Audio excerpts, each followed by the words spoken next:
This class has only me as a student, but I have to go to class on time every day. Clearly, there isn't even a teacher, but I still don't dare to play with my phone secretly in class. After class, I have to shout goodbye, teacher, to the empty classroom. It's because those who don't follow the school rules will mysteriously disappear. Originally, there were nearly 10,000 people in the school, but now there are less than 1,000. However, other teachers and students are used to it, and even the news does not report any strange events. Originally thought I was crazy, until I opened the diary I carried with me and discovered that countless bizarre events were actually happening. As I was reading the diary, suddenly a rapid knocking sound came, but since my roommate disappeared, the dormitory door has never made a sound again. Has he come back? The knocking on the door was urgent, and I anxiously glanced at my phone. It was 10:25, with 5 minutes left until lights out. Classmate, please open the door. I'm Li Chen from class 2, the person outside the door shouted anxiously. I opened the door at the words, looking puzzled. What's up,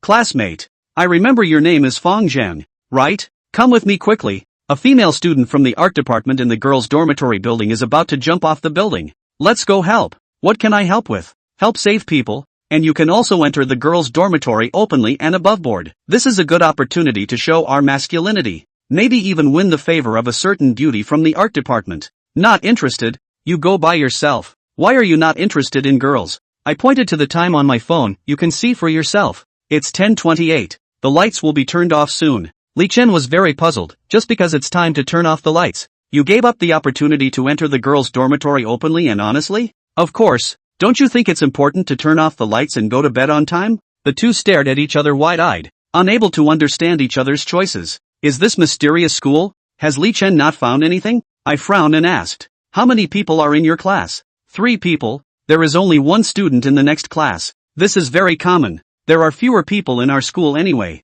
I was speechless. It seems that besides me, no one else remembers those missing classmates. In 1 more minute, the lights will be turned off. I advise you not to go either. Go back and have a good sleep. Good night. I closed the door lackadaisically, lay back on the bed, and waited for the lights to go out. You are really unsociable. I see you are quite lonely. Calling you. I'll go by myself for this kind of good thing. Li Chen shouted from outside the door. Are you really not going? No. Do you know? I don't care about the shouting outside the door. Suddenly, the dormitory went dark, falling into silence. The time on the phone happened to jump to 10:30. Lights out time. Li Chen's voice outside the door abruptly stopped, as if the mute button had been pressed. Quiet and somewhat eerie. I will cover my head with the blanket. It seems that I will have trouble sleeping again tonight. Students who violate school rules disappear for no reason. A few months ago, after my roommate disappeared, I noticed this. No one remembers my roommate except for myself. At that time, a small part of the school's people had already disappeared.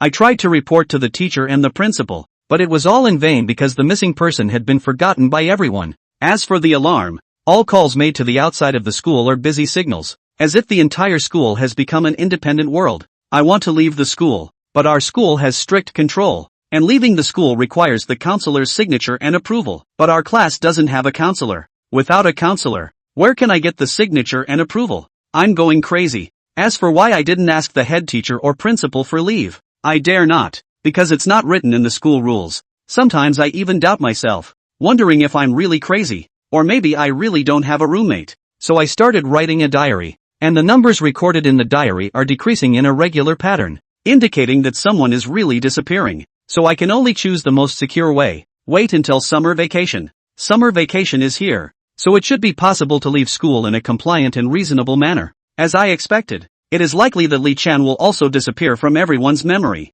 No matter how many times I have experienced this kind of thing, I still find it hard to accept. At this time, a familiar and energetic voice sounded in the corridor outside the dormitory. Lights out. No talking, no going to other dormitories. Speaking loudly will result in a deduction of 10 points once caught. I suddenly lifted the quilt, with a hint of surprise in my eyes. The dormitory auntie. The dormitory auntie is back. I couldn't help but stand up. This is the first time experiencing the reappearance of a disappeared person. Does this mean that, in fact, disappearing is not as scary as one imagines? I held my breath, and slowly approached the bedroom door with light steps, then quietly looked out through the peephole. The corridor is empty, with the lights on the walkway all extinguished, leaving only the safety signs emitting a faint green glow, making people feel even more uneasy. My heart is cold. There is no one. How could there be no one? At 10:30, the lights were turned off, and everyone followed the school rules to sleep well. The voice of the dormitory ant came from the empty corridor again, but it was getting colder and devoid of any emotion.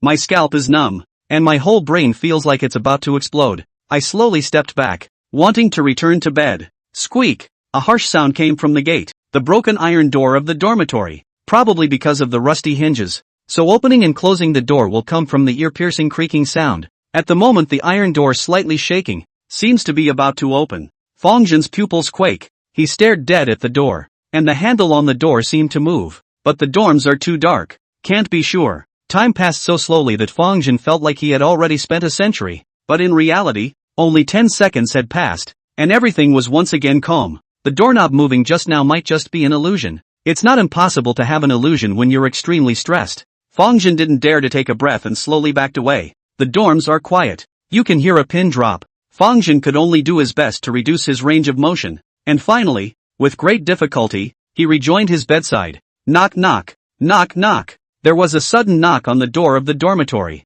Fang Zhen's body suddenly froze. It's not an illusion this time. It's true. There really is someone knocking on the door. Lights out. Don't have to say words. The resident ant's voice trailed off like the movement of fingernails scratching through iron. Harsh and disturbing. Fang Zhen opened his mouth, throat dry to the bone. He wasn't sure if he should answer. Cluck. Squeak. The doorknob was depressed. The door opened slowly. Don't come in. Don't come in. Don't open it. Fang Zhen prayed, with only this one thought in his head, resisting what was going to happen next. His eyes glowed with a deep black light, as if they harbored some terrifying beast. At this point, the door stopped abruptly halfway open. Then surprisingly, it really did slowly reclose as Fang Zhen had hoped, and it was accompanied by the unemotional voice of the hostess ant. Don't walk around with the lights out. Anyone who violates school rules dies. Fang Zhen stayed where he was for a long time, until the hallway was completely devoid of the hostess voice. It was then that he reacted with a heartbeat. At the moment his back was wet with cold sweat.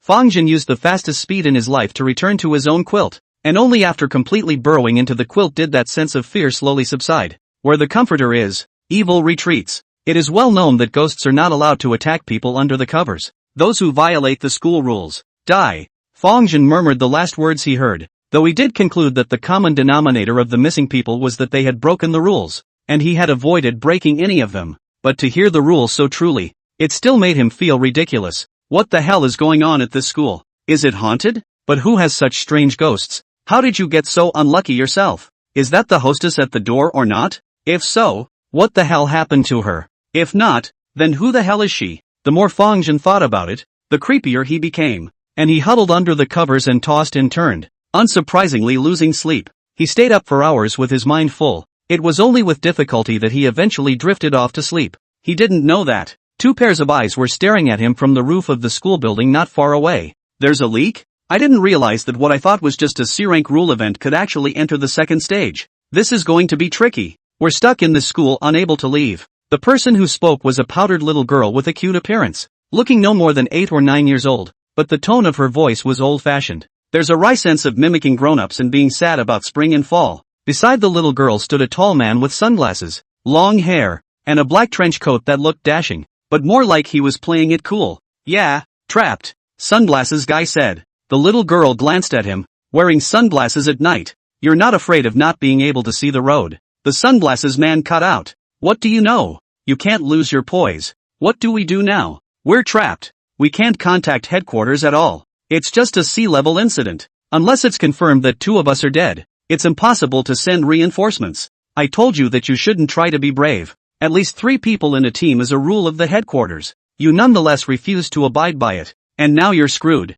Who would have thought that a rules event that was born only half a year ago would actually enter the second stage? How can you defend your country when you can't think of anything? The little girl was exasperated. Aren't I working on something? You call spying on a male college student sleeping a way out? If such a perverted behavior is found out, it will be hung on the confession wall and flogged for public display. Don't think you have privileges just because you're a woman. The little girl bared her cute little tiger teeth and threatened. You'd better talk to me properly, or you know what will happen. Seeing the girl start to get serious, the sunglasses man couldn't help but shiver and immediately put on a serious face. Yes, Captain. He took off his sunglasses, revealing a pair of amber-colored pupils like a wild animal. Captain, is there anything special about this kid? The sunglasses man inquired. The little girl said, the rule event has entered the second stage. This person is surprisingly able to remain conscious. keep questioning the things around him, and not be assimilated by the environment. It's rather uncomplicated. Maybe he's the key for us to solve the rule event and get out of here.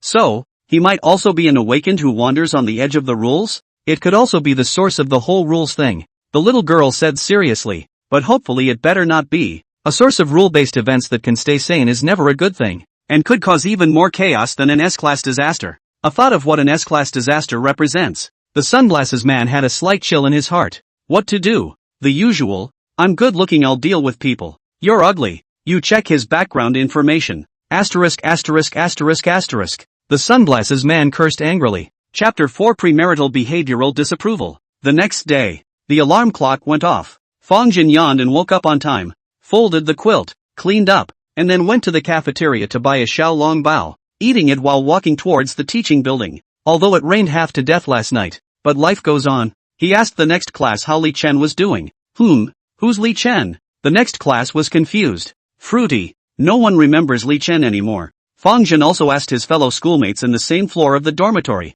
Did you guys hear the dormitory aunt's voice last night? Hostile? The questioned man was confused. Where did we get a hostess in our school? And you're drunk this early in the morning? I wish I was drunk. Fonstown took a long breath. Alcohol is not permitted on school grounds. It's against school rules. Fang Zhen ate breakfast, came to the empty classroom to start morning study. Boredom through the morning study. He slowly walked toward the dormitory. No classes in the morning. You can go back to sleep. Fang Zhen walked through the increasingly cold avenue and happened to pass under the girls' dormitory. And at the front door stood at the moment a well-behaved and cute girl, about 5'6", with long hair draped over her shoulders, wearing a long ladylike dress and a small black and white striped jacket. Her features were delicate and her eyes bright, with a few timid attitudes, giving her a feeling of first love. This is the kind of girl no one will hate. Good-looking without too much aggression, like the neighborhood sister. One can't help but want to pamper. Hi. The girl actually took the initiative to say hello. Fang Zhen looked around.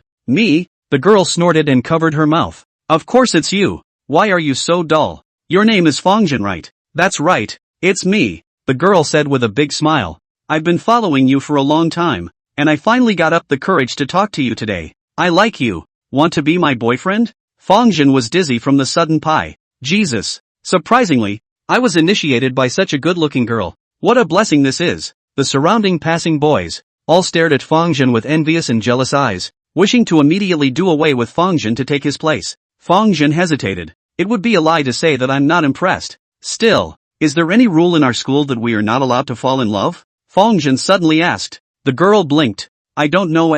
Fang Zhen regretted. Yeah, I'm not sure if there's such a rule, so I can't accept your confession. Sorry, the school rules have always been clearly stated. The school's official website can be accessed directly. Written regulations can likewise be found in the school building. One problem, though, is that a lot of schools have implicit rules that aren't directly spelled out, but exist all the same. For example, strange clothing is not allowed. Slippers are not allowed in class. Calling the principal by his or her first name is not allowed. No excessive intimacy between men and women. Neither are men and boys. A lot of this is not going to be written outright. When you're in a relationship, you have to be in constant contact, holding hands, shopping, watching movies, arguing, and even more intimate behavior. Wouldn't it be the end of the line if it happened to violate some hidden school rule? Think of it this way. It's better to be single. Being single keeps you safe. Sister, it's not that you're not good looking or excellent, but I'm a very traditional person and can't accept something too forward like falling in love before marriage.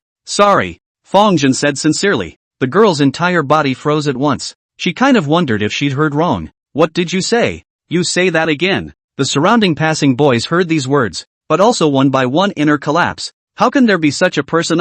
Even such a good-looking girl confession are rejected. Really should be heavenly thunderbolt. Fang Zhen said, by the way, I heard that someone in the girls' dormitory jumped off the building last night. Do you know about it? No. The girl gritted her teeth. Don't get excited. Fang Zhen unobtrusively slipped the girl a slip of paper and whispered, this is my phone number. If we can safely survive until the summer vacation, remember to call me at your beck and call, said the girl. Before she got angry, Fang Zhen hurriedly fled the area, the rooftop of the school building. Ha ha, the sunglasses man laughed his head off, covering his stomach. How could he not stop laughing me to death? Chu Xiao Yuan, you also have today. Ha ha, the most proud of a camouflage actually did not be seen, but at that moment, The girl with a face as delicate as a doll violently appeared behind him. What are you laughing at? There were a few hints of murderous intent in his tone. The sunglasses man immediately put away his smile and sat upright. Lord Captain, you're back. Humph, the young girl named Chu Xiaoyuan exasperatedly asked. By Ming, did you find the information that I asked you to find? Looked and searched. The archive room is full of information, and no one is looking after it, so I stole it all at once. Bai Ming took out a dossier from his arms. Nothing special, ordinary family, ordinary grades, and not much of a specialty. Chu Xiaoyuan quickly swept a glance. It's not enough. Not enough? Go and bring all the students who may know each other from Fang Zhen. All the files, I want to study them. What's the point of studying this? You'll get it when I say you'll get it. Where's all the talk? How many files does this take? You want to tire me out, don't you? Bai Ming said angrily. You call this a personal vendetta? Chu Xiaoyuan raised her head proudly, her cute face full of disdain. She hooked her finger. Want to challenge the captain's authority? Come on, have a fight. I'll listen to you after you win. Once he heard this, Bai Ming instantly wilted. If the fight goes through, how could he allow a little kid to get in over his head and tell him what to do? Chu Xiaoyuan appeared to be a young girl of 8 or 9 years old. Matter of fact, has the ability to transform. Feel free to mimic the appearance of others. Maybe the body is a lewd uncle in his 50s. If you don't have the guts, give me the file to find. Comb through it after you find it and extract the key information before handing it over to me. Don't be lazy, Chu Xiaoyuan said without any good humor. Bai Ming's old face darkened, but there's nothing to be done about it. Wrathfully, he turned to find the information. Chu Xiaoyuan, on the other hand, looked at the back of Fang Zhen, who had turned the corner and entered the dormitory building. From afar, revealing sharp little tiger teeth. Humph, brat, what a toast. Then don't blame me for not being polite. Bai Ming, who hadn't yet walked away, had his ears twitched and heard Chu Xiaoyuan's whispered self-talk clearly. So vindictive. Seems like the odds are that it's not a lewd uncle. Probably a big menopausal mom. Chapter 5, who is he then? Fang Zhen yawned and returned to the dormitory. He was going to take a nap. Can't go to bed though, because according to the dormitory's emergency response regulations, no one is allowed in the bed when the leader comes to inspect. Fonstown is cautious. Anything that might break the rules can't be done, so he tends to lie down on his desk and take a nap. Fang Zhen, a familiar figure, pushed open the door with a big grin and walked into the dormitory. Looking springy, Fang Zhen, who was taking a nap on the table, opened his eyes hazily and ended up almost jumping up in shock. The visitor turned out to be Li Chan, who had disappeared without a trace last night. Fang Zhen's eyes widened. You, why are you here? That's a strange thing to ask. Li Chan wondered. Why shouldn't I be here? But you were clearly missing yesterday. Li Chen shook his head. What missing? I went to the girls' dormitory to rescue someone. You refused to go. Of course I went by myself. Guess what happened? I can't guess. Hey. Li Chen looked smug, as expected. My heroic performance was unanimously recognized by the girls. Not only did I save the girl who jumped off the building, but I also harvested at least 3 girls' confessions. Do you want to introduce one of them to you? No. Fang Zhen shook his head. Don't be polite. We're still planning to organize a sorority, but unfortunately there are too few people in our class, so it's cheaper for you. Li Chen hitched Fang Zhen's shoulder and squeezed his eyebrows. 4 college students. Ability to organize intermale and interfemale dormitory fellowships. It's enough to show that the person has a lot of face. Fang Zhen shook his head. No go. Why? Women will only influence me to follow the school rules and be a 3 good students. Fang Zhen pushed Li Chen's hand away and retreated a few steps without a trace. I'm sorry. I only have studying on my mind. Li Chen's head was full of black lines, a breathless look on his face. In fact, Fang Zhen remained somewhat wary in his heart. Li Chen didn't disappear. Instead, you actually went to the girls' dormitory after lights out? He was skeptical. But in front of him, Li Chen stood alive in front of him, sunny and cheerful, with temperature and shadow. There was nothing wrong with how to look at it. Fang Zhen couldn't help but jump in his heart. Could it be that those bizarre events had ended? If that's the case, that's great. But not before determining this. Fang Zhen always reminded himself that he must be calm. Li Chen suddenly whispered mysteriously. Actually, last night, I ran into something that the girl who jumped off the building told me. She discovered a huge secret about the school. Fang Zhen's heart skipped a beat. What is it? You come with me. I'll take you to a place. You'll see. Okay. Next, Li Chen brought Fang Zhen to the cafeteria. It's not even mealtime at the moment. The cafeteria was cold and empty. There were only a few cafeteria workers, sitting and fanning themselves to take a break from the heat, and watching TV in the process to relieve their boredom. The duo walked through the first-floor dining room toward the back kitchen. Suddenly, Fang Zhen stopped in his tracks. What's wrong? Li Chen wondered. Fang Zhen laughed. If you have anything to say it here. It's coming soon. I'll explain everything to you next. Li Chen said seriously. Trust me. I won't harm you. There are only so many people left in this school. We need to be united. Fair enough. Fang Zhen pulled back 2 steps. But I still can't go with you. Why? See for yourself. It's written there. The smile on Fang Zhen's face slowly converged, pointing at the curtain in the back kitchen of the cafeteria and reciting with force word by word. The kitchen is an important place. Idlers are exempted from entering. There may be room to argue about other school rules. Not this one. Rotten cabbage, zombie meat, and unwashed dishes in the kitchen. If accidentally seen by a student, it's a big deal, and the principal will be removed from his position. If not, so not being able to enter the kitchen is definitely the most undoubtedly implicit rule. Fang Zhen stared at Li Chen. If you guys really know something, you definitely can't do such a stupid thing. So there's only one possibility. The person in front of me wants to harm himself. Li Chen's expression gradually darkened. The skin on his body unexpectedly tore open. There were strands of disturbing black fog, such as lifelike drilling out, turning into a twisted and thick tentacles. Tentacles on the growth of uncountable tiny suction cups. Suction cups floating in a tiny sharp teeth and rolling bizarre eyeballs. Our school's cafeteria backroom. It might be clean. Li Chen's voice changed as well. Muddy and hoarse and low. It was permeated with a cold and unsettling aura. It was as if a harsh ghost had crawled out of purgatory. You might as well believe that I am Qin Shi Huang.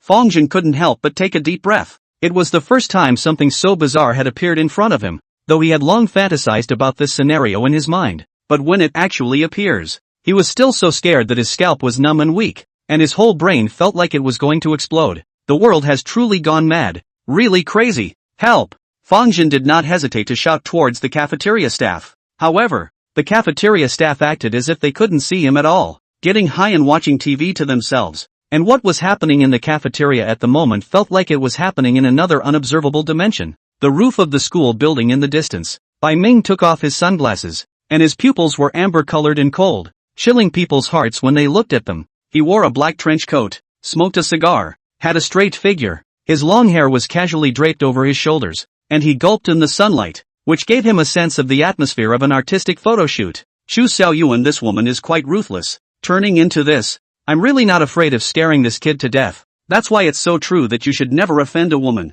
But unfortunately, you don't know what you're going to offend a woman for. It's just impossible to defend yourself. Bai Ming happily watched the fun. A somewhat disgusted glance at the cigar in his hand followed. Sure enough, the flavor was too bland. Might as well smoke wazoo. But smoking a cigar looks so handsome. It matches my temperament. Like the demon hunter in the old movie Van Zinhai. Just then, a young girl's voice came from behind. What are you doing? Didn't I tell you to check the files? How dare you slack off here? Looking for a beating you. Ha, Captain. Bai Ming was surprised and turned his head to look at Chu Xiaoyuan behind him. Why are you here? The young girl Chu Xiaoyuan was standing behind her. She transformed into the look of a sexy schoolteacher, with a tight professional outfit and black fishnet stockings that made her thighs look stiff and slender, big red lipstick and gold-rimmed glasses. The fullness of her breasts seemed to jump out at her. What she was going to do next was decidedly unorthodox. Why can't I be here? The sexy schoolteacher didn't have a good time. I thought you went to scare the kid. It's in the cards, but I haven't gotten to it yet.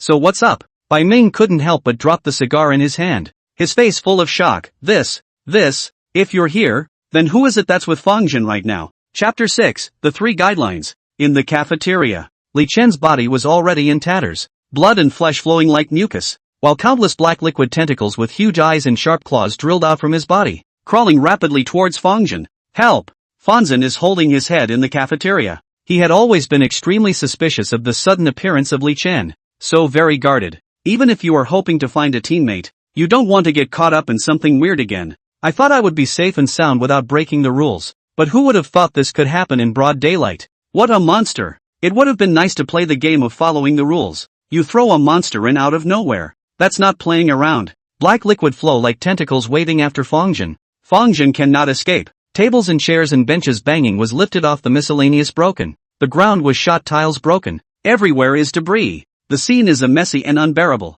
Fang Zhen jumped up and down, struggling to avoid the attacks from the tentacles. Good young bottom though, but it couldn't be helped that the tentacles were unreasonable and attacked in all directions. Come on, be one with us. Li Chen's voice came. It looked incredibly treacherous and grim. It was as if a call came from hell. Screw you. Who wants to be one with you? Fang Zhen gritted his teeth and charged forward, desperately wanting to rush out of the cafeteria. Adrenaline hormones secreting like crazy, he felt that his speed at the moment was almost catching up with Bolt. It's hard to medal yourself for a few months. It's looking like summer vacation is just around the corner. It might be survivable by then. How can you die in a place like this? But just as he was about to touch the cafeteria door, 7 or 8 slimy black liquid tentacles arrived one step ahead of him, sealing the cafeteria door tightly and blocking him completely. The slime dripped and fell, and one of the huge eyes on the tentacle opened, its pupil rotating like a lost ghost, causing Fang Zhen's sweaty hairs to all stand up. You can't escape.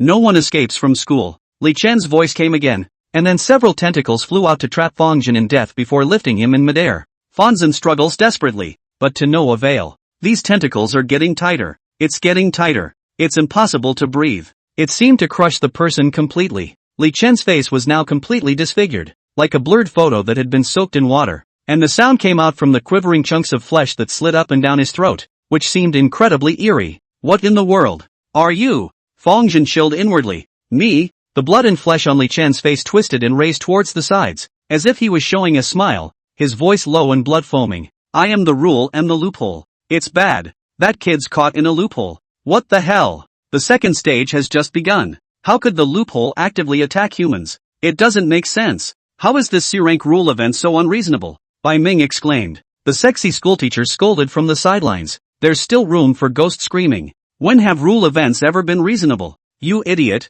The second of the 3 major guidelines. You can't fetishize any experience. Have you forgotten? Why don't you hurry up and save this kid? He could be the key to us getting out of the trap. 3 main guidelines for dealing with rule-based incidents. 1. Compliance with rules. 2. No experience should be fetishized. 3. The source of the rule event must be found. Why don't you go? Bai Ming cursed in his heart, but didn't dare to speak out, only to see his fingertips flick. The cigar traced a perfect arc and fell to the side with sparks of fire. And then Bai Ming unexpectedly jumped downstairs directly from the roof of the teaching building, his trench coat flying up and setting off gusts of wind. The muscles on Bai Ming's body bulged with the naked eye, more exaggerated than those bodybuilders on TV, simply like a humanoid beast. His long hair suddenly dyed gold, amber pupils filled with murderous intent. Bai Ming's facial shape shifted and he roared. His entire body, like a lion running upright, fell from the air and smashed into the ground in a hero's ascent, smashing the ground out of a hole full of cracks.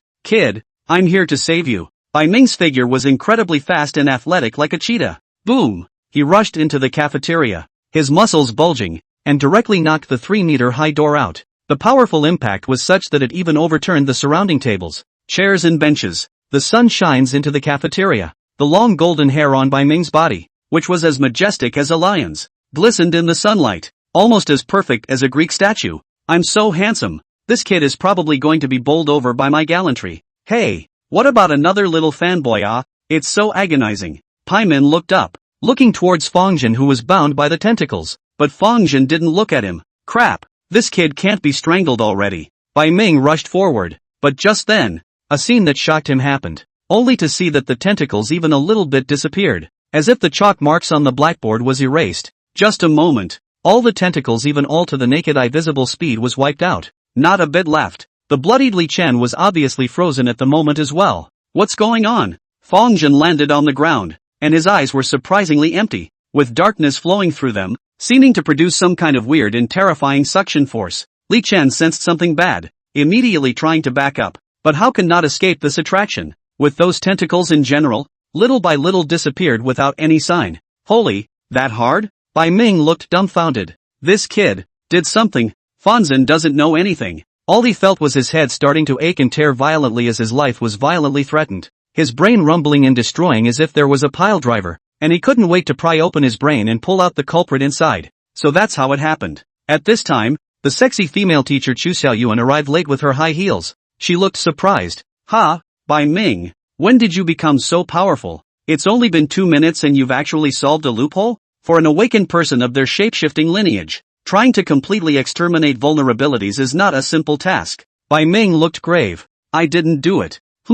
That's who. Chu Xiaoyuan was surprised. There's another awakened in this school? That's the kid. Who? That boy. Who? It's that kid you asked me to save. Bai Ming exclaimed. He solved the loophole himself. Do you hear me clearly? This kid killed the loophole in seconds. Not a single crumb remained. It wasn't that Chu Xiaoyuan didn't hear clearly, but she felt unbelievable. How is that possible? The loophole born in the second phase of the rule event. Even he had to go all out to fix it. How did this kid do it? Chapter 7 Safe Place. Fang Zhen felt a splitting headache, and his entire body couldn't help but spasm in pain. A full 10 minutes passed. The pain then ebbed away. He got up with difficulty, rubbing his head and continuously sucking in cool air, his mind only then seeming to regain the ability to think normally. I'm not dead? I can't believe I'm not dead. After a moment of surprise, he realized that he was standing next to two people, a sexy, tall schoolteacher with black silk wrapped around her hips, and a trenchcoat-clad, cigar-smoking,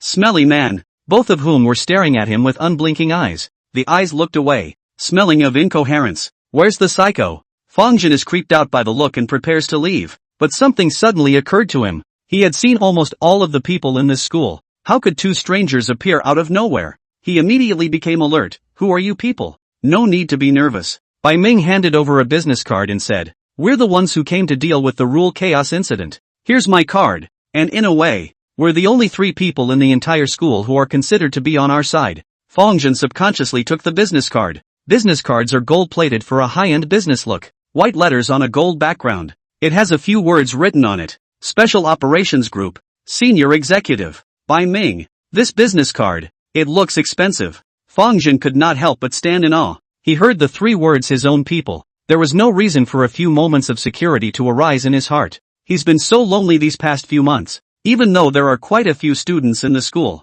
But Fang Zhen felt that he was in an uninhabited swamp. And what was the difference between the muddled lives of these people and the dead branches growing in the swamp? All of which were just decorations. When Bai Ming uttered the words rule chaos, Fang Zhen immediately understood. These two, definitely not like anyone else in the school. They get it. They really get it. They are the only 2 people who can prove that they are not mentally ill and that all this is not a hallucination. Fang Zhen took a deep breath and calmed down a bit as he carefully asked, Senior Executive? It feels so ed up. Don't pay any attention to him. This business card was made with his own money. We don't have anything like that at all. The sexy female teacher opened her mouth. But the special operation team is indeed real. I'm the captain of Team 5. Chu Xiaoyuan. You can call me Captain Chu. Bai Ming bristled. Very disgruntled looking. Going out with an identity is self-given. What do you know? Special Operations Team. What exactly? Fang Zhen was curious. Chu Xiaoyuan looked serious. With a sensual beauty. You can understand it as a department that the state has specially set up in order to deal with the weird events that happen all over the place.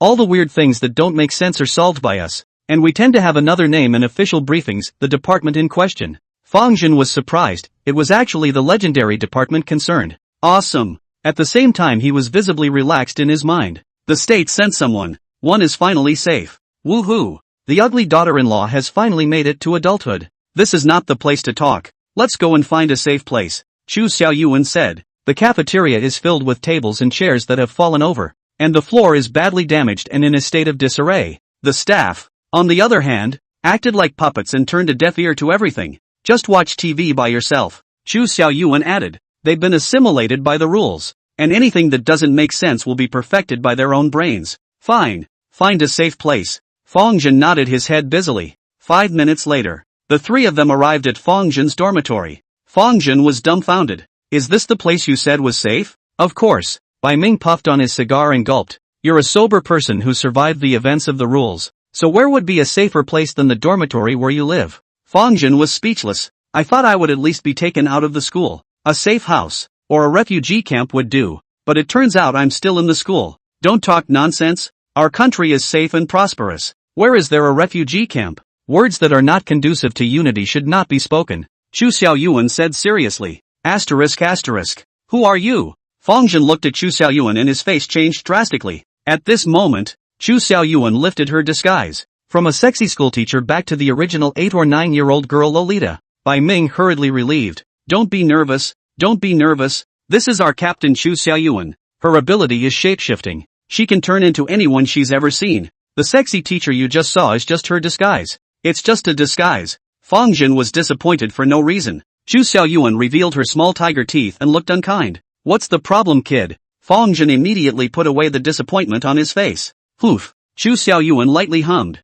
She gave Bai Ming a look. Bai Ming pulled out a file from his arms. Open the file. Target event, disappearance from XX Engineering College in Han. Incident level, C. Risk level, low to medium, does not exclude the possibility of an expansion of the rule event. Source, no information available. Incident situation, on January 11, 2024. A mutation occurred in X City XX Engineering College. A thick layer of fog wrapped the entire school in. Any outsider entering the school will be forcibly teleported out of the school and lose their memories since 2 years. No casualties for the time being. According to the observation of the Broken Moment telescope, there is no special event happening inside the school for the time being, deducing that the danger is not strong. The rule event is running according to the basic logic, and is temporarily in the first stage. Result, in quarantine. Level of confidentiality, top secret. This is your school's file, Chu Xiaoyuan said seriously. I don't know when, but rule-based incidents have begun to appear all over the world. The most obvious feature of the incidents is, the rules must be followed, and when they are violated, they are met with very serious and vicious incidents. Perhaps you don't understand how dangerous this is. It even feels like a good thing. But when I say serious, I mean really serious. If you cross the street and accidentally run the red light, then what awaits you is. Chu Xiaoyuan closed her 5 fingers together then opened them, simulating a firework. Bang! The whole head explodes. You can imagine people being run over by big trucks with red and white splatters. Similar to this. Fang Zhen's heart chilled. So scary. Once a rule event occurs, then it can pose a huge threat to the lives and safety of the people who live there. These rule events are also graded. The higher the level of the rule event, the more dangerous it is, and the rule event will continue to progress over time. So if the source cannot be resolved in time, then there will only be one eventual outcome. The area where the rule event is located. All kill. Even if you follow the rules as much as you can, it won't help, because the interpretation of the rules is not in your hands. Even sometimes, the rules can be misinterpreted in all sorts of ways to degrees you wouldn't expect. Chu Xiaoyuan revealed an expression that she thought was very scary and stared at Fang Zhen slyly. Ever heard of a bully contract? The right to interpret the contract belongs to your boss, and there is no law to bind you. So guess how your boss will interpret your contract? Fang Zhen couldn't help but hiss. What? It's actually comparable to a bullying contract? That's horrible too. Simply the stuff of a hitman's worst nightmare. At least it's a top secret file. The office is too careless. How can the time be written wrong? It's clearly 2022 now. Fang Zhen looked at the file and then laughed dryly twice to ease his emotions. Bai Ming and Chu Xiaoyuan looked at him in unison. Eyes odd. Fang Zhen was stunned. What's wrong? The two said in unison. This year is 2024. Chapter 8 Fortunes and Misfortunes. The year is 2024? Fang Zhen's heart was shaken. But.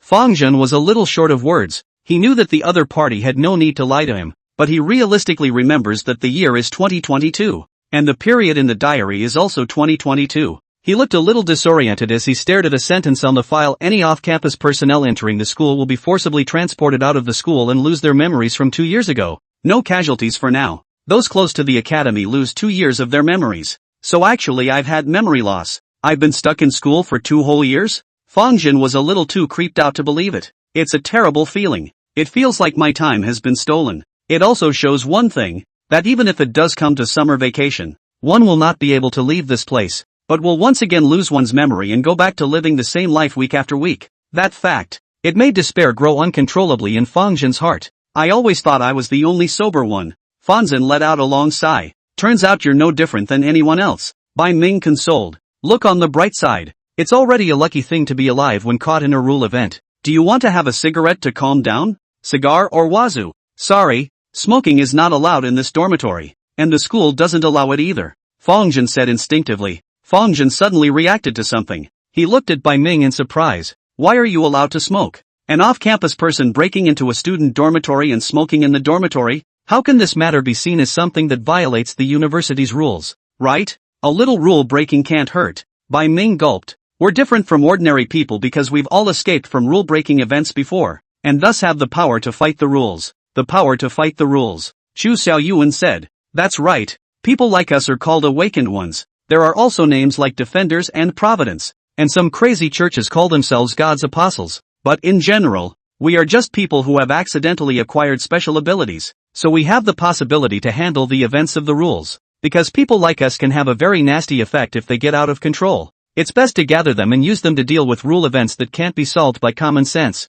Bai Ming and Chu Xiaoyuan didn't hide it. Moreover, their attitudes all seemed as if they viewed Fang Zhen as being on the same side. Fang Zhen realized afterward. You guys mean, I'm also an awakened? That's right, maybe you don't remember. Bai Ming said. You encountered that thing in the cafeteria. And you actually took care of it on your own before the captain and I had a chance to do anything about it. Think of the headache situation not too long ago. Fang Zhen felt his head hurt a little again. I worked it out on my own. What did I do? He couldn't remember. You should also possess an extraordinary special ability that you just aren't quite able to control yet, but it does allow you to stay clear under the assimilation of the rule's power. This is considered a kind of luck, but it can also be considered a kind of misfortune. Chu Xiaoyuan said indifferently. Fang Zhen wondered. Misfortune? Because people like us, who absorb the power of the rules, are just as likely to be the source of a new rule event, commonly known as a loss of control. The rule event at your school could have been caused by an awakened person losing control. The reasons for loss of control are varied and undefinable. So even among the awakened, they are all wary of each other. And you can't be sure that the other person will not lose control and implicate you as well. We are an isolated group of people. The world isolates us, and we must isolate back. A few moments of melancholy were evident in Chu Xiaoyuan's eyes. Fang Zhen had a few moments of empathy. This loneliness, exactly the same as his past self. Bai Ming said, we are here to save you. But before that, we must confirm one thing. What is it? We need to make sure you're not the source. Source? Many powerful black spots have been born in this world, and rule events are born close to them. And these black spots are increasing rapidly to the point that more and more rule events are being born. After years of testing, research by authoritative organizations, they finally came to a conclusion. The black spots, which are the power of nothingness, need a carrier, and the carrier is known to us as the source, which may be a person or an object. If a rule event emerges from an awakened person going out of control, then the source is bound to be a person. Bai Ming said seriously,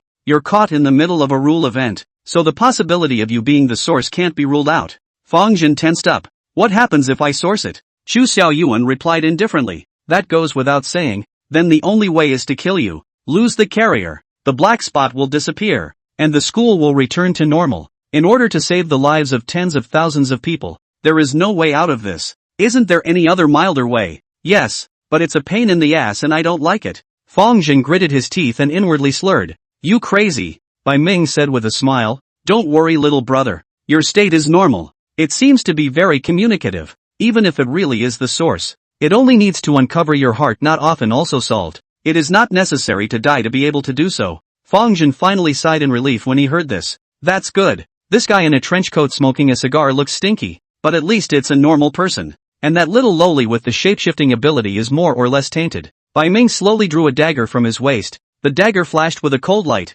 The open edge was light and sharp. Let's do it then. Wait, what's going on? Fang Zhen was alarmed. If you're the source, you're no longer considered a normal human, so your blood wouldn't be red. And that's the easiest way to tell if an awakened is out of control. How much blood must be shed? Not much, just a little. Then you don't have to take a dagger out. A needle won't do. Don't be so nosy, it just hurts. It'll be quick. No, it's too big. Don't rub it in. Bai Ming directly grabbed Fang Zhen's wrist. That powerful force is simply the same as the beast. Hands like iron buckle. Hard to lock. Fang Zhen simply cannot move. The wrist is almost about to be broken. The dagger ran across his fingertips, and a warm liquid slowly flowed out. Alright, there's blood. Fang Zhen hastily withdrew his hand. Blood dripped to the ground. Tick-tock, tick-tock. It was dark and deep, like an ink spot. It's not red. Fang Zhen's body suddenly froze. What's going on? Bai Ming and Chu Xiaoyuan stared down at the blood on the ground, then slowly raised their heads,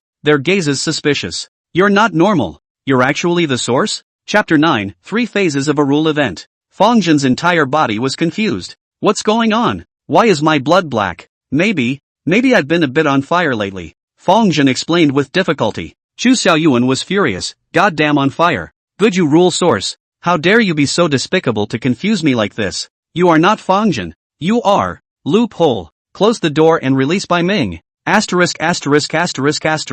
Incarnation. Lion King. Bai Ming cursed, then roared lowly. The chi and blood in his body was rushing. Like a small volcano was erupting. His body turned, his black hair transformed into a golden mane, and his entire body drew up to nearly 3 meters tall. His pupils were cold and indifferent, and his muscles bulged up like inflatable gas, emitting an incomparably strong kingly aura. This is what he is capable of. Once cast, it would transform into a beast king with strong physical strength. Even the most powerful human heavyweight boxer couldn't break his defense, and his fists could even directly smash steel and concrete. And even the wind of his fists could shake people up from several meters away. Kid, suffer death. Bai Ming directly stepped forward and pressed Fang Zhen to death. Fang Zhen's head was as fragile and small as a small tomato in front of his big, thick hands. Fang Zhen wailed. I'm really not got it wrong. Getting it wrong? Are you doubting me? Chu Xiaoyuan sneered. Nonsense. I'm being crushed to death. Of course I suspect you 100%. Fang Zhen screamed miserably. Are you guys really from the state? I protest. I want to complain about you. What's your work number? He was crushed to the bone. It's really not going to hold up. Bai Ming was slightly suspicious. It seems to look normal. Captain, could it really be a mistake? It's better to kill the wrong person than to let them go. Kill them first. Chu Xiaoyuan whispered. Lines. Fang Zhen's mind collapsed at the words. He closed his eyes and waited for death. Forget it. Instead of being a jerk and stuck in school, might as well be dead. But after a long time, Fang Zhen still did not wait for the expected pain. He tensed and opened his eyes, noticing that Bai Ming had regained his human form. Covered in rags and re-wrapped in a trench coat, he smoked a cigar. The fact that this situation isn't even halfway out of control suggests that it really isn't a source or a loophole. Chu Xiaoyuan nodded. Pretty much. If it was truly the source of a rule event, then a slight emotional fluctuation would often trigger a great change. But Fang Zhen clearly couldn't see such a change in him. So we've basically ruled out Fang Zhen. You guys are swindling me? Fang Zhen huffed and got up. What blood drop test is simply a fake. Bai Ming, however, shook his head. No, the blood drop test is true. Your blood is black, which is also true. So I'm afraid you'll have to go for a good checkup when you get out of the trap. There's definitely something wrong with your body. Fang Zhen's heart sank. He didn't know why his blood was black. Seems like you really do have a bit of a problem. But at the moment his attention was drawn to something else. I heard you mention the loophole. What is it? Fang Zhen couldn't help but ask. It was in the cafeteria. The monster that appeared in Li Chen's likeness also called itself loophole. Chu Xiaoyuan began to explain. Rule events tend to fall into 3 phases. Stage 1. Rule absoluteness. This is the steady state of the rule event, where normal life is not problematic or risky as long as the rules are not violated. In the second stage, the rules are disordered and the rules begin to tend to an unstable state. All sorts of odd events will be born, inducing you to violate the rules, even to the point of directly threatening lives.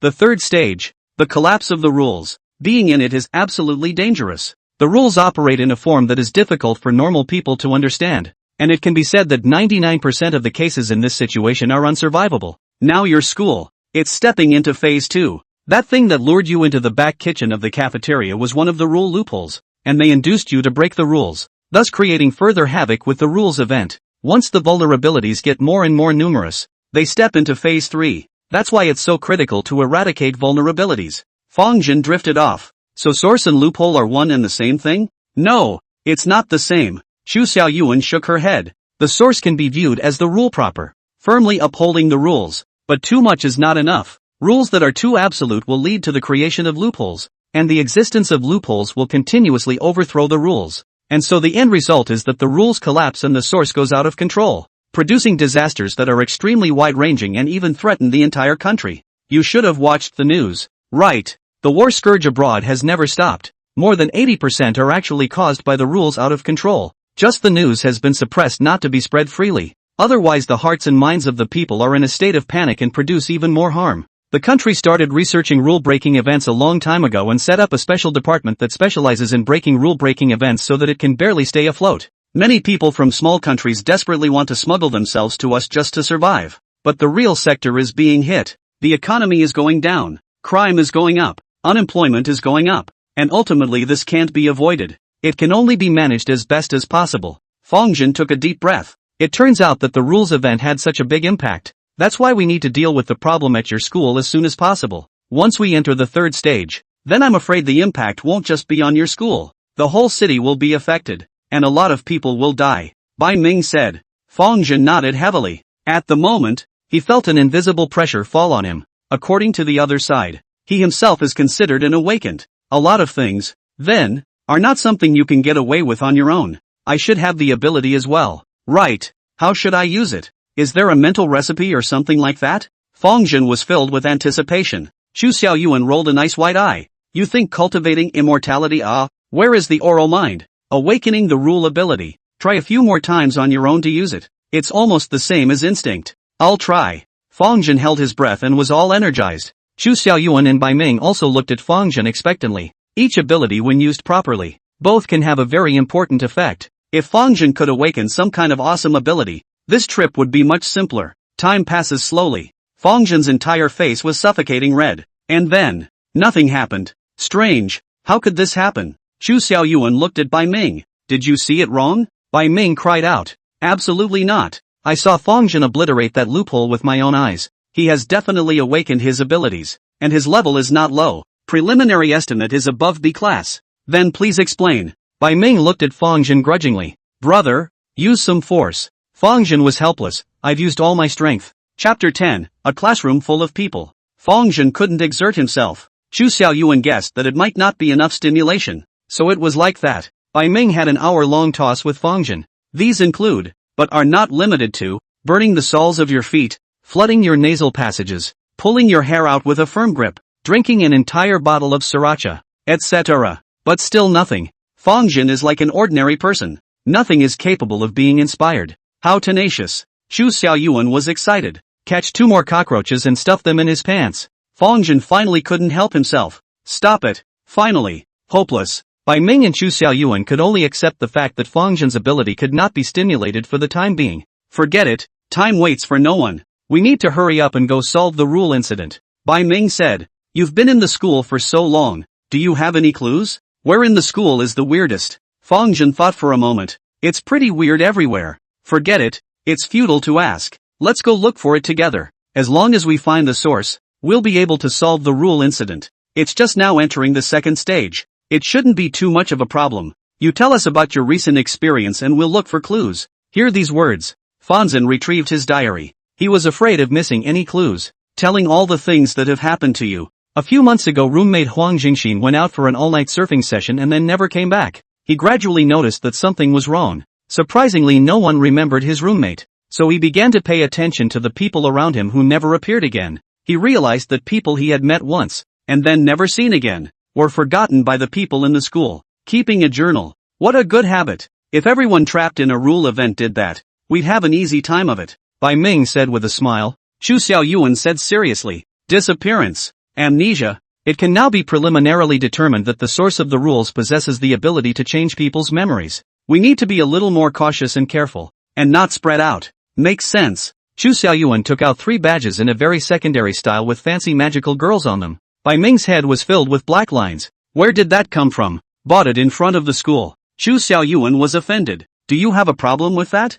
No comment. Bai Ming hurriedly put on his badge. All 3 wore magical girl badges. Such an abrupt badge. It's enough to show that the 3 are teammates. Fang Zhen asked. Since I have to deal with something so dangerous, is there any weapon that I can borrow? So that when I encounter a loophole, I will have more or less a countermeasure. You can't expect to use an awakened ability that you can't use at all. Here. Bai Ming threw Fang Zhen a gun-like object. Fang Zhen was surprised. What is this? Is it some kind of magic weapon and how should I use it? Where did you get a magic weapon? It's a gun. Haven't you ever seen a TV show? It's actually a real gun? Fang Zhen had thought it was some mysterious prop, deliberately made to look like a gun to scare people. I didn't realize it was actually a real gun. A gun can solve a lot of trouble in ordinary rule events, and physical destruction is one of the most effective ways to do so, Bai Ming said, and it's also effective in deterring some S***T, so it's the most cost-effective. It's against the law to be armed, isn't it? The use of guns by ordinary people is called illegal possession of firearms,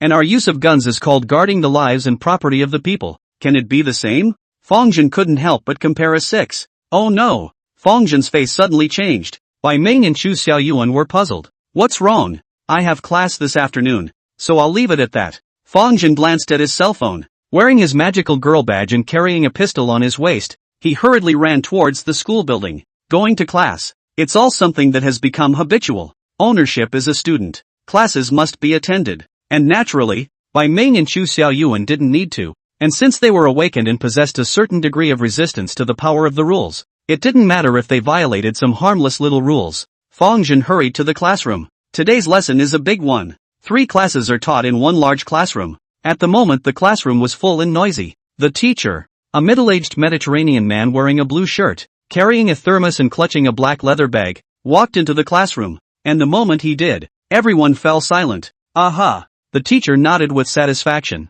We'll start roll call now. 5 points will be deducted from the perfect attendance points of those who don't show up. Accumulate 4 times. the perfect attendance points will all be deducted. And if there's a fifth time, you'll directly fail at the end of the semester. The students were in awe. One of the most important things for college students is not failing a class, and the second is an internship certificate. With a teacher who takes name-checking so seriously, trying to skip class is clearly an unrealistic endeavor. Report. A voice came from outside the classroom. The crowd looked in unison. Fang Zhen is standing in front of the classroom door. The teacher twisted her head to look at Fang Zhen with great dissatisfaction. Why are you late? I'm not late. Fang Zhen pulled out his cell phone and glanced at it. Class starts at 2 o'clock. It's only 1:59 now. Teacher, you're the one who came a minute early. Are you saying that I'm wrong? How could the teacher be wrong? I think it would be the school time that was set incorrectly. The classroom rang with laughter. Just in time. The school bell rang just in time. Ding dong ding dong. The time on Fang Zhen's cell phone also jumped to exactly 2 o'clock. The teacher's face darkened. Okay, so come in first. What's your name? Fang Town. The teacher found the name in the roll call book and scowled. Next time come earlier. You read for yourself. Not for me. Isn't it bad to arrive 2 minutes early to prep? Teacher is right. I will definitely arrive early next time. By the way, inform the broadcasting station to move the class bell forward by 2 minutes. How dare you play the class bell on time? Won't it affect our studies? Fang Zhen said seriously. The room was full of laughter. The teacher's face hardened. All right, sit down. Fang Zhen smiled as he walked into the classroom, and under the attention of the crowd, walked to the back row to find an empty seat in the corner and sat down. Okay, actually dare to choke the teacher. Bull. Yan Chang, who was in the same class at the side, said with a squeeze of admiration. Fang Zhen laughed. It's a small thing. Where's your book? Forgot it. Let me borrow it. What class is today? Power machinery. What a pain in the ass. Ha! Fang Zhen, what's the meaning of the magical girl badge on your chest? I didn't think you actually like to read this kind of stuff. You really have a child's heart. Wait a minute. You're not going to have a girlfriend, are you? Yan Cheng's voice was small though, but it also drew the attention of those around it. They stared at Fang Zhen dead in the face. What? You got a girlfriend on the sly? This mustn't invite everyone to dinner. Fang Zhen looked down at the badge and was confused. What is this? I've never seen it before. I guess Wang Zhang Xin. This stupid son pranked me to put it on. Go back and don't want me to bring him food. Who is Huang Zhengxin? My roommate. Who? My roommate. Where did you get a roommate? Yan Chang looked confused. Our department has exactly one more in number, so you're lucky to be alone in a dormitory. Everyone envies you to death. Fang Zhen froze, as if something had been erased from the depths of his memory. He was in a trance. That's so. Oh, maybe I slept in a daze. It turns out I don't have a roommate. Chapter 11, Poor Acting. The teacher was spitting in the classroom. The students are drowsy at the bottom. What's more, some people quietly play under the desk with a cell phone. The teacher is naturally lazy to care about this kind of thing. If you really want to care about, I'm afraid that sooner or later, I'll be angry out of the brain hemorrhage cannot be. Fang Zhen looked at the teacher on the podium. There was a sense of strangeness that came over me. Going to class is obviously a familiar thing, but why? Seeing a teacher feels so strange. I seem to have forgotten something very important. Fang Zhen rubbed his temples and thought carefully. Coming up with nothing, what exactly is it? Fang Zhen yawned. He was ready to pull out his cell phone and kill some time. Suddenly, he felt something hard around his waist. Ha! A pistol? And where did this come from? Who put a toy gun in my pocket? It must be the stupid son of Huang Zhengxin again. And so on. I don't seem to have a roommate. Who is Huang Zhengxin? Why does it feel so familiar? Fang Zhen, are you going to the internet cafe after school? Yan Chang whispered. I'm meeting someone from the next class to play a friendly match, and I happen to be short of people. Okay, which internet cafe?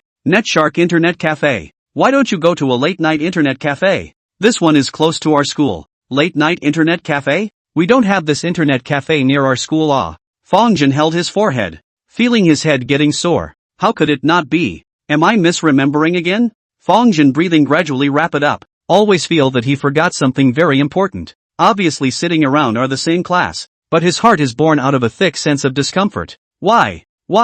Can't think of one. Can't get my head around it. Fang Zhen, what's wrong with you? Yan Chang asked worriedly. Fang Zhen covered his head with both hands, his head aching as if there were bugs rushing through his brain. Teacher, Fang Zhen is sick. Yan Chang raised his hand. I want to take him to the infirmary to see the school nurse. The teacher waved her hand with slight impatience. Yan Chang hurriedly helped Fang Zhen get up and walk towards the outside of the classroom. But Fang Zhen shook off his hand. No, it's class time. Don't affect my class. You're crazy. You're sick now. Not to mention the teacher has already agreed. Yan Chang exclaimed. The others in the class also talked up Fang Zhen. The entire classroom looked at him in confusion. Agreed. Fang Zhen's agonized face was a bit distorted. His voice was a bit trembling. You said, you want to take me to the infirmary to see the school nurse. But, we don't have a school nurse in our school at all. The whole classroom was all quiet at once. The looks of hundreds of students became cold. Dead silence. The classroom at this moment, as if it had turned into a late-night graveyard,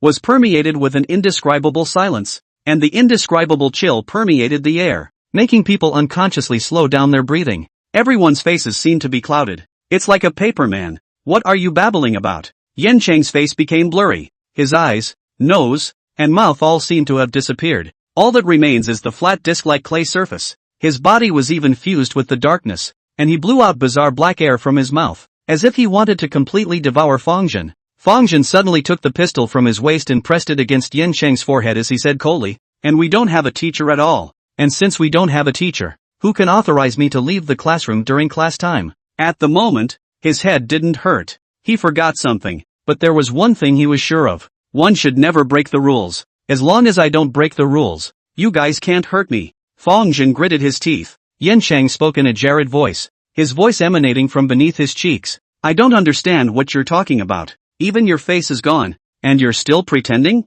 Fang Zhen said coldly, although I can't be sure. Clearing the loopholes shouldn't be considered a violation, or else this rule would be too silly. Bang! Fontaine shoots. The violent recoil caused Fang Zhen's wrists to ache, but the impact of the bullet directly caused the head of Yan Chang in front of him to explode directly. Red and white stuff spilled in the classroom. The fishy odor permeates. Blood and flesh spilled on the heads of the students in the classroom crowd, adding a sense of treacherous atmosphere to their cold faces as they rose in unison and walked stiffly like dummies towards Fang Zhen, one after another, their eyes empty and lifeless. Fang Zhen felt his scalp tingle. Did he guess wrong? Or is it non-compliant to clean up loopholes? Fang Zhen, what the hell are you doing? The teacher on the podium stormed out, distressed. You actually dare to kill someone with a gun in school. Do you know what you've done? This is a crime. Killing has to pay for your life. How can you stand up to your parents who raised you with great pains? Fang Zhen felt a wave of dizziness. It seemed like another memory was about to be taken away. So focused on killing him,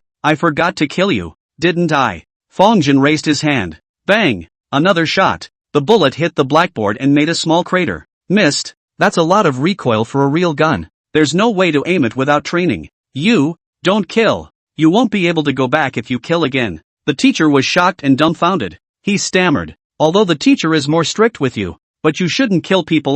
Look at what you look like now. And crazy, these students are with you all the time. Never offended you. Do you still want to drive to the end? Fang Zhen twisted his head. His own body was covered in bloodstains at the moment. The surrounding students cowered in the corners in fear. No one dared to run away or approach Fang Zhen. They were all trembling. Some of the more timid girls had come up for air in tears. There still seemed to be a smell of urine in the air.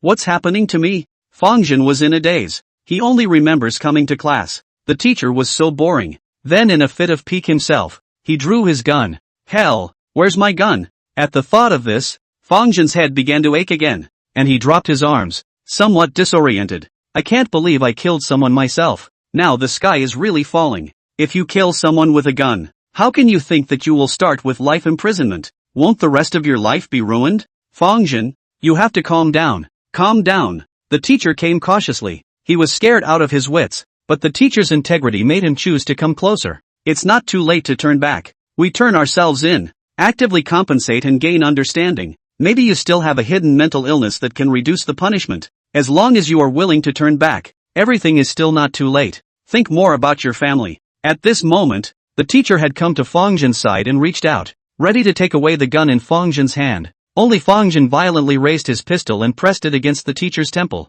His eyes cleared, where there's a semblance of confusion. Your acting skills are terrible. Fang Zhen sneered. Bang! The bullet pierced the teacher's temple. The powerful impact shook him by more than a meter. Blood all over the floor. The students in the classroom. At this moment, all went up in smoke and disappeared. Chapter 12, Rule Collapse. Fang Zhen got up, and the sticky bloodstains on his body were now gone. It's like nothing happened. Only the teacher who fell to the ground like a tentacle like writhing. That middle-aged obese body like mud in water twisted. With life in general towards the outside of the classroom quickly catapulted up. Don't go. Fang Zhen raised his hand and fired 2 more shots with a bang. One of the shots hit, but it doesn't seem to leave that mess behind. It seems that a pistol can only hurt the vulnerability, but there's no way to actually kill it. Fang Zhen exhaled a mouthful of cloudy air. He took the journal out of his arms and jotted down this discovery. That's right. Fang Zhen was in such a hurry to leave that he forgot to put the diary away. So carry it with you. Although the loophole has the ability to change its own memories,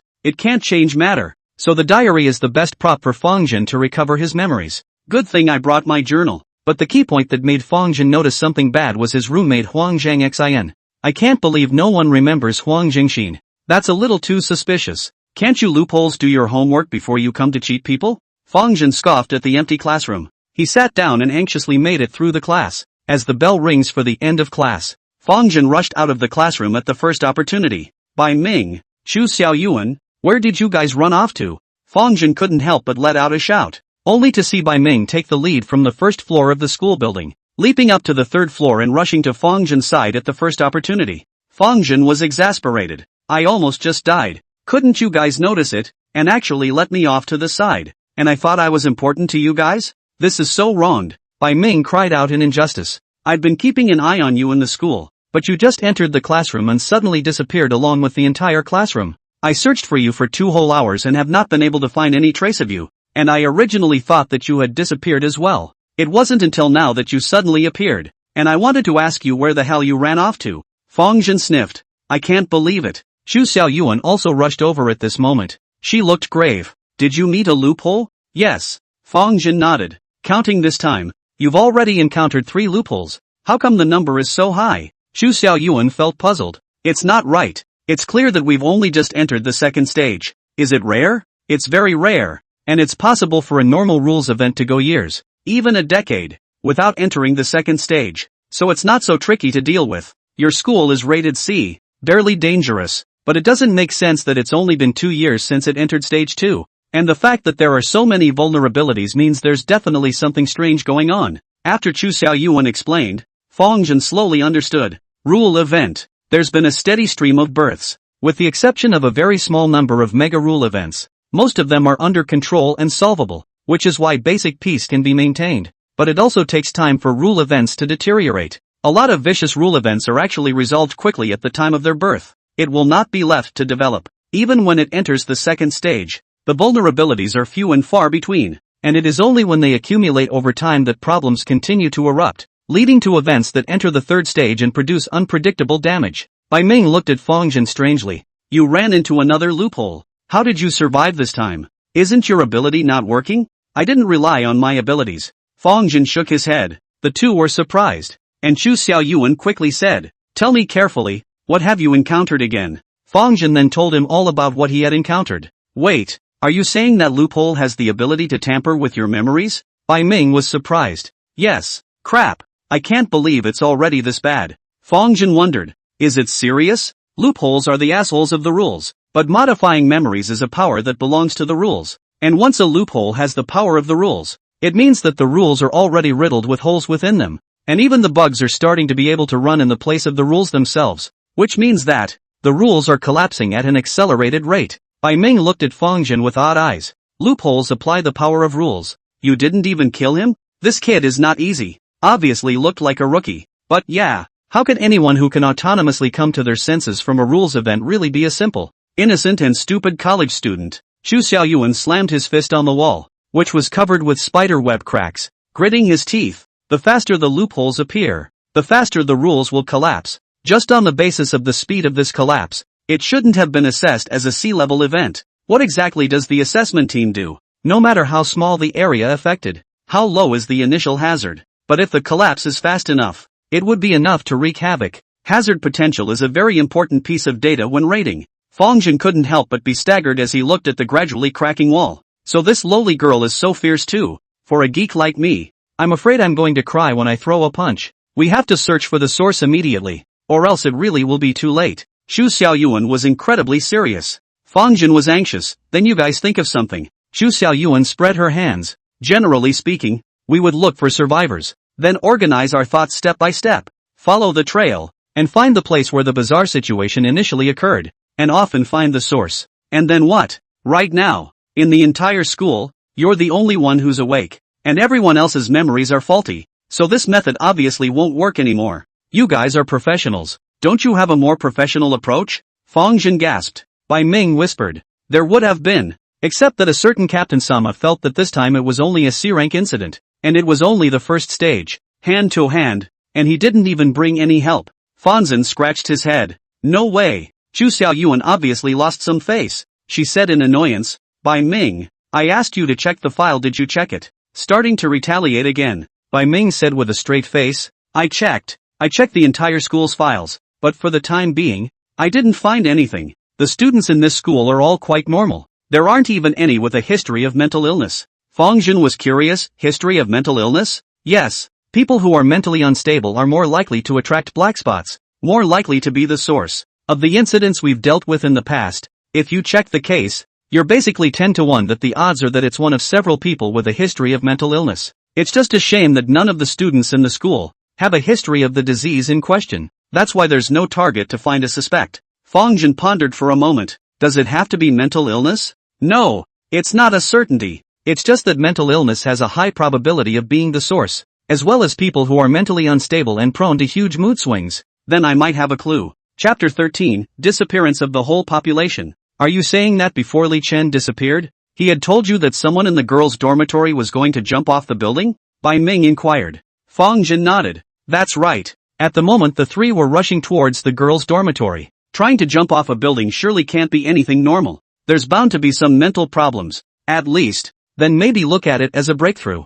Chu Xiaoyuan had once heard Fang Zhen mention it when she turned into a female college student confessing her love at that time. Only at that time she was pissed off enough that she didn't care what the other party said. It's impossible for a source to jump to his death, because the source's actions must conform to the basic logic of the rules. But something as unreasonable as jumping off a building is indeed worth investigating, Chu Xiaoyuan said. The three quickly arrived at the girls' dormitory building. Fang Zhen had wanted to find someone to ask, only to find out one very bad thing. Surprisingly, not a single girl went in or out of the dormitory building, and the first floor of the girls' dormitory was empty and very quiet, like a ghost mansion that had been abandoned, only not as dilapidated. The gate indicator at that gate flickered and flickered and flickered a little distractingly. Wait, I'll find someone to ask. Fang Zhen looked around the school, wanting to find a girl to ask about the girl who jumped off the building last night. Since the school is an engineering college, there weren't many girls to begin with, all held together by a half-assed art department. So regardless of major or grade, they all live in this one girl's dormitory building. Something as big as someone jumping off a building. It must have gotten around the whole dormitory building a long time ago. There is absolutely no doubt about a girl's ability to love gossip. But Fang Zhen soon realized that something was wrong. The whole school, even a girl, could not be found. At the moment scattered walking on the school road, but all were boys. There was an uneasy feeling spreading through him. Breathing was getting a little rough. He was used to people around him disappearing one after another, but at least it happened slowly. But what was happening in front of him was too sudden. There were still at least 100 or so girls in the original school. Now, it's all gone. It's too fast. It's just too fast. Fang Zhen stopped a passing junior-senior who was carrying a computer bag. Senior, why is the girls' dormitory building empty? Where are the girls in our school? He still had one last hope, but this senior's words managed to shatter his illusions. Brother, you are sleeping in class and talking confused. You are not a freshman. Why are you asking such stupid questions? We are an engineering college.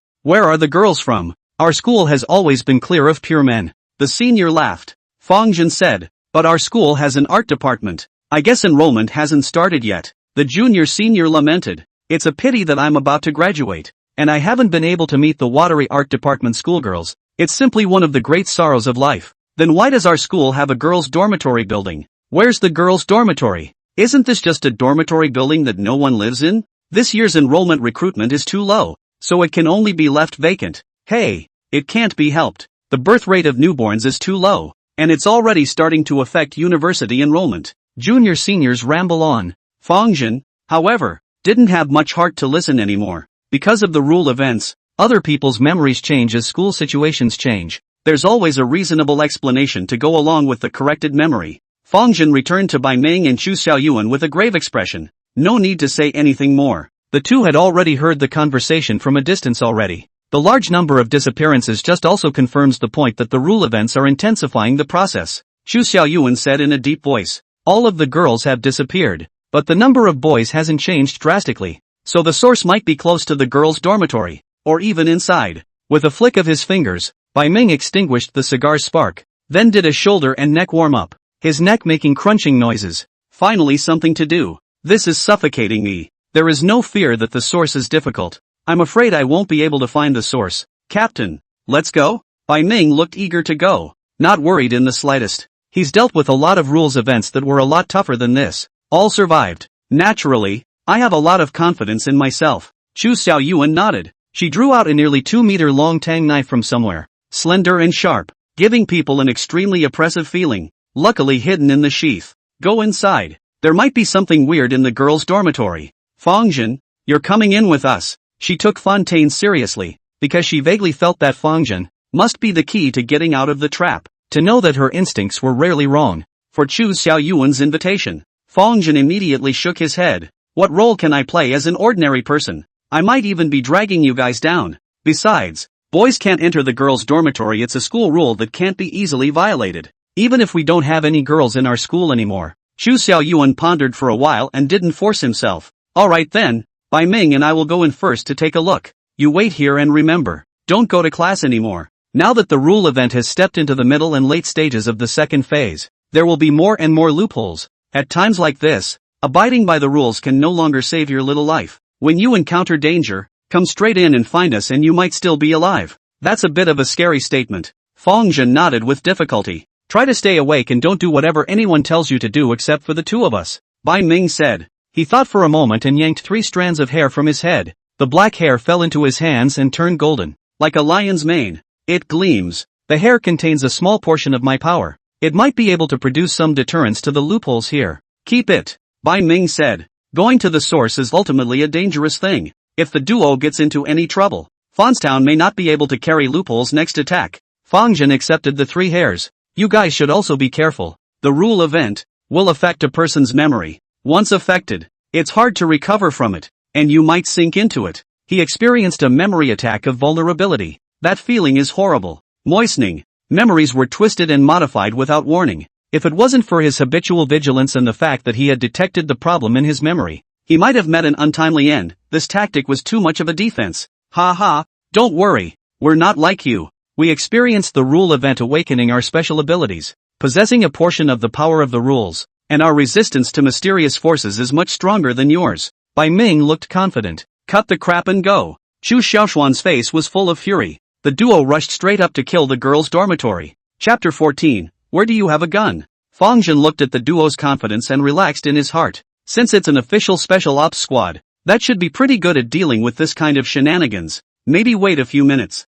And things worked out. Listening to Bai Ming, the process of finding the source is the most difficult, while dealing with the source is actually not that difficult. That's right, awakened ones have incredible power, and it's definitely not that difficult to deal with low-order rule events. Fang Zhen muttered to himself, then remembered what Chu Xiaoyuan had once said. 3 main guidelines for dealing with rule-based events. 1. Compliance with rules. 2. No experience should be fetishized. 3. The source of the rule event must be found. He felt inexplicably nervous for a few moments. Is it really okay to not follow the rules? Is there really a source in the girls' dormitory? Fang Zhen sat on the stone platform of the green belt next to the girls' dormitory building, quietly waiting for the good news. Time slowly passed, and the sky began to get dark. Gollum. He's hungry. It's almost time for the evening study session. But Fang Zhen didn't dare to just leave. Damn it, not going. What can I do if I just buck up? Fang Zhen gritted his teeth. For the past few months, he's been taking classes alone.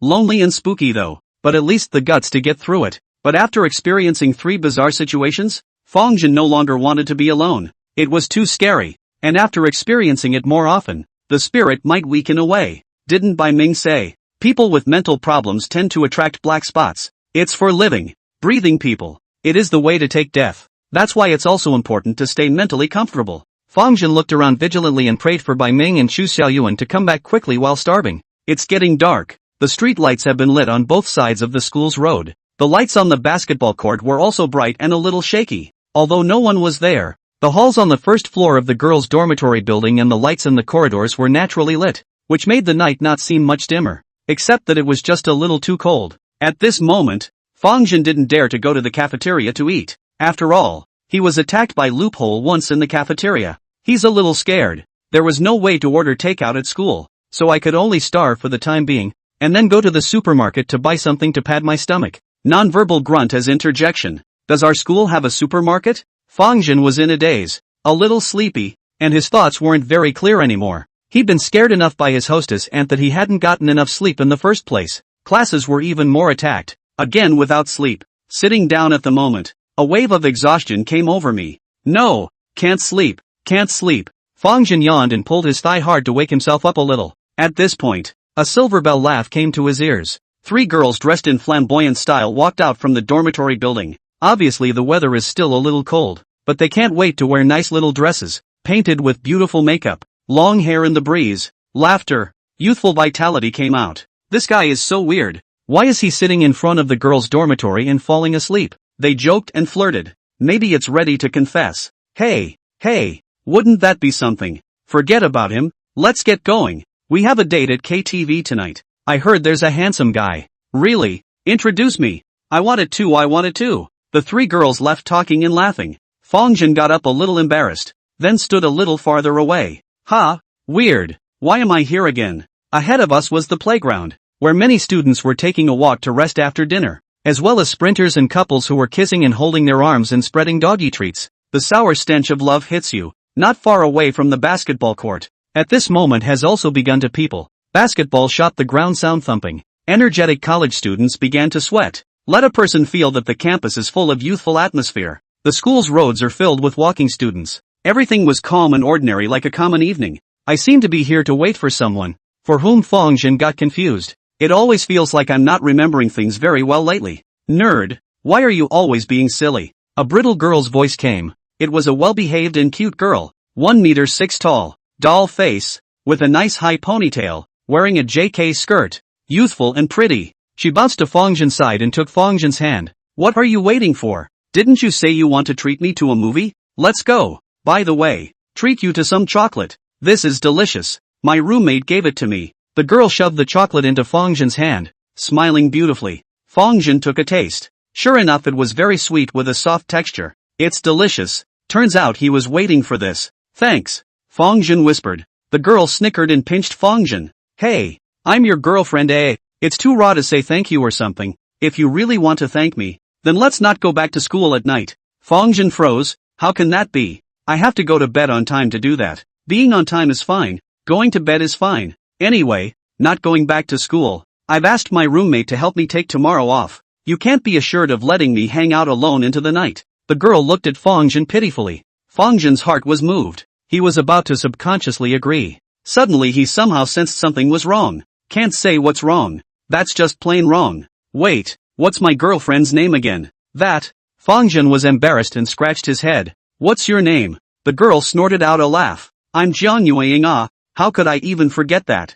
I don't seem to have a good memory lately. Could it be sick? The girl said nervously. Let's go outside to the big hospital. Well, just as well. When you're sick, you should go to a major hospital and get checked out properly. Just as the two were about to leave, a very familiar figure walked out of the girls' dormitory. It was a man in a trench coat with a cigar, who carried 2 empty buckets of water, walked slowly out of the gate, and then with skillful movements rode away on a small tricycle filled with empty buckets. He greeted the girls with a big smile on his face, muttering something like 15 buckets and a refundable deposit. Who is this? Fang Zhen was curious. Jiang Yueying said, the uncle who changes the water for the girls' dormitory.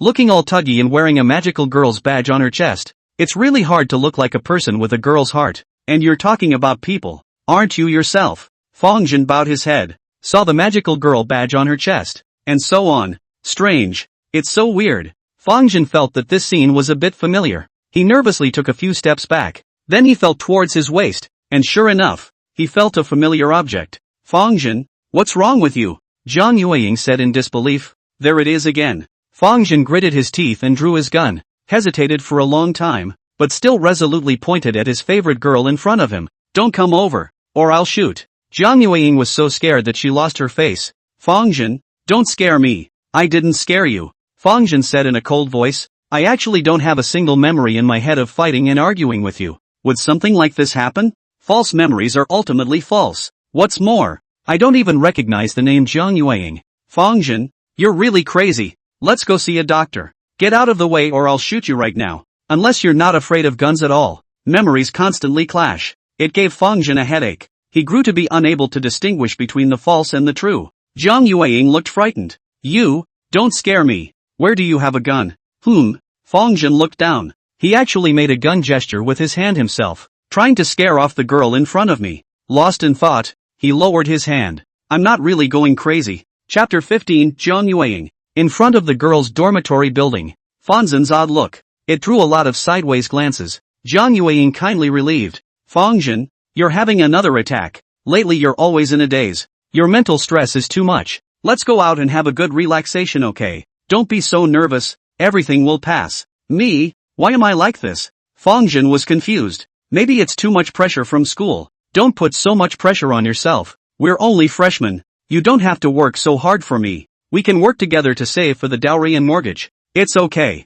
Zhang Yueying jumped into Fang Zhen's arms and said with a sobbing voice, warm jade in your arms. Fang Zhen's heart was filled with warmth. What a nice girl. You must cherish it yourself. The two embraced each other, so that the surrounding passing male college students enviously pounded their chests. Really flowers in cow dung. So good-looking girl, how is not my? It's so heavenly. Fang Zhen, let's go, Zhang Yueying said. Fang Zhen nodded. Aha. His heart swam as he took his sister's small, soft, boneless hand. The more I look forward to what is about to happen in the evening. I must come back tomorrow and show off with Huang Jingxin. This stupid son. One thought on that. Fang Zhen inexplicably felt a few more headaches. Hey, good big boy. How can you find a girlfriend if you stay in the dormitory every day? Do you want to go out all night with dad? Oh, playing games all night every day, stinking beggar. Actually have the face to bash me for not having a girlfriend. May I ask, where is your girlfriend? Laugh it up. How can a girlfriend be compared to a game? I can play games all night long.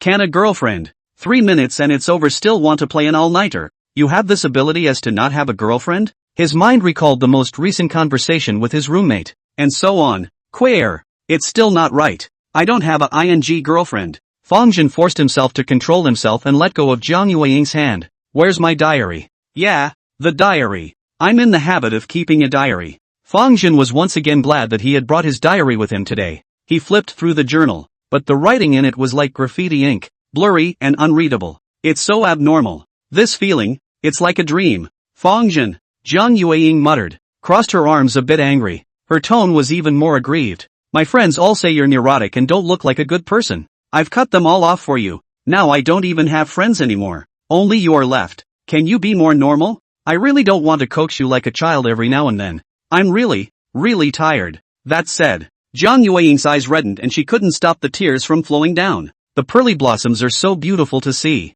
She bit her lip. It caused a few moments of heartache to arise in Fang Zhen's heart. The memories were altered. So even if his feelings for Zhang Yueying were false, they were still true in his heart at this moment. Seeing a loved one cry, the feeling is really similar to having a knife stuck in your heart. Fang Zhen's head was getting sore. He's struggling. He had a premonition that his memories were off, but emotions were pulling at him, influencing him to make the best judgment. Don't move. That's fake. Suddenly, a woman's voice came from behind her. Then a piece of polished, broken iron was thrown from nowhere. It was inserted straight into Zhang Yueying's chest. Pus. Blood spurts. Zhang Yueying continued to spit blood out of her mouth as her body slowly fell to the ground, her eyes filled with pain. Fang Zhen, save me. Fang Zhen looked at the girl in front of him, his eyes gradually calming down. With the other side injured, he felt like his memories were being corrected since. Sorry, I can't save you. Fang Zhen raised his pistol and fired without hesitation.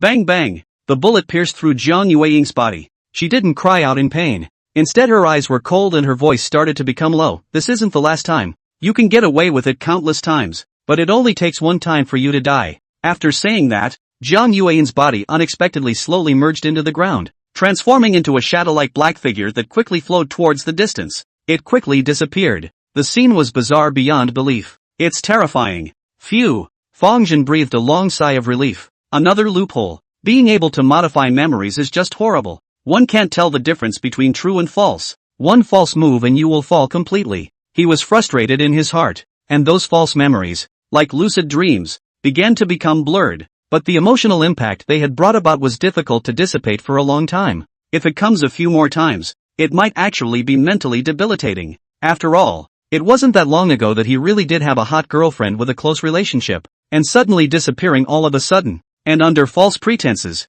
would have been a little confusing for anyone. Fang Zhen couldn't help but think of the people in the special operations team. These people, they should have to see a psychiatrist more often. Which kind person stepped in to help me? Fang Zhen turned back curiously, but looked back. He almost broke out in a cold sweat. What appeared in front of her was a girl, apparently also from the school, but her appearance looks, surprisingly, was exactly the same as Jiang Yuan, only that her expression was cold. Her hair was messy, and she was slightly haggard. And the girl was sitting on an office chair with rollers and a wooden stick in her hand, presumably to control the chair forward and backward. A thick blanket covered his legs. There was a faint odor of blood in the air. Who are you? Fang Zhen was startled. The girl stroked her hair. Jiang Yuan's original, not the fake you saw. Fang Zhen felt that the atmosphere was a bit weird at the moment. He himself had just been reminiscing about a short and beautiful love. Suddenly, a woman who looks exactly like her first love comes out of nowhere. Who could not be confused? The loophole is so outrageous that he transforms into a girl who is not missing to tempt himself. Vile. Fang Zhen suddenly realized something and asked in surprise, "You are also awake?" "That's right." Jiang Yuan nodded. "You are the first of your kind I've seen. That's why I saved you. That piece of iron I sharpened for 2 hours before I sharpened the tip of it. It's my secret weapon, and I used it just like that to save you." Fang Zhen was in an exhilarated mood at the moment. One of a kind. It's one of a kind. He wasn't the only one in the school who was an anomaly. This feels too good. Why are you sitting on the chair? Are you hurt? Fang Zhen couldn't help but ask. Jiang Yuan said calmly, "The people around me disappeared one after another. I felt very painful, and none of the people around me could understand me. So I chose to jump off the building yesterday to end this painful nightmare. Unfortunately, I'm not dead. It's just a broken leg. Even less coincidentally, I jumped just as the lights went out, and the entire dormitory building was roused out to see what I was up to. Whereupon they all disappeared in violation of school rules. An injured man who should be taken to the hospital doesn't need to go to bed on time as a rule. That's why I was spared." Chapter 16, There has always been only one. Good news. The girl who jumped was found. The reason for the disappearance of all the girls was also found. Bad news. She's obviously not the source either. Just as pathetic as Fonstown. Fang Zhen understood Jiang Yuan's feelings very well. He also had a time when he wanted to commit suicide due to mental stress. Fortunately, he carried through, at least in terms of mental endurance, a little stronger than Jiang Yuan. "Were you attacked by the loophole as well?" Fang Zhen asked. Jiang Yuan was confused. "What loophole?" "It's the monster that tampers with your memories, leads you to make mistakes, and even directly attacks you." "Never seen it." "Okay." Fang Zhen was a bit depressed. "Why do loopholes have to come at me? Isn't there someone else here? Could it be that there was no threat because she was the one with the injured leg? How is your leg injured?" Fang Zhen approached and inquired. Jiang Yuan's expression stiffened a bit. "It's okay." Fang Zhen clearly noticed that Jiang Yuan was not in a good state. Her face was unhealthily pale and her cheeks had a few shades of red, which was clearly a high fever. "You?" Fang Zhen was shocked and lifted the blanket off of Jiang Yuan's legs despite her obstruction. Only a bloody mess was visible under the blanket. Morose white bones were faintly visible among the blood and flesh. Fang Zhen sucked in a breath of cold air. Jiang Yuan was seriously injured. The legs weren't injured. They were almost wasted, and without timely medical treatment, the wound became infected and the blood smelled a little rotten. How much this must hurt. But Jiang Yuan surprisingly held on hard. "No, you have to go to the hospital immediately in your condition," Fang Zhen said in a deep voice. Jiang Yuan smiled haggardly. "I also know I have to go to the hospital, but tell me how to get there. Can we leave the school?" She is also sober. She knows exactly what gets done and what doesn't. Just die. Jiang Yuan was very weak. Her eyes didn't have much luster. "It's not bad to have someone to accompany you before you die. At least you're not going alone. It's nice to have someone sober around." It had satisfied her enough. Unfortunately, things don't always work out. It happened just when she was about to die. The two don't know each other. Naturally, there was even less crossover on weekdays. So obviously looking for each other, but never meeting in person. Although this request is not very reasonable, "Can I trouble you not to leave and accompany me for half a day?" Jiang Yuan's voice could clearly hear weakness. At the moment she has a severe fever, wound infection, excessive blood loss, and the intense pain stayed with her. So she estimated that she would only live for half a day at the end of her life. Before you die, she wished she had someone to talk to. It's real people, not those whose memories are distorted and who live muddled lives like puppets. "No, you won't die. We have a chance to escape from here," Fang Zhen said very seriously. Just for a moment, he then made up his mind. "To save the girl in front of me." Jiang Yuan shook her head. She didn't believe that Fang Zhen had a way to escape from here. If he did, why wait until now? "You come with me." Fang Zhen pushed the office chair that Jiang Yueying was sitting on and ran in the direction of the girls' dormitory. The office chair made a creaking sound. The tiny rollers are getting worn out. It seemed to be falling apart a bit. The violent bumps caused Jiang Yueying's brows to knit tightly, and the wounds were irritated, bringing about another sharp pain. But she hardened herself against even the worst of the pain. It was bearable at the moment. Soon, Fang Zhen pushed Jiang Yueying and forcefully stopped in front of a certain water delivery man uncle. A few doubts appeared in Jiang Yueying's eyes. This uncle. Who is it? How come I haven't seen it at all? Bai Ming smoked his cigar and smiled. What's the matter, little friend? You can just scan the QR code and place an order if you need water delivered. There's no need to stop me specifically. Fang Zhen didn't have the heart to say. Really? Where's your QR code? Of course it is. Bai Ming looked down for half a day, not finding the QR code that should be hanging around his neck, only seeing the magical girl badge full of secondary style. He looked at the badge in confusion. What the hell is this? It doesn't match your own aesthetic at all. It's too ugly. Fang Zhen picked up the badge on his chest. Bai Ming, it's time to recover. This is what the captain gave you to wear. If you forget, the captain will be very angry. As soon as I heard the word captain, Bai Ming had a jolt, eyes gradually clearing over. He's dealt with a lot of rule events, and his resistance to unusual forces would obviously be much stronger, so it would only take a little bit of stimulation for him to recover. Asterisk asterisk asterisk asterisk. I actually got hit too. Bai Ming kicked over the three-wheeled cart containing the buckets of water, his eyes full of fury. Actually arranged for me to have the identity of a water delivery worker. Damn loophole. At the same time he couldn't help but feel a bit of fear in his heart. Luckily the danger level is relatively low. The vulnerabilities generated are not very threatening. In a higher level event, he could have died the moment his memory was replaced. What a defense. So dangerous. Bai Ming looked grave. Fang Zhen was dissatisfied. What did you guys say at the time when you entered the girls' dormitory? Saying that your resistance was strong. Why did you get hit as well? Ahem. Well, one can lose one's hand and one can lose one's hoof. Bai Ming was very embarrassed. It didn't take long to get lost just boasting about it. Without Fang Zhen's reminder, he might be lost for a long time. Let's go. Let's go find the captain first. Bai Ming changed the topic. There's something odd about this girl's dormitory. Maybe it's really related to the girl who jumped off the building. We must find her first. Fang Zhen said. No need to look for it. I've already found it. Where? You tell me. It was only afterward that Bai Ming realized that the frail young girl Fang Zhen was pushing away was the girl who had jumped off the building. Fang Zhen quickly recounted everything that had happened. The second ordinary person to remain clear? Bai Ming looked extremely surprised. No wonder. No wonder. This is obviously something extremely rare. Fang Zhen wondered. What's wrong? Being able to remain clear shows that one possesses the potential of an awakened one. A rule event with two awakened ones. No wonder there are so many loopholes in the rules. It is because of your existence that the rule event collapsed so quickly. Awakenings are often born out of rule events. Rule events, however, do not necessarily give birth to awakened ones. The emergence of the awakened will accelerate the collapse of the rules event. Fang Zhen was surprised. There's such a saying? Of course. This is even more time critical, and we have to look for clues all over again. Bai Ming said bitterly, but your luck is really good. You actually managed to stay clear the fourth time you encountered a loophole. I got lucky, I guess. Thanks to the fact that my roommates and my memories weren't modified, giving me enough of a wake-up call. Fang Zhen said. Bai Ming was stunned. He was silent for a moment. What's your roommate's name? Fang Zhen didn't know what Bai Ming was doing asking this all of a sudden. But still, it's the truth. Huang Jingxin from your class? Bai Ming asked. Of course. Are you sure? Fang Zhen was puzzled. What's not to be sure of? Didn't I tell you? A few months ago my roommate went on an all-night internet trip and didn't return. And that's when I realized that something wasn't right with the school. Yeah, that one rings a bell with me. I just didn't put much thought into it at the time. Bai Ming's eyes were odd.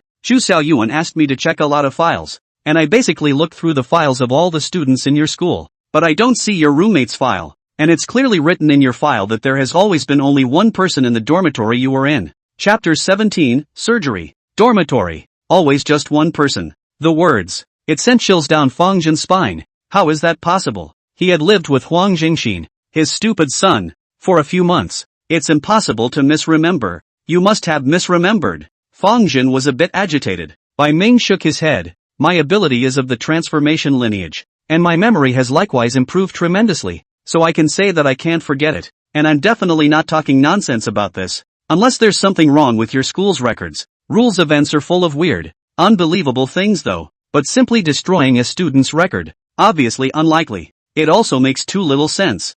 Fang Zhen breathed slightly sharply as he recalled his scene in the classroom. When his memory had been tampered with and he was surrounded by the illusion created by the loopholes, everything seemed so real. But Yen Cheng favored it and said he didn't have a roommate. Why would loophole throw out an event that doesn't match his memory? This allowed him to successfully find the break, get rid of the illusion, and retrieve his true memories. Perhaps that's why. Because Fang Zhen really doesn't have a roommate. The loophole fabricated memories that matched the facts, but conflicted with Fang Zhen's own memories. My memories, they've been faulty? Fang Zhen was creeped out. It's a feeling that's too uncomfortable. Bai Ming comforted Fang Zhen. Don't be too nervous. You've been in the rules event for 2 years. It's not impossible for your memory to be off. As long as it's over, you'll definitely be able to recover. With Bai Ming's assurance, Fang Zhen felt much better in his heart. Alright, let's go find Chu Xiaoyuan first, Bai Ming said. With that, he headed straight for the girls' dormitory building. Zhang Yueying looked at Bai Ming's back and was slightly confused. Who is he? I've never seen this person before. And how come I can't understand anything you guys are saying? He's the one who came to solve our school's problems. A member of the special action team, which you can understand as the state's people who specialize in solving weird things like this. Fang Zhen explained. Zhang Yueying's eyes brightened significantly. State, send, rescue. What an uplifting word. But her eyes quickly dimmed again. She was in too bad a condition now. Her consciousness gradually began to tend to blur. And she might die completely at some point. If she hadn't jumped yesterday. Just one more day of simmering, collapsed in the pre-dawn darkness. It really is a desperate thing. Fang Zhen sensed Zhang Yueying's emotions and whispered in relief. We'll be fine. I'll definitely send you out to receive treatment. You won't die. Thanks. Zhang Yeye spread her smile and laugh. Only her face grew paler and paler. Bai Ming rushed to the floor of the girls' dormitory building and was about to go upstairs. Just a teenage loli bouncing down the stairs. Captain? Bai Ming was stunned. Chu Xiaoyuan glanced at him.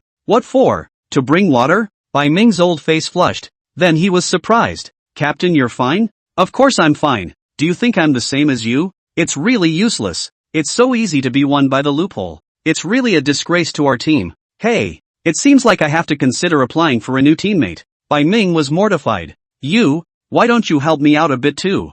I wanted to see just how long it would take you to come to your senses. And now it seems barely scraping by. Bai Ming was glad in his heart. Luckily Fang Zhen helped him sober up. Otherwise this whole thing is probably going to be laughed at for the rest of my life. Chu Xiaoyuan walked out of the dormitory and exhaled a mouthful of turbid breath. All searched. There's nothing wrong. The source doesn't seem to be here. We guessed wrong. We can only find another place to look again. She also had a bit of a headache. Searching so aimlessly, she didn't know when she'd have to find it. If the rules event progresses to the third stage, could be trouble. At that moment, she noticed Fang Zhen and Zhang Yueying. What happened? Chu Xiaoyuan was surprised. Didn't we say that all the girls had disappeared? Fang Zhen said. She's the one who jumped off the building. Captain, is there any way you can help her? She's in bad shape. Chu Xiaoyuan frowned at the words and immediately stepped forward, lifting the blanket in front of Zhang Yueying, her pupils shrinking slightly. That bad? You're still alive in this situation. Life is quite tenacious. Awakened one? No wonder. It seems to have the potential to become an awakened. Chu Xiaoyuan shook her head. Unfortunately I can't save it. The bones are crushed. The flesh and blood are rotting. Unless the limbs are amputated immediately in order to save a small life. Fang Zhen's eyes were filled with disappointment. Can't you? Zhang Yueying, however, had already prepared herself mentally. She smiled, somewhat poignantly. It's okay. There are 3 sober people with me before I die. My wish before I die has already been exceeded. A few moments of appreciation flowed from Chu Xiaoyuan's eyes. Very tenacious and spontaneous girl. I can try to save you, but I can't guarantee that it will work, and it will be very painful. After all, I don't have any anesthetics in my hand. Do you want to bet on it? Chu Xiaoyuan said. Win the bet, get to live, lose the bet, and go through a great deal of torture before you die. It's a dilemma. Zhang Yueying looked surprised as she looked at the little girl in front of her who was but about the same age as her sister. It looks juvenile, but the tone is so old and steady. Zhang Yueying's breathing was disordered. The high fever had already made her consciousness increasingly blurred, but the will to survive still made her say, good. One simple word. Chu Xiaoyuan smiled. Good. Only to see that she slowly stretched out her right hand. The palm of her hand unexpectedly separated slowly like silk threads,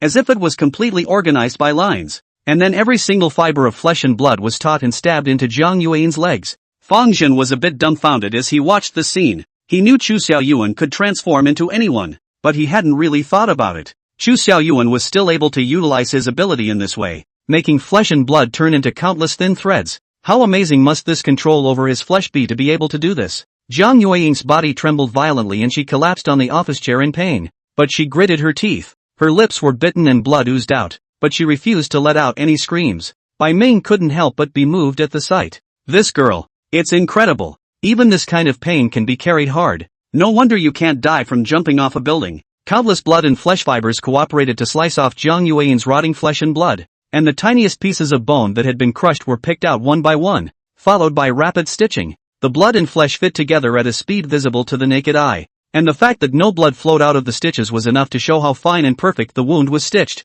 The process lasted a mere minute, but the presentation is effective. It's probably going to make even the best surgeons gasp in wonder. I can assure you that I'm sterile. It's just that there's nothing I can do about your original infection. You'll just have to tough it out and see how lucky you are. And your injuries are too severe. Your calf can't be saved at all. And you can barely save part of your thigh. Even if you survive, you can only be disabled in the future. Chu Xiaoyuan withdrew her hand and said softly. The countless thin threads rejoined and transformed back into small, white, compact hands. This minute was undoubtedly extremely long for Jiang Yueyin. She was sweating profusely and her clothes were soaked. The intense pain deserved her to pass out. But she didn't. She gave a hard smile. Thank you, little sister. Bai Ming sucked in a breath of cool air. Oops. The captain hates being called little sister. Once someone does that, the captain is sure to be fuming. But the situation was beyond Bai Ming's expectations. Chu Xiaoyuan only looked ugly for a moment, but her eyes were still complex as she said, rest well.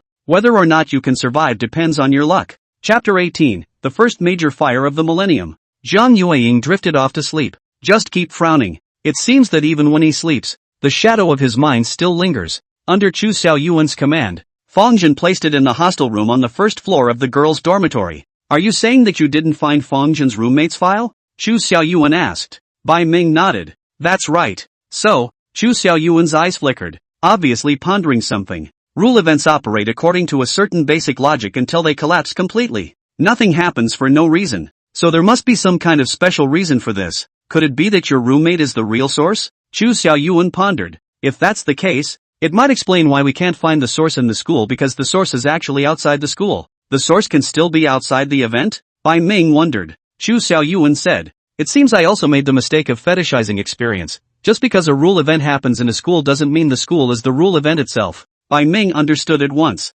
Yeah, the rules incident just included the school. It does not follow that the source is necessarily in the school. No one says the source has to be at the center of the event. You made a mistake too. You made a mistake too. Bai Ming said gleefully. Chu Xiaoyuan revealed her threatening little tiger teeth. Are you happy that I made a mistake? Bai Ming snapped. No. It's really official. Fang Zhen, on the other hand, was surprised. An internet addict can be the source of a rule incident? Chu Xiaoyuan replied. Anyone can be the source. What's the solution if he becomes the source? I'm afraid we'll just have to kill him. At least as far as I can tell. No one has the means to reverse the source and bring it back. It'll have to be done in order to fix the whole thing and save the school. Fang Zhen could only let out a long sigh at his words. This stupid son. How is that a source? Let's go. Set off. Before Huang Jingxin disappeared, he was going to an internet cafe for an all-nighter. So odds are that the person is outside the school. Let's go find him immediately. Chu Xiaoyuan thundered. Because the rules are collapsing fast. And she was too confident to even bring enough people. This matter cannot be handled properly. Headquarters will definitely hold her accountable. The three came to the school entrance. Fang Zhen questioned. Can I really leave the school? Will it be a violation? Your student status is indeed a nuisance. It would have been better if you had brought Jasmine with you. She's best at solving such things. Chu Xiaoyuan felt troubled. Who's Molly? Bai Ming casually explained. One of the sisters at our headquarters. Her ability can cheat the rules. And with her around, to a certain extent, she can allow us to play without any limitations. This is a treasure that will only accept mission assignments from the headquarters. Fang Zhen was surprised that there was still this kind of ability. Awakened people have special abilities. However, in a rules event, it will still be suppressed by the rules. Can't be reckless. Don't look at Chu Xiaoyuan and Bai Ming seemingly not being restricted by the school rules, but that was because they were outsiders. Once they wreaked havoc in the school and affected the students' learning, they would inevitably be targeted by the rules as well. Give it a try. You're also considered a half-awakened. The impact of the rules will be lower for you. At least you won't disappear immediately. Chu Xiaoyuan said. She insisted on bringing up the town. Because her instincts told her to. Fontainebleau is the key to solving the source. Fang Zhen had no choice but to try. He carefully walked out of the campus gate and didn't feel the effects of any special power. A great relief came over him. It seems that not allowing students to leave the school at will is not part of the school's rules, and was probably just brought up by some school leader with a brain fart. It's not included in the school rules. It's just some kind of student code that's been circulating on WeChat. Freshmen leaving school. It's not really restricted. Fang Zhen was very angry when he found this out. Which doggone leader gave the order, causing him to not dare to leave the school for a few months? The three set off again. Bai Ming asked, "Which internet cafe did your roommate go to?" "There can be a good number of internet cafes around the university town." Fang Zhen replied, "Late night internet cafe. This one is the closest to our school." Huang Zhangxian filled up the membership. He must be going to this internet cafe. Bai Ming stopped in his tracks with a complicated expression. Fang Zhen asked, "What's wrong?" "Sometimes I wonder if you're the source. How you always have something to say that's beyond my expectations." "Where did that come from?" Bai Ming said, "Although we came here without much preparation, I have more or less looked up your school's information, and I have also paid attention to the big events that have happened in recent years in and around your school. The late-night internet cafe you mentioned happens to be among my information. 3 years ago, the late-night internet cafe was hit by a huge fire, reduced to rubble, and burned to death several hundred students. I heard the reason was that the firefighting was not up to snuff, and some people tried to suppress the incident, but too many people died, and it still came to light. Because of this incident, more than half of your city's leaders were jacked up, and it made such a big fuss that it was hailed as the first major fire of the millennium." Fang Zhen was dumbfounded at his words. Late-night internet cafes are gone. What about his memory of coming here himself? Roommate Huang Jingxin, every time you sneak out of school overnight internet access, are going to the late-night internet cafes. My memories are actually so unreliable. Fang Zhen was at a loss. Being in the middle of a rules event, memories have been tampered with too much. In addition to staying sober, he's not much different from those who are muddling along and going about their lives as usual. Always feels so pathetic. A trace of confusion also flashed in Chu Xiaoyuan's eyes. If Fengtown was just affected by the rules event, then there should always be a reason why the rule event, to modify these memories for Fang Zhen. When this matter is over, you can check Fang Zhen's file again, Chu Xiaoyuan whispered to Bai Ming. Bai Ming nodded, indicating that he knew. Chu Xiaoyuan said, "Regardless of whether the late-night internet cafe is there or not, we should take a look at it anyway. Let's go." Late-night internet cafes are not far from the school. It's just 300 meters away near the snack bar. The trio arrived soon after. Snack Street is empty. There is no one. Looks broken and desolate. There are a few stalls of carts. Has been covered with a thick layer of dust. I do not know how long no one came. The late-night internet cafe is just across the road. A small 2-story building. A converted old house with a rape field still in the back. Perhaps one of the reasons why the fire protection is not up to snuff. Whether there is a business license or not is a question. However, because of its proximity to the school, and because it is inexpensive and the machine performs just fine, it is still the first choice of most students. It's almost always full on weekends. It's kinda hard to get a spot. At the moment, the late-night internet cafe stood in peace and quiet. Late-night internet cafe for words made of LED lights, hanging in the top of the internet cafe, flashing brightly and dimly. The wall is mottled, peeling off a lot of wallpaper, and there are advertisements on the top of the license. Locksmith, driving school, and bag lady. There was some dust on the glass doors of the internet cafe, which looked greasy and dirty. Through the glass you could vaguely see the small, cluttered rows of sofa seats and the rows of monitors that were too late to be moved. It was empty and full of cigarette butts though, but more or less, you can still see how overcrowded it once was. Fang Zhen breathed a sigh of relief and laughed. It seems that it's not a misremembering. It's your file that's wrong. Isn't the late-night internet cafe properly here? It's just that there's no business and it's been closed for a long time. Bai Ming's brows furrowed. What's going on? Could it really be that you have the wrong file? Chapter 19, The Burned-Out Internet Cafe. Go on, get in there. Chu Xiaoyuan didn't say anything, but walked straight to the late-night internet cafe. The internet cafe is in disrepair, but it wasn't as burned to the ground as Bai Ming said. It was 7:30 at the moment. It was completely dark. Late-night internet cafes are dark, like a haunted house, and the wind blows at night. Chilly, making people can't help but shiver. Groan. The door to the internet cafe was opened. It was so dark that you couldn't see anything. It's too silent. Can't even hear the bugs chirping. It's so dark. Fang Zhen subconsciously turned on his cell phone's flashlight and illuminated the area in front of him. The front desk of the internet cafe was empty. Nothing. Chu Xiaoyuan suddenly asked, "Are there any rules for internet cafes? You've never been to an internet cafe?" "Of course. How could I, a cute little 9-year-old girl, have come to an internet cafe? Xu Xiaoyuan wrinkled her nose, clearly displeased with Fang Zhen's question. Fang Zhen thought for a moment. There doesn't seem to be any rules. Generally, you can't smoke, you can't smash the keyboard and mouse with force, you can't steal the graphics card, and you can't molest the female webmaster or anything like that. Bai Ming's face stiffened slightly, dropping the cigar he had in his mouth to the ground and stomping it out quickly. That's basically no rules. Which isn't bad. I don't know, Xu Xiaoyuan said. Then Xu Xiaoyuan and Bai Ming both pulled out a flashlight from their arms. The flashlight is obviously special, showing a metallic luster. Looks small and portable, but once opened, irradiated light is very bright, simply to shake people's eyes blind-like,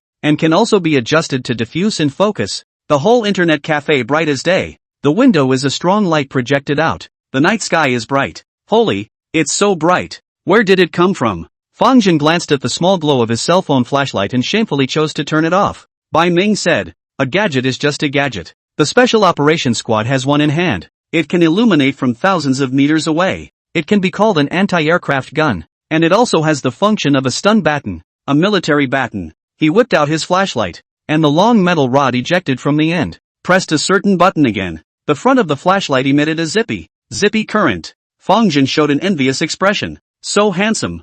I'll send you one when it's over, Bai Ming said casually. Yeah. The trio hunted through the late-night internet cafe. The internet cafe wasn't too big. There are 2 floors though, but there are only 200 or 300 spots. It's a quick search. Late at night in the internet cafe, air filled with a moist odor. A bit like the return to the South Day. Fang Zhen feel a little slippery feet. Vaguely can also hear the tick sound. Fang Zhen walked on the stairs, careful for fear of slipping. He complained in a low voice, it can't be a leak somewhere. Can it be? It's been down for so long. Hasn't the water stopped? The stairs made a creaking unbearable sound. The surroundings dimmed. The internet cafe, which had been like daytime, suddenly became very poorly lit. Fang Zhen had a jolt, feeling that something was not quite right. He laughed dryly. Stop it guys, the flashlight is out of power? It can't be. Isn't it specially equipped by the special team? Quickly turn on the flashlight. There was silence all around and no one answered. Only his voice echoed in the dead silence of the internet cafe.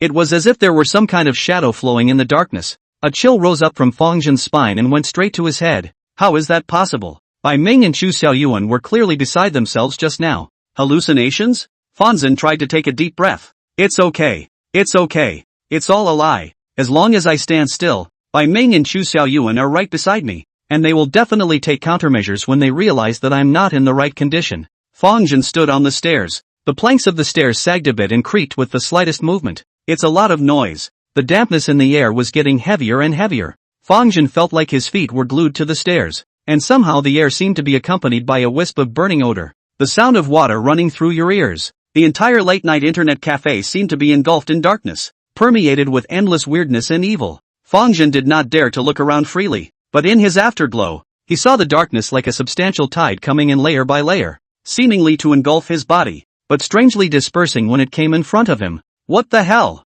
Fang Zhen very slowly and carefully turned on his cell phone flashlight. A faint light emerged from the back cover of the phone. Surprisingly, the light from the flashlight could only illuminate a distance of less than a meter in front of him. A meter away. It was as if it was another world, one completely sunk in blackness. Fang Zhen's body froze, and he saw that the stairs under his feet were charred and fragile, as if they would break at any moment. He went downward in some alarm.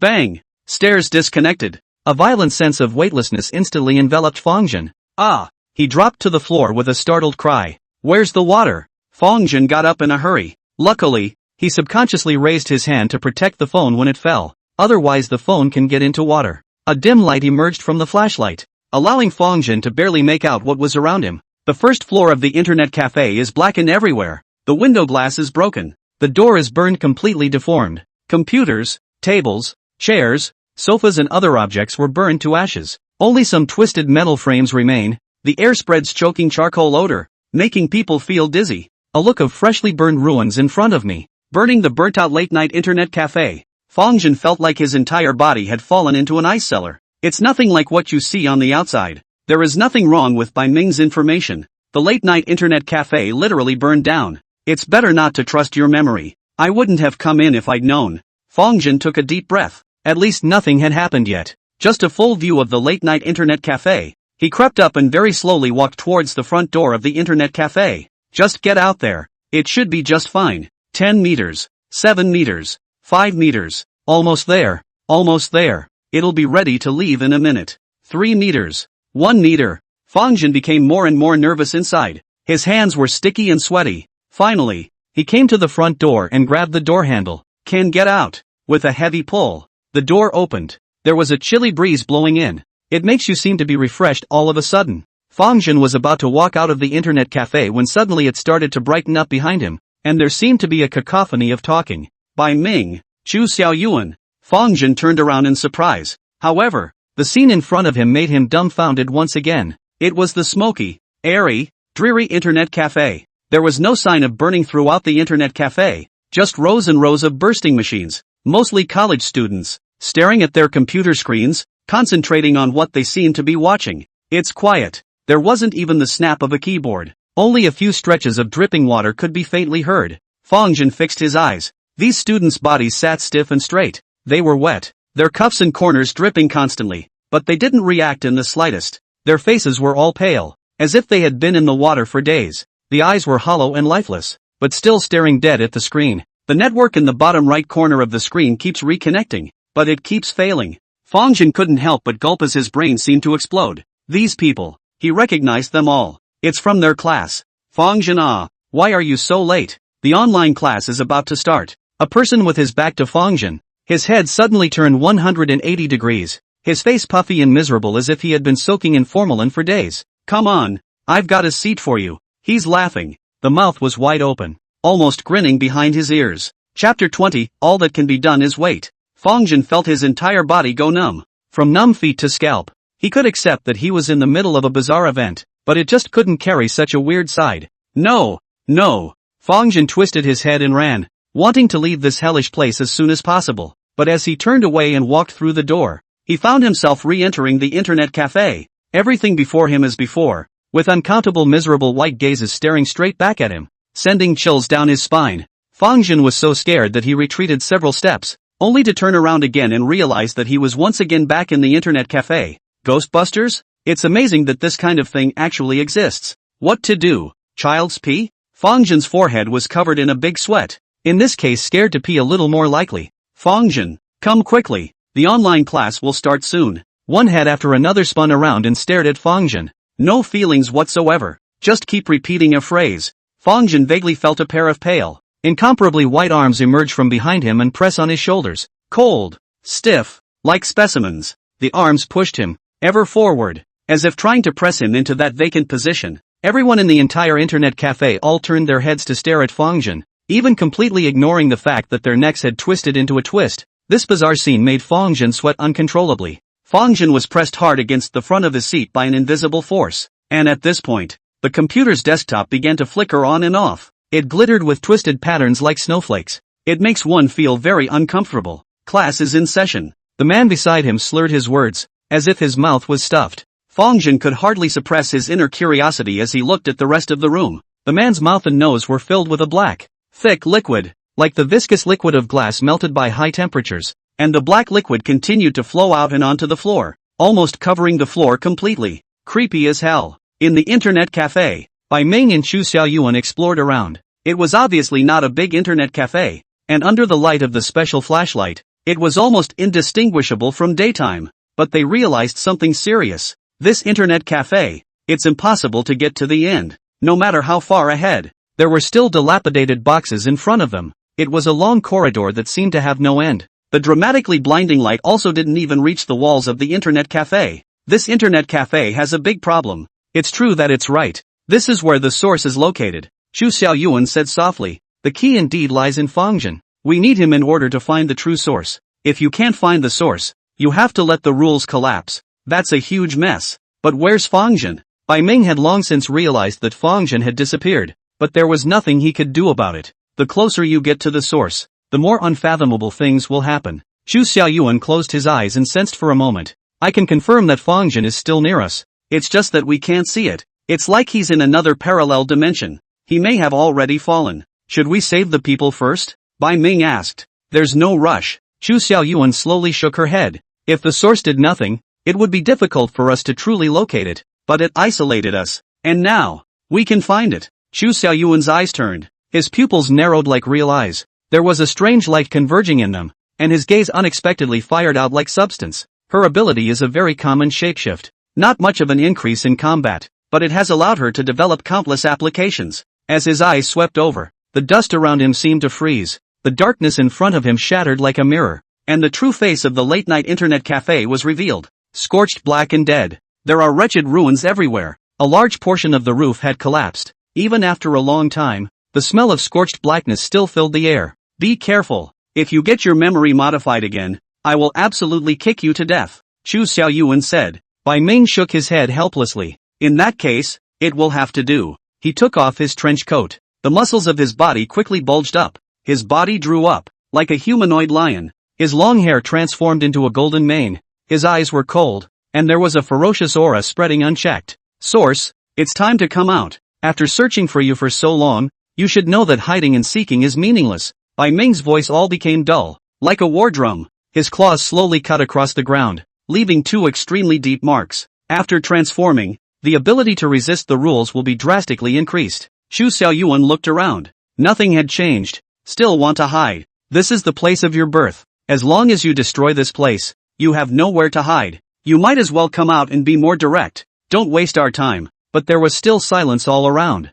No change. Do it, Chu Xiaoyuan ordered. Bai Ming roared, and then leapt up, setting off a shocking wave of air that directly smashed the charred ceiling, followed by a heavy fall from the air like a golden cannonball, with an incomparably shocking momentum that directly shattered the foundation of this ruin. Both claws were like sharp blades, kicking up gusts of wind and tearing through walls. Just for a moment, the ruins, which were already in shambles, were completely churned up into a field of broken bricks and glass slags. Cool. Bai Ming grinned. This feeling of wanton destruction is still great. Next it's time to get down to business. He swept his gaze across the room and suddenly froze. Why it still hasn't shown up? It doesn't make sense. Captain, what's going on here? Chu Xiaoyuan's eyes were also filled with confusion. Strange. It should be right here. Otherwise how could this one burnt down internet cafe have the ability to affect our perception? Could it be that? Bai Ming wondered. Does it say anything? Like I said, Fang Zhen is actually with us. Just trapped in another dimension. The source is in another dimension?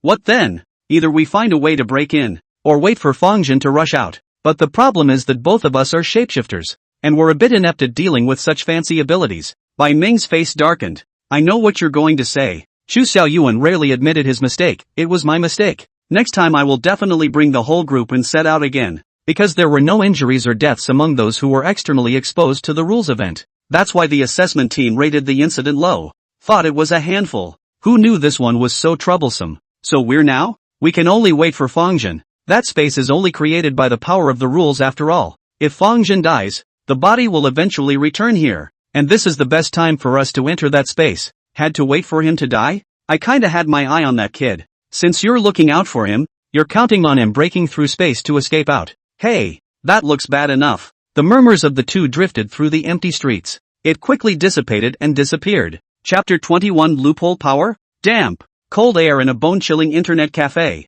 It was clearly a full house, but there was just dead silence. Each man's face was pale, staring at the flickering snowflake computer screen, their eyes empty as if some force was pulling them. Fang Zhen was pressed down on the seat by a pair of invisible hands, and he clearly felt the cold palms pressing on his shoulders all the time. And there was a chilly wind blowing behind his neck, and there was a regular exhale and inhale. It was like a ghost was on his back and refused to come down. Fang Zhen felt that his blood seemed to have turned cold. He wanted to struggle, but his body stiffened bit by bit, as if he had been thrown inside an unlocked freezer. His bones and flesh and blood were frozen together. The clothes were all wet with cold sweat at the moment, and the constant blowing of the yin qi. The whole thing was like standing on the main street on a cold winter day blowing in the wind. It's going to die. This could really kill you. Fang Zhen struggles hard to get back to his feet. Don't be noisy. The man beside him spoke. His face expressionless, like everyone was covered in a thick white mask. Roll call is coming up. The emotionless voice echoed in Fang Zhen's ears.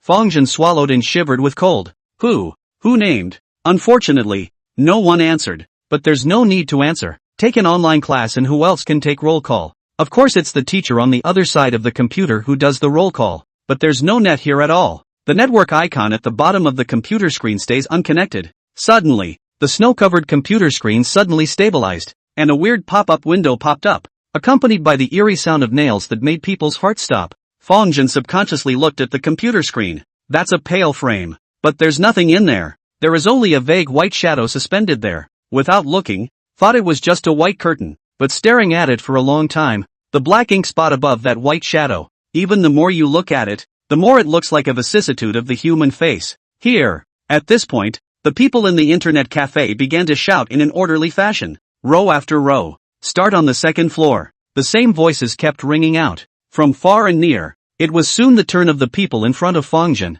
The students in the front row finish in turn on roll call. Then it was Fang Zhen's turn in the row. A sound of two. Like a death sentence. Constantly approaching. Until the people around Fang Zhen also shouted too. And then the whole room fell into silence. No follow-up. It's your turn. The surrounding people's bodies straightened unchanged, but their heads all slowly turned to stare at Fang Zhen. Fang Zhen's heart clenched. Done. The roll call was his turn. He didn't know what to expect. But what happens next is definitely not good. No, I must leave. Be sure to leave. At this moment, adrenaline was secreting frantically. Fang Zhen gritted his teeth to stand up, while the pressure behind him seemed to be getting bigger and bigger, like a small mountain, as if it was going to crush him completely. What to do, and so on. Fang Zhen remembered something, and with all his strength, he fished out 3 long golden hairs from his pocket, which had been given to him by Bai Ming, and which contained a small portion of the power belonging to Bai Ming. Help! Fang Zhen grasped the long golden hair in a death grip, and the long hair suddenly lit up, as if some kind of power had poured into his body. Ah! Fang Zhen jolted to his feet. A blazing wave of warmth rushed through his body. At the moment,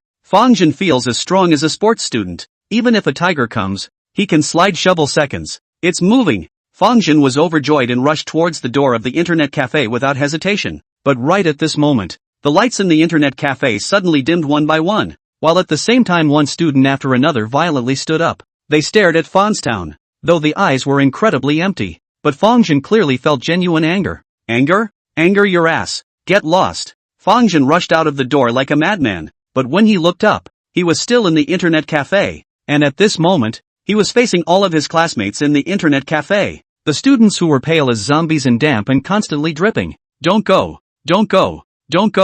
Everyone was opening their mouths as if mechanically, but the sound was coming from the small of their backs, eerie and dull, like a muddy movement made by being pressed into the water, and permeated with an overwhelming sense of suffocation. Bai Ming and Chu Xiaoyuan were waiting in an open ruin. There was anxiety gripping the duo inside. If it drags on too long, the rules event stepped into the third phase. The problem is serious. Captain, have you ever dealt with a stage 3 rules event? Bai Ming couldn't help but ask. Chu Xiaoyuan glanced at him. Of course, you can't become a captain without having dealt with the third stage. Don't you know that? Of course I know. I'm just curious as to what the third stage is really like. You'd better pray that you don't run into the third stage, the danger of which is indescribable and many people will die. Do you know about the Class A incident codenamed Presidential Stampede 4 years ago? The Presidential Palace. That's a building left over from the Republican era. It's a tourist attraction nowadays. 4 years ago there was a massive stampede. The exact number of people who died is virtually unknown,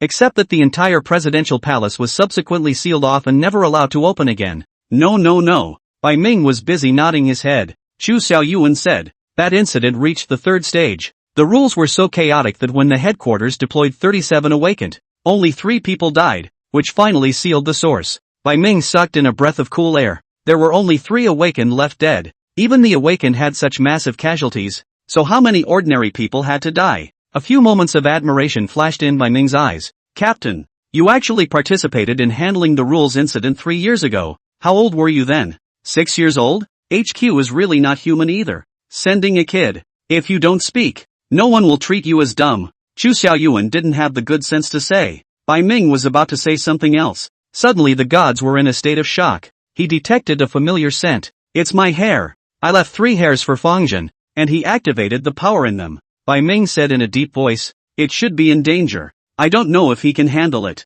Chu Xiaoyuan shook her head. It's hard. After it's over, find a way to find his parents and give enough compensation. We are responsible for Fang Zhen's death. She appeared calm. I've met too many of them. Isn't that a bit too cold-blooded? Bai Ming said. Chu Xiaoyuan said, this world is this hellish. Life and death are not for the people, but those who survive must always continue to live well. Rumble. Suddenly it was like a thunderclap above their heads. The two looked up in unison. Surprisingly, I saw a crack in the head. They saw a dead internet cafe. Among them are all the pale figures of the general ghosts, and figures surrounded by the center. Even Fang Zhen at the moment the chest cracked, even 7 or 8 bizarre tentacles drilled out, will be surrounded by all the figures swept away, but also will be the internet cafe building is also crushed together. Fang Zhen? He didn't die. And he broke the boundaries of the rule space by himself. Chu Xiaoyuan was shocked. This kind of thing was far beyond her expectations. Is this his awakened ability? So strange. Never seen it before.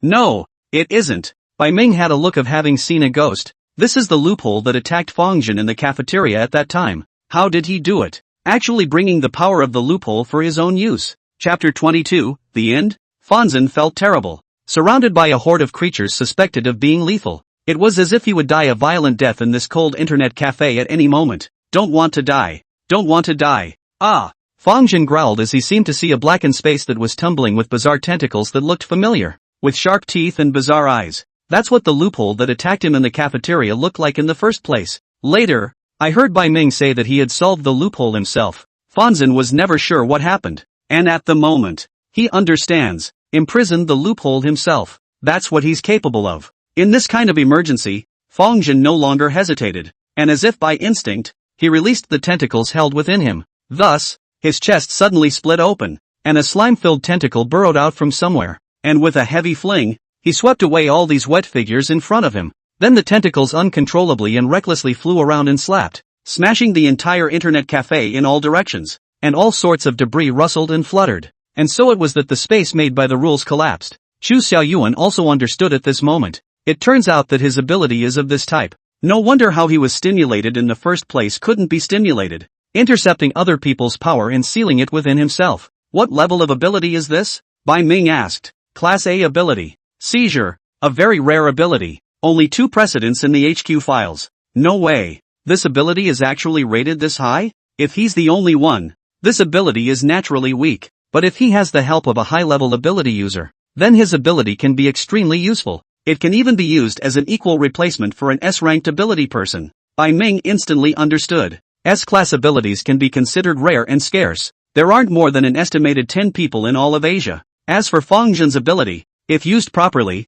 it could allow him to briefly possess the power of an S-ranked ability user, and that alone was worthy of being rated A rank, or even pseudo-S rank. Talent. Ah, if this kind of guy is brought back to headquarters, we'll definitely be honored. Bai Ming rubbed his hands together in excitement. Rumble. Space was completely shattered at this moment. Fang Zhen fell into the middle of a ruin. I escaped? Fang Zhen took a long breath. This memory is a nightmare. He saw Bai Ming and Chu Xiaoyuan. Excited as hell. Here comes the savior. At this time, the surrounding darkness like a faded canvas, a little bit receding, was destroyed by Bai Ming. All the internet cafe at this moment even reappeared, but the tables, chairs and computers have disappeared. Only the empty hall, and in the center of the hall, a man sat on the floor with his back to the 3. He seemed to be burnt, smelling strongly of charcoal, and dripping water from his body. Soon a thick layer of water had accumulated on the ground. Source, you finally appeared. Bai Ming rubbed his fists. Fang Zhen cautiously hid behind Bai Ming and couldn't help but probe. That's the source? It doesn't feel much different than a ghost. Huang Zhengxin? Fang Zhen tried to call out. The man in the center of the hall was unmoved. It won't work. He's not the roommate you know anymore. Becoming the source means that his spirit has collapsed and he can't communicate properly. Bai Ming took a large step forward. The figure in that hall twisted and changed. Immediately afterward layers of light suddenly appeared. Late-night internet cafes seem to be going back to their old ways once again. It's all already in its original form. So don't use this little trick. Bai Ming sneered coldly as he let out a low roar. His sound waves spreading, unexpectedly directly shattering the layers of illusory phantoms. The voice is like a lion's roar, deterring demons and evils. As soon as the source revealed itself, it was time for him to make his mark. That source slowly turned around. Can't see the face. There are only thick burn marks. It was dripping with thick, unpleasant black slime. Has it collapsed into this? If we don't fix it, we might really have to step into the 3rd stage. Bai Ming's figure rushed out like a cannonball,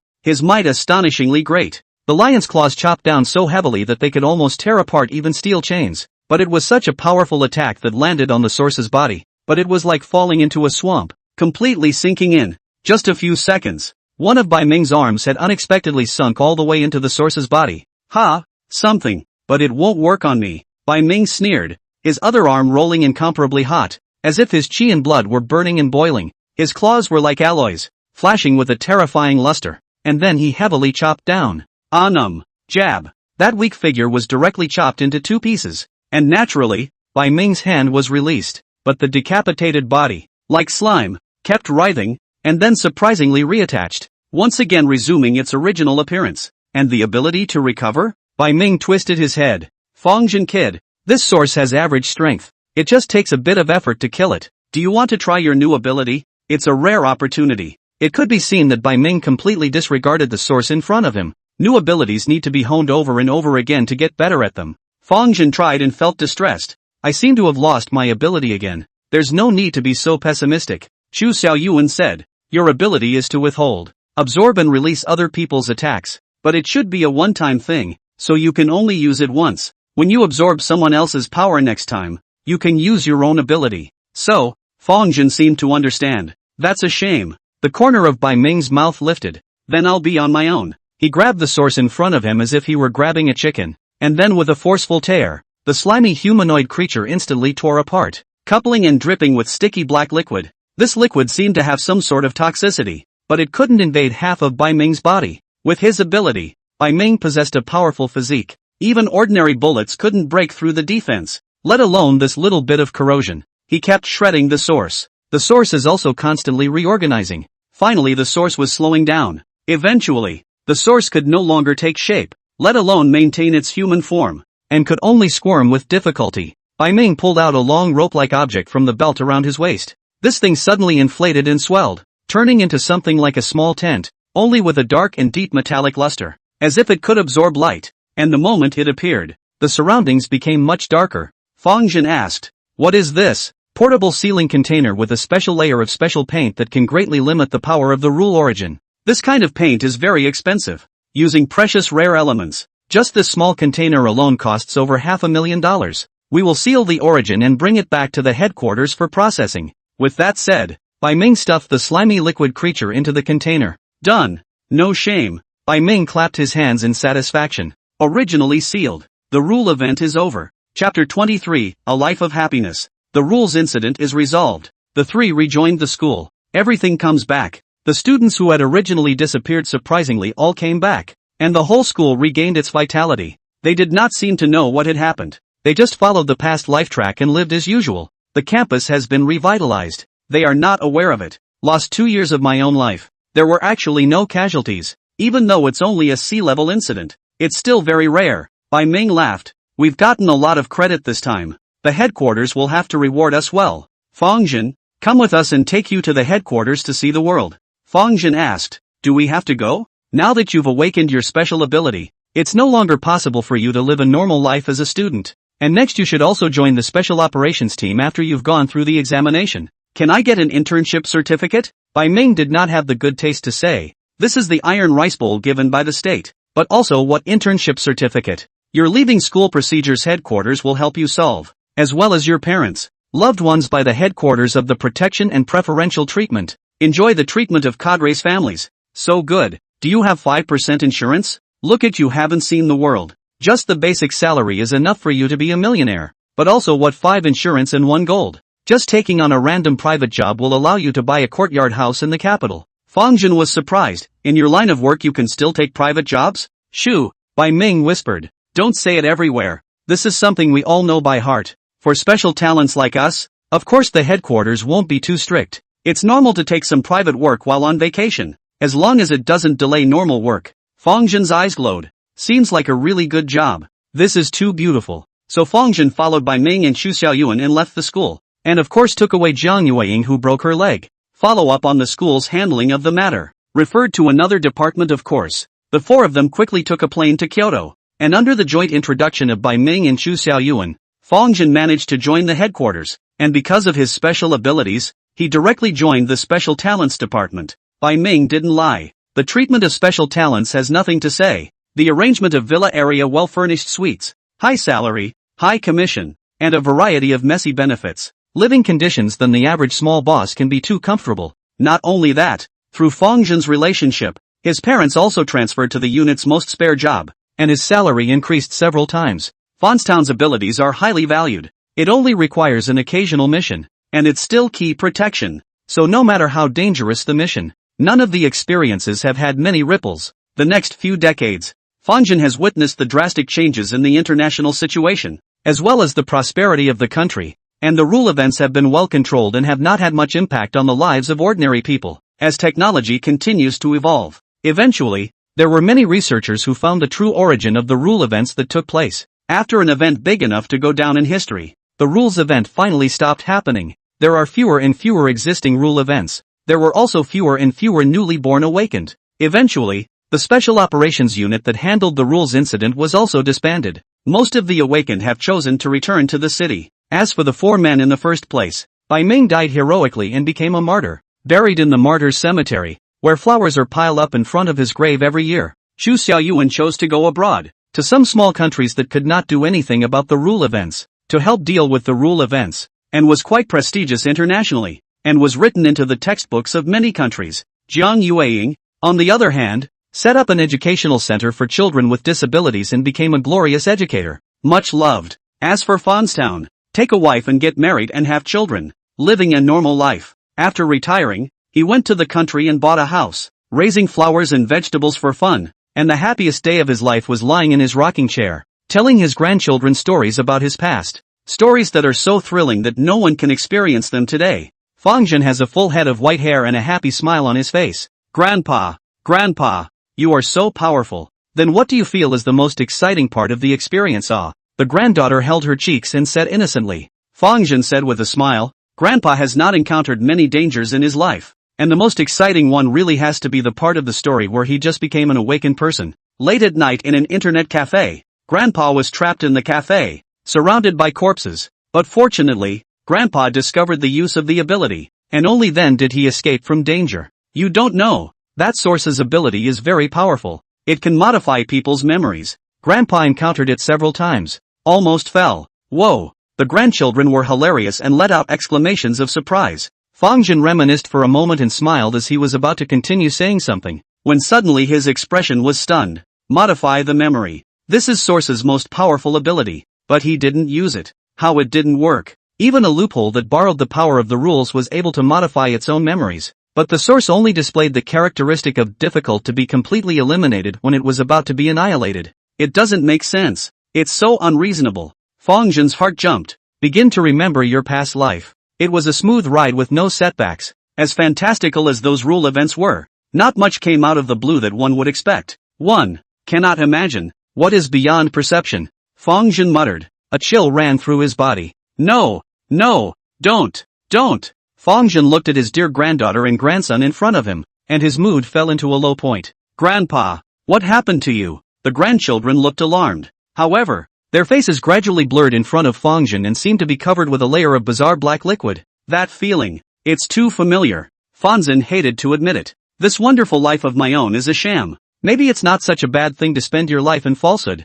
At least, everything is perfect. Fang Zhen muttered to himself. However, why did you let me find out? Now that I've found it, how can I die of old age with peace of mind? Source, you gave me back my life. Fang Zhen growled low in anger. The frail, old body begins to rejuvenate. He felt for the pistol at his waist. Bang, bang, bang. In one breath, he emptied all the bullets in his pistol. A violent sound, ringing in the ears. It nearly shattered my eardrums, and the sunny little country yards around them began to fade, replaced by a thick, charred blackness of cold, damp, dilapidated internet cafes with scorch marks everywhere. He found himself wrapped in a thick black slime like a black insect cocoon. At the same time, he was accompanied by 2 other familiar figures, Bai Ming and Chu Xiaoyuan. Their eyes were closed and they lay very peacefully in the black slime, caught up in a world of their own. Still a special operations team, not as good as an ordinary person like me. Fang Zhen scoffed in contempt. They can't hear it now anyway.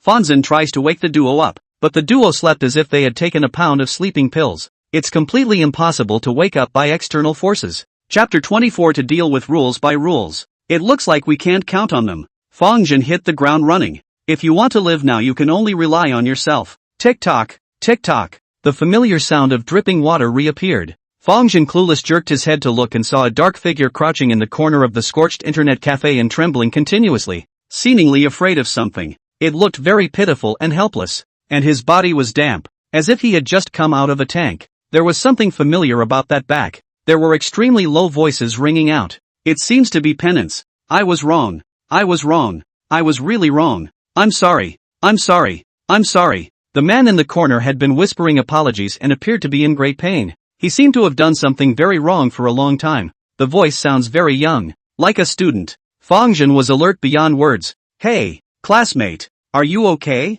But his greeting was not answered. The man crouching in the corner was still trembling. Why I'm sneaking out of school? Why would I smoke that cigarette? I was wrong. I was really wrong. Don't you guys die. Don't die. He cried bitterly. Only his sobs were shrill and unearthly. Fang Zhen's heart trembled. This one. What's going on? Not quite right. There can be no mistake. This person is inevitably the source. At this time, the person squatting in the corner slowly turned his head. The face was very familiar. Only emaciated to the extreme. Pale and bloodless. But his eyes were scarlet as if they were going to glow. Huang Zhengxin. Fang Zhen recognized the person in front of him. It was his roommate. Huang Zhengxin. He really is the source. Huang Zhengxin was lost in thought at the moment. His voice was gloomy and cold. And every time he spoke there was a gust of ghastly wind blowing over. Why are you breaking school rules? How nice that everyone doesn't break school rules. If you don't break school rules, you won't have to do so much. Whoa, he was crying, whispering as he ghosted.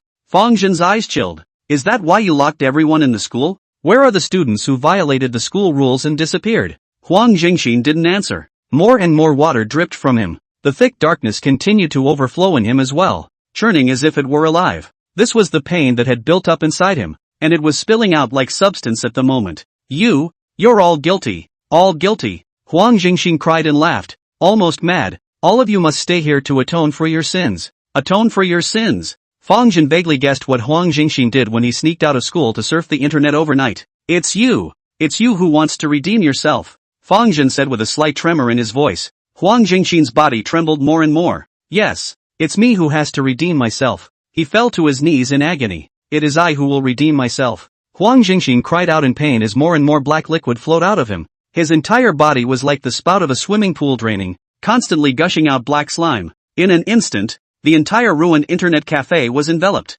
Fang Zhen is looking to escape, but that's clearly not possible. The black liquid wrapped around his legs keeps him moving. These black liquids continue to climb on Fang Zhen's body as if they wanted to leave him behind completely. The source did not only possess the ability to modify memories. This was a place that belonged to him. Then he could be said to be a master-like existence. Only mentally unbalanced masters. What to do? Cold sweat oozed from Fang Zhen's forehead. At this moment, a weak voice came from the ear. The three main guidelines. One must follow the rules. There is actually another interpretation of the meaning. To use the rules to deal with the rules. Fang Zhen turned his head and saw that Chu Xiaoyuan had already awakened. But she was groggy and seemed to be about to fall back asleep at any moment. Captain, help!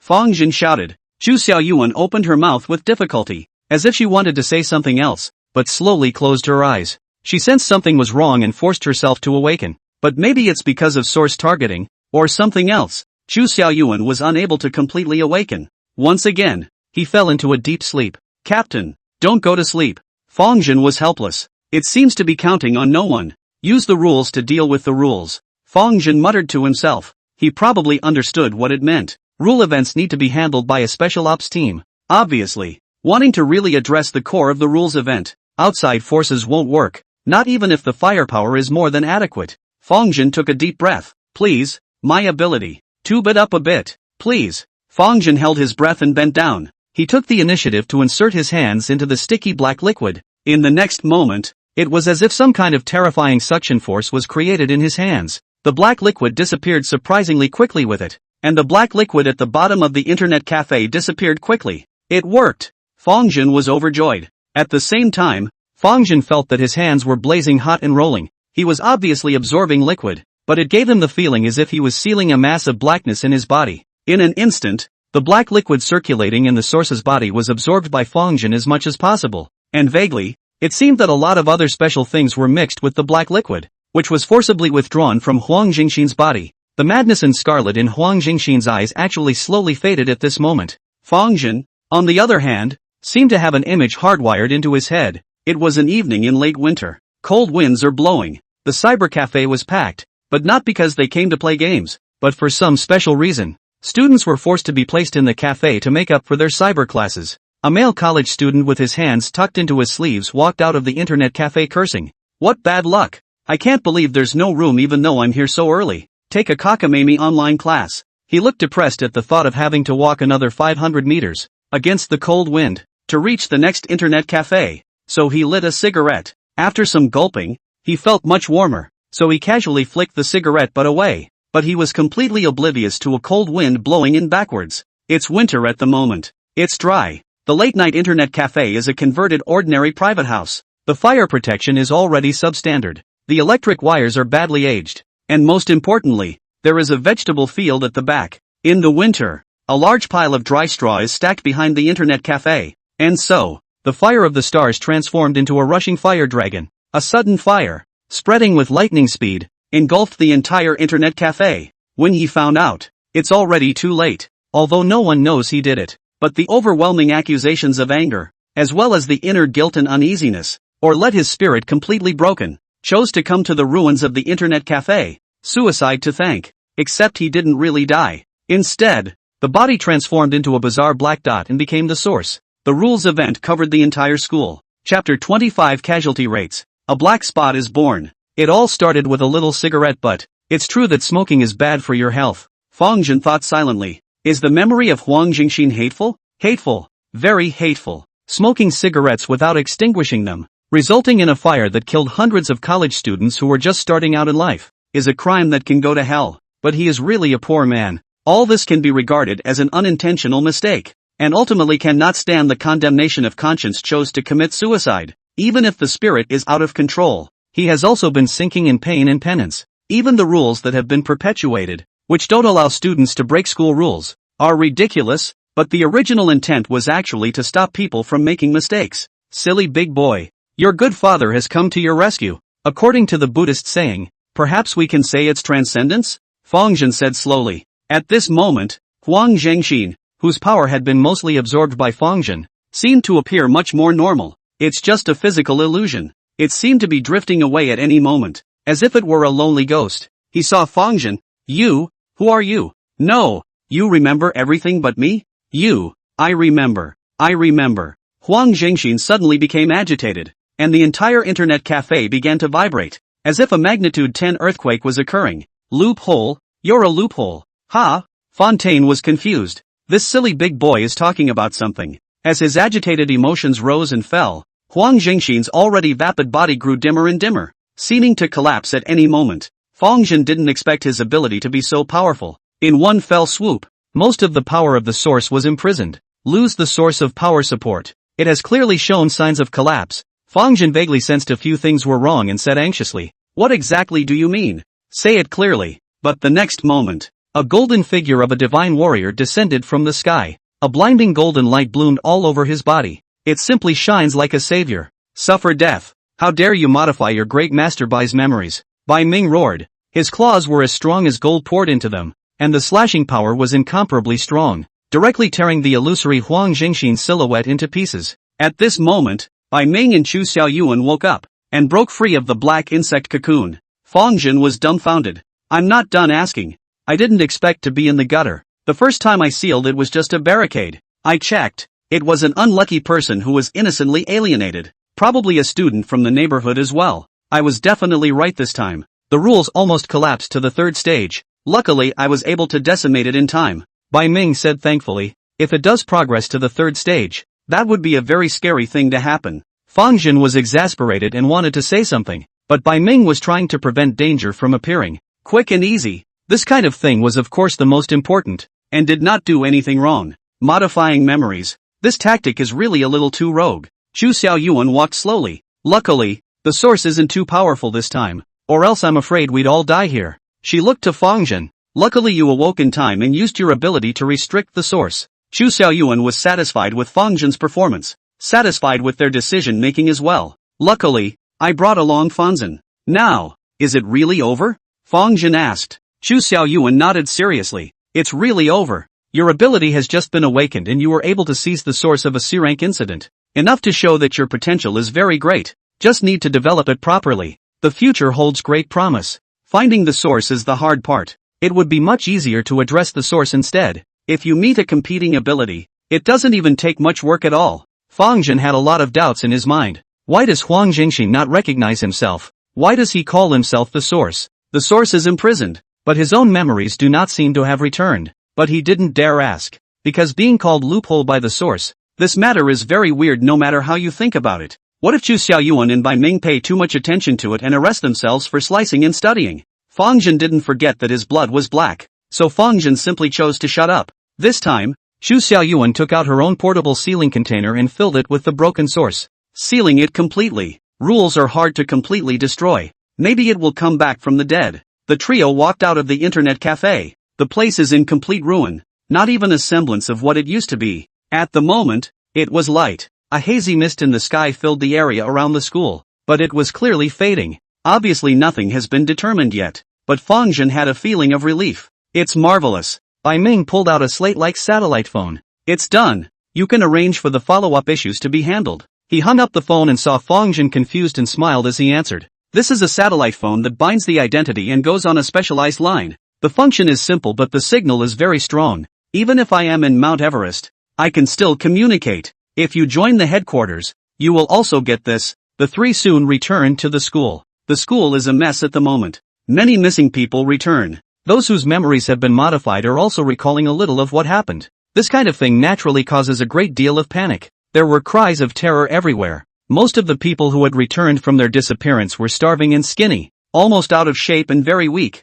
but luckily they were at least alive. Fortunately, Bai Ming had already notified the headquarters, and at this moment, the army entered to maintain order and place these survivors properly, while arranging for psychiatrists to provide psychological treatment for these people. It's easy to become psychologically ill when experiencing such bizarre things. This is important. At this moment, a lanky middle-aged man who was obviously dressed like an officer came jogging and saluted towards Bai Ming and Chu Xiaoyuan. Greetings, sir. Fang Zhen staggered. The special ops team seems to have a pretty high profile. Even the soldiers have to salute. Bai Ming nodded. How's the situation? The headcount has been done. Most of the missing people have rejoined, but there are still some that are still missing, numbering around 1,200. The officer said in a deep voice. Chu Xiaoyuan said, the probability is that it won't come back. File it away. Yes. The officer leaves. Fang Zhen couldn't help but ask, what does the high probability of not coming back mean? Rule events, disappearances that cannot be recovered are very numerous. It can be said that they are common, and those who cannot come back now will almost never reappear, and are basically regarded as dead. Chu Xiaoyuan slowly said, a rules event. 1,200 dead. Too much. Is this casualty rate considered high? Fang Zhen couldn't help but ask. Ming Bai replied, this is only a sea-level incident. The answer cries out, such casualties. 4 rule events. Maybe it's nothing at all. Chapter 26, The Biggest Loophole. Soon a military jeep drove up to the trio. Bai Ming held a cigar in his mouth and took the lead in the car. Let's go. We have to report back to the headquarters. Completing one mission. I'll have at least 10 days of annual leave to go and enjoy myself for the rest of the year. Chu Xiaoyuan also nonchalantly sat directly in the passenger seat. Fang Zhen hesitated. Where is Jiang Yueying? He remembered the girl who jumped to her death. Even if we don't talk about the special sentiments in the dream world, the girl alone, having the courage to jump off a building and being able to hold her tongue in the face of immense pain is impressive enough. It's a shame to die. Don't worry. I've sent someone to take her to the best hospital in the neighborhood. With any luck she should survive. Someone from the headquarters will come to evaluate her at that time. Chu Xiaoyuan said. Jiang Yueying was suspected to be an awakened as well. Naturally, headquarters won't let it go. Fang Zhen was now relieved. What are you waiting for? Let's go together. Do you want to stay in school? This situation in your school, closed school for a year is the minimum. Right, Bai Ming said with a smile. Bai Ming said with a smile. What's more, the country will soon give you an iron rice bowl. What else to go to school? Fang Zhen's serious, ideological awareness is not high enough. We read for what? Is for the rise of China. Is to enhance their inner cultivation, is to broaden their horizons, is to seek refuge in the mind, is to obtain the most favorable spiritual weapons to deal with life. So are you coming or not? Come on, it's enough for me to have a material foundation. I don't need spiritual cultivation. Fang Zhen hemmed and hawed. Wait for me for 3 minutes. I'll go pack my things. Saying that he ran quickly towards the dormitory. This kid, Bai Ming lost his smile. Surviving the rules event and laughing after all the shenanigans. It's not bad. It can be quite powerful on the inside.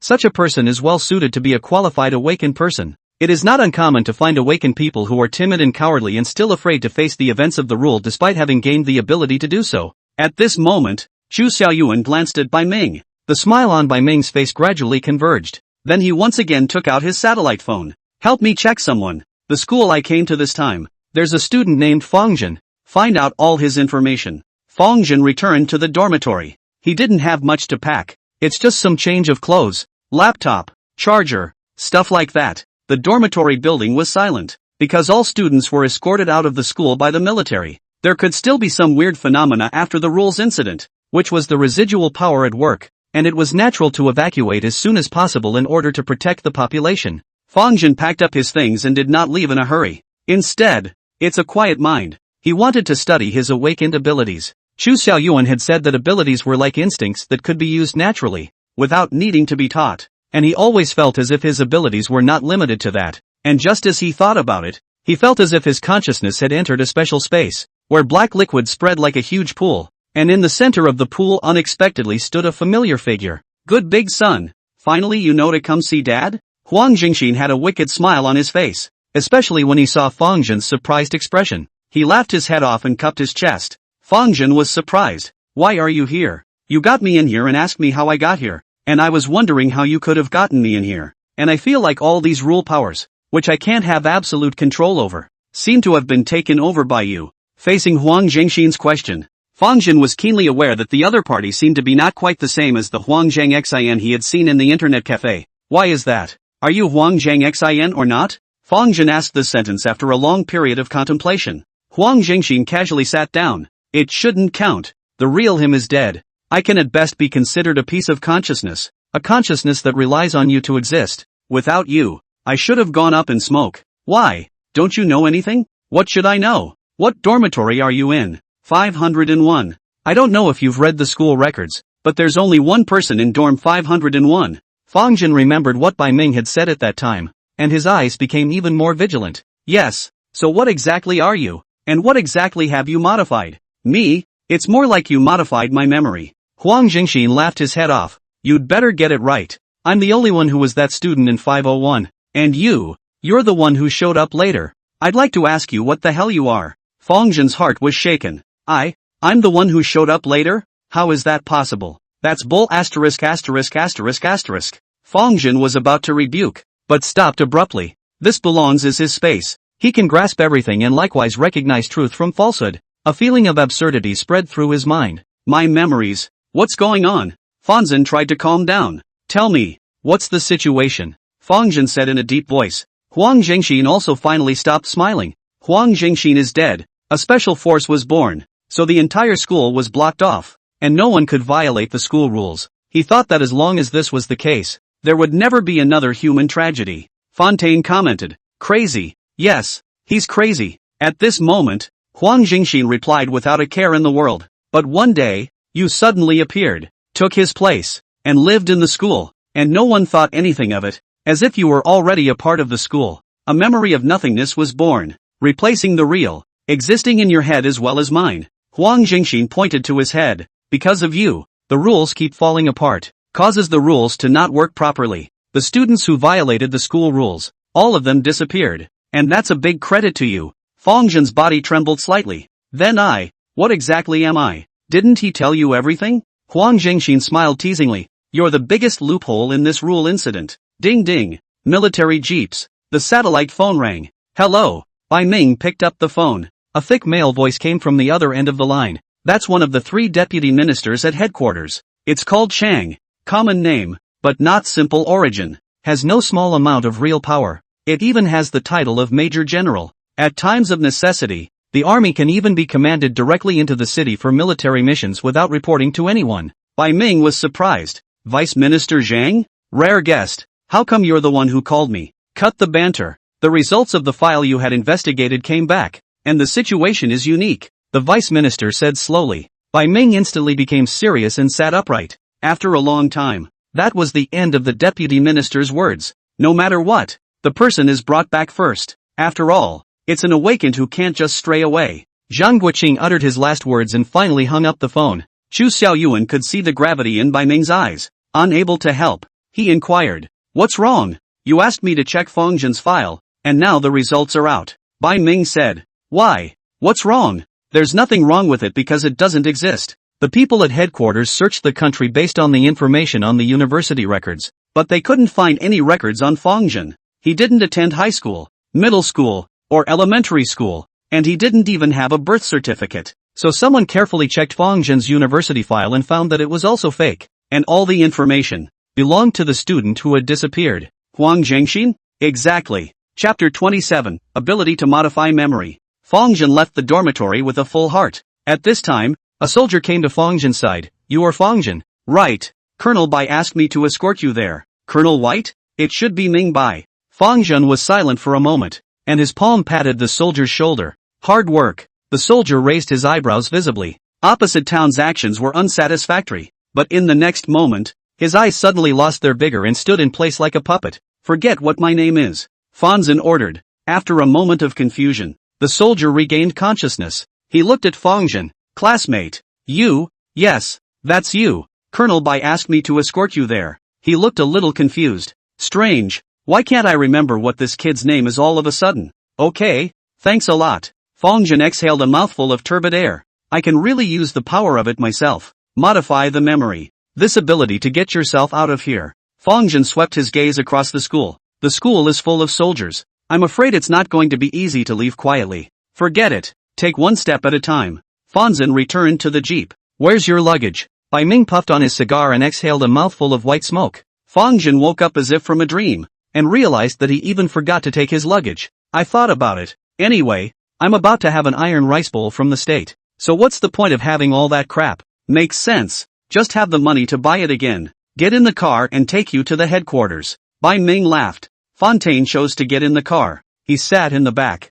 The car started driving. The scenery skimmed by quickly on both sides. He saw the panicked faces of many students who had no idea what was going on and whose eyes were filled with fear of the unknown. Fang Zhen couldn't help but think of himself. What difference does it make to yourself? One knows a little more than they do, but what one doesn't know is a lot more. Fang Zhen, shouldn't you inform your parents before going to the headquarters? Bai Ming asked absently as he smoked a cigar and drove. Fang Zhen laughed. No need. They are very busy doing business. They usually can't care about me at all. Even if they call most of the time there is no one to answer. So, the jeep left the school and drove towards the airport. The teaching campus is arguably in a suburban area, very close to the airport, about half an hour away. Bai Ming swallowed clouds and fog. We're going to take a plane to Kyoto. Do you have your ID card with you? Give it to me. I'll help you buy a first class. Don't worry, there's reimbursement, and you can also take the VIP special channel. I lost my ID. Then it's okay to report the ID number to me. My brain is so foggy lately.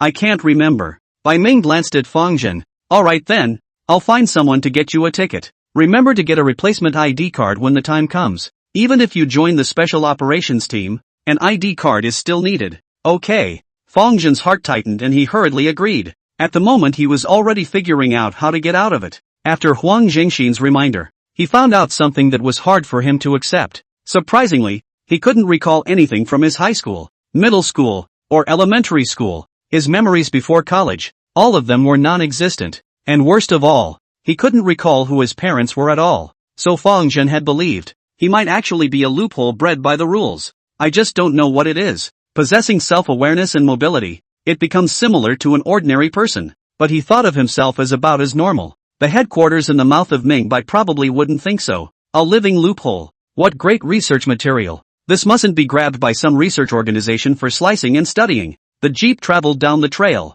flanked by straight birch trees. I want to go to the restroom. Can you stop? Fang Zhen asked carefully. Bai Ming replied. We'll be at the airport soon, and there are restrooms at the airport, but I can't hold it in a bit. Here's a mineral water bottle. Make do. Do you have a pulsating one? This one is too small. Yes. Fang Zhen's mouth twitched as he looked at the empty bottle of pulsation handed over by Bai Ming. How do you even have this? There are girls here. It's not good. Fang Zhen's afterglow glanced at Chu Xiaoyuan in the passenger seat. Chu Xiaoyuan faintly said, I can even watch the anatomy course set up by the headquarters without changing my face. That little thing of yours. Don't worry. I don't care at all. I want the big one. Hold it in. Don't be so nosy. Bai Ming threw Fang Zhen a wooden plug. Plug it first. This shouldn't be too small. Fang Zhen scratched his head in depression. How everything. The car kept driving forward. Because this is a small road. There are hardly many people around, only dilapidated old mansions, and abandoned factories vaguely visible in the distance,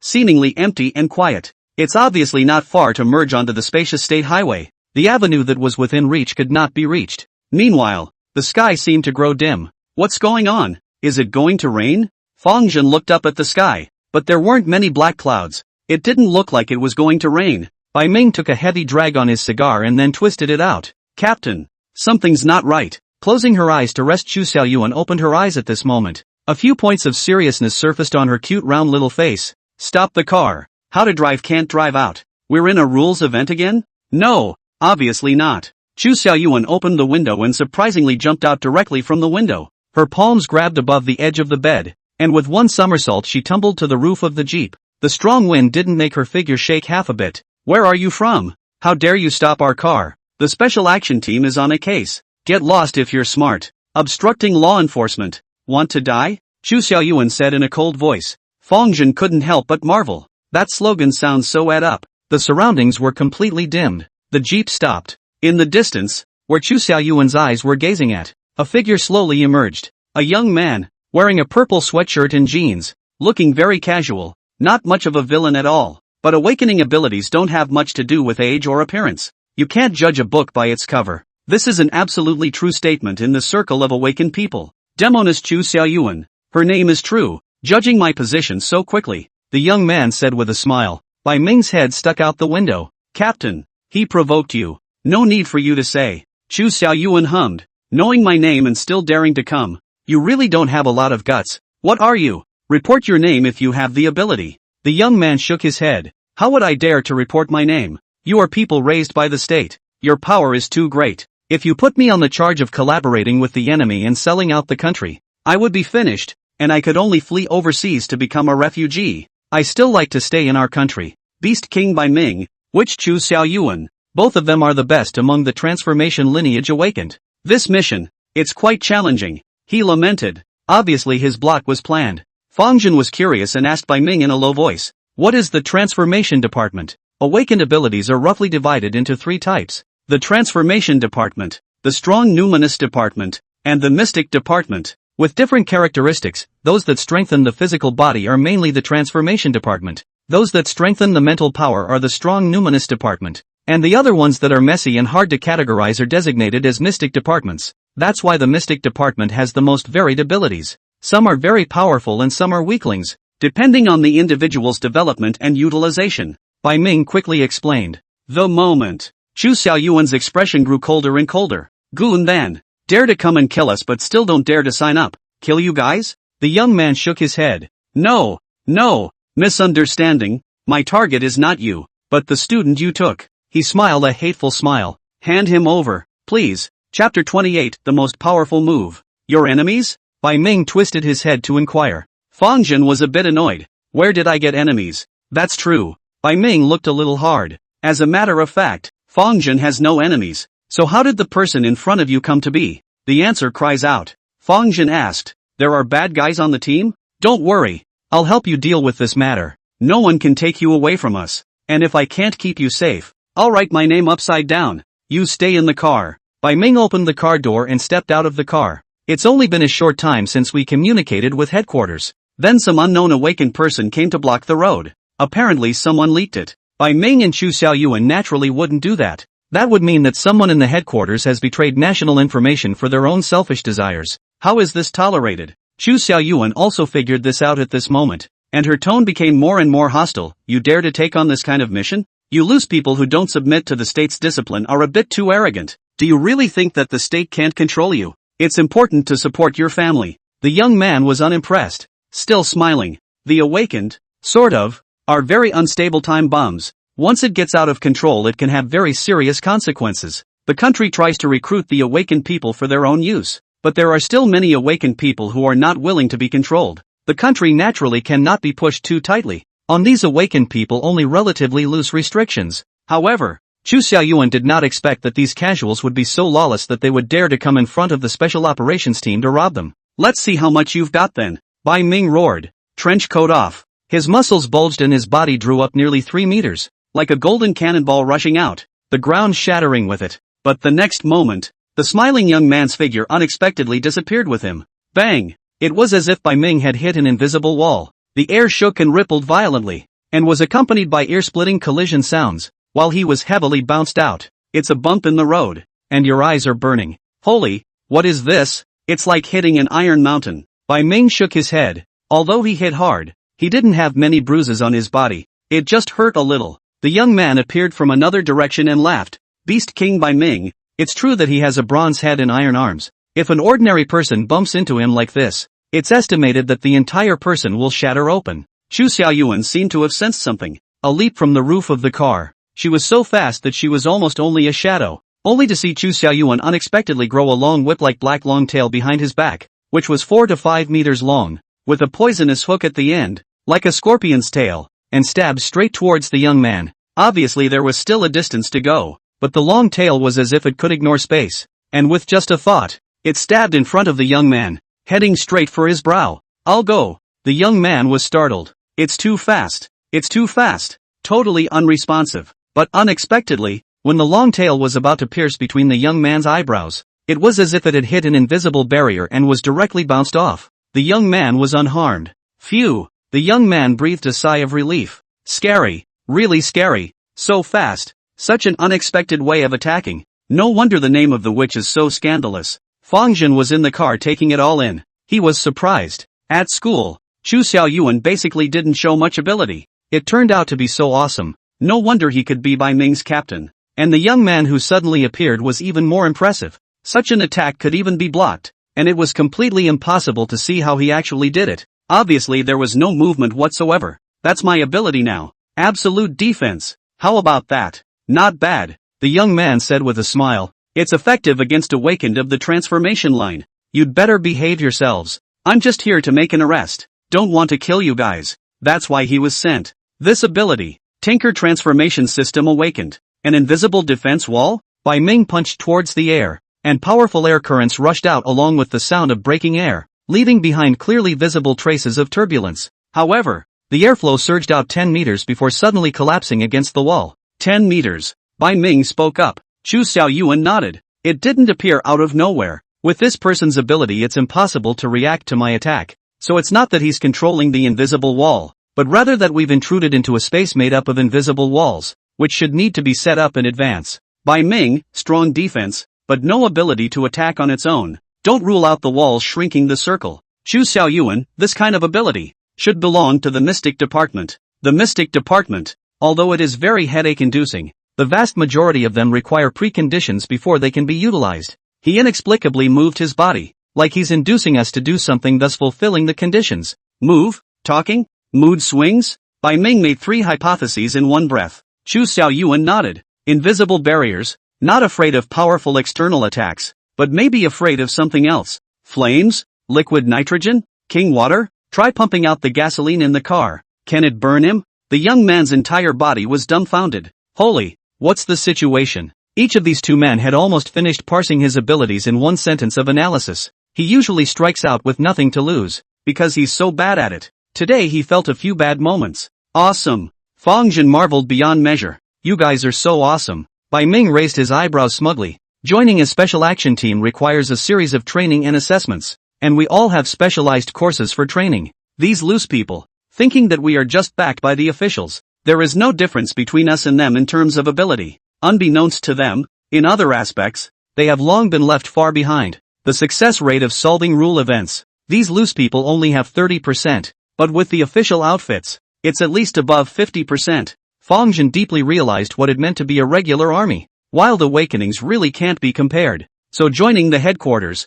you definitely won't lose anything, kid. Other than being subject to some constraints, there aren't any other disadvantages. Bai Ming said, we still have the most powerful move. If you want to learn it, we can teach you now. Fang Zhen was busy nodding his head. I want to learn. Bai Ming shouted. Captain, show this boy your hand. Chu Xiaoyuan glanced at the two of them, then pulled out a big brother like satellite phone from behind her. Hello, intelligence? Check someone out for me. Possesses mystical awakening abilities. Can create invisible barrier space? Strong defense. Calls himself absolute defense. Probably in his early 20s. Should have joined some civic organization. Not a complete loose cannon. Right. This man is obstructing official business, so please check it out and put a direct warrant out. The civic organization behind him is immediately and thoroughly investigated. By the way, check this person's parents, relatives, one for each, and inform the police to arrest them all. Chapter 29, the meaning of which, ****. You guys, you're playing this. It can still be played that way. The young man was dumbfounded. This is the first time he's ever dealt with an official. Wasn't expecting much of a difference. In hindsight, what a mistake. Fang Zhen was inwardly admiring at the moment. Cow, cow, cow. Officially it's bull. Joining the crown is really a conduit. But once he thought of his identity, the marvel on Fang Zhen's face slowed down. Could he join the official? If you make the wrong choice, it may be a step into the abyss. Know what's wrong. Be sensible and get lost. Bai Ming sneered. The young man's expression clouded. This mission pays well. A full 300 million. If you get your hands on it, you'll be able to eat and drink for the rest of your life. Big deal is actually running abroad. You can't go anywhere with that kind of money and not be a grandpa. The young man took a deep breath. You guys forced me. I didn't intend to kill you. I just trapped you. And by cutting off my back, you are cutting off your own way of life. Yo-ho. So arrogant. Who do you think you are? Bai Ming snorted. The young man gritted his teeth, and in the next moment his eyes turned red and a shocking aura erupted from his body. The invisible space around them began to push inward. A gust of oppressive wind kept pressing down on Chu Xiaoyuan and Bai Ming. It's true that it can shrink its circle. Otherwise, without the ability to attack, it's basically equivalent to no threat. Chu Xiaoyuan said. Bai Ming stepped forward. I'll try to see how powerful it is. He was tall, his golden mane gleaming, practically perfect as an ancient Greek sculpture, and he collided with the invisible force, the air emitting a dull, trembling hum. Bai Ming's body moved back uncontrollably, his feet stepping on the ground and leaving 2 deep gullies. It seemed a little too much to carry. The young man's arm trembled a little, but sneered. You can't block it. Even if it's an iron ball weighing tens of tons, I can easily crush it into pieces of iron. Not to mention you. Yeah. A ferocious light flashed in Bai Ming's eyes, and his amber-colored pupils appeared colder and colder, like wild beasts. Roar! He threw back his head and growled, making a sound not unlike that of a wild animal. The figure seemed to have risen a few more points, becoming more and more terrifying, like a walking monster. His palms against the invisible barriers, his figure slowly came to a halt, hardening against it all. Really blocked it? The young man frowned. What a tricky guy. Luckily, his own ability greatly restrains shape-shifting awakened people. Otherwise it's too much. Seeing this, Fang Zhen couldn't help but want to help as well. But he was clueless. How can one perform one's abilities when they are so far apart? It's too chicken *********. Chu Xiaoyuan said that Mystic Department abilities often require trigger conditions to work. What are my trigger conditions? Fang Zhen scratched his ears and couldn't think of anything. There didn't seem to be many conditions when modifying a soldier's memories on their own. Contact? I'm afraid that's too hard. If contact was really necessary, wouldn't any random transformation system awakened person be able to take advantage of the contact to directly finish themselves off? Suddenly, he was blessed and raised his right hand. Surprisingly, there was a black liquid floating in his palm, which was both fiery and cold, taking the form of a flame, constantly burning, looking extremely bizarre. Ha! Fang Zhen was surprised. This is the black liquid flowing from Huang Jingxin's body. I can actually control it myself. Soon, Fang Zhen detected a strand of spiritual energy belonging to him from the flames. Probably. Bang! A weird flame shot out, flowing like a black liquid, smashing into the invisible barrier, flowing up and down in a way that violated physical common sense, spreading continuously, seemingly weaving a black fire net. Ah! It burned me! Bai Ming complained. Fang Zhen hurriedly shouted. Excuse me. The young man glanced at Fang Zhen. Is he an awakened person too? It's not mentioned in the mission details. I can't believe there's a cover-up. I have to ask for another $50 million. The young man scoffed.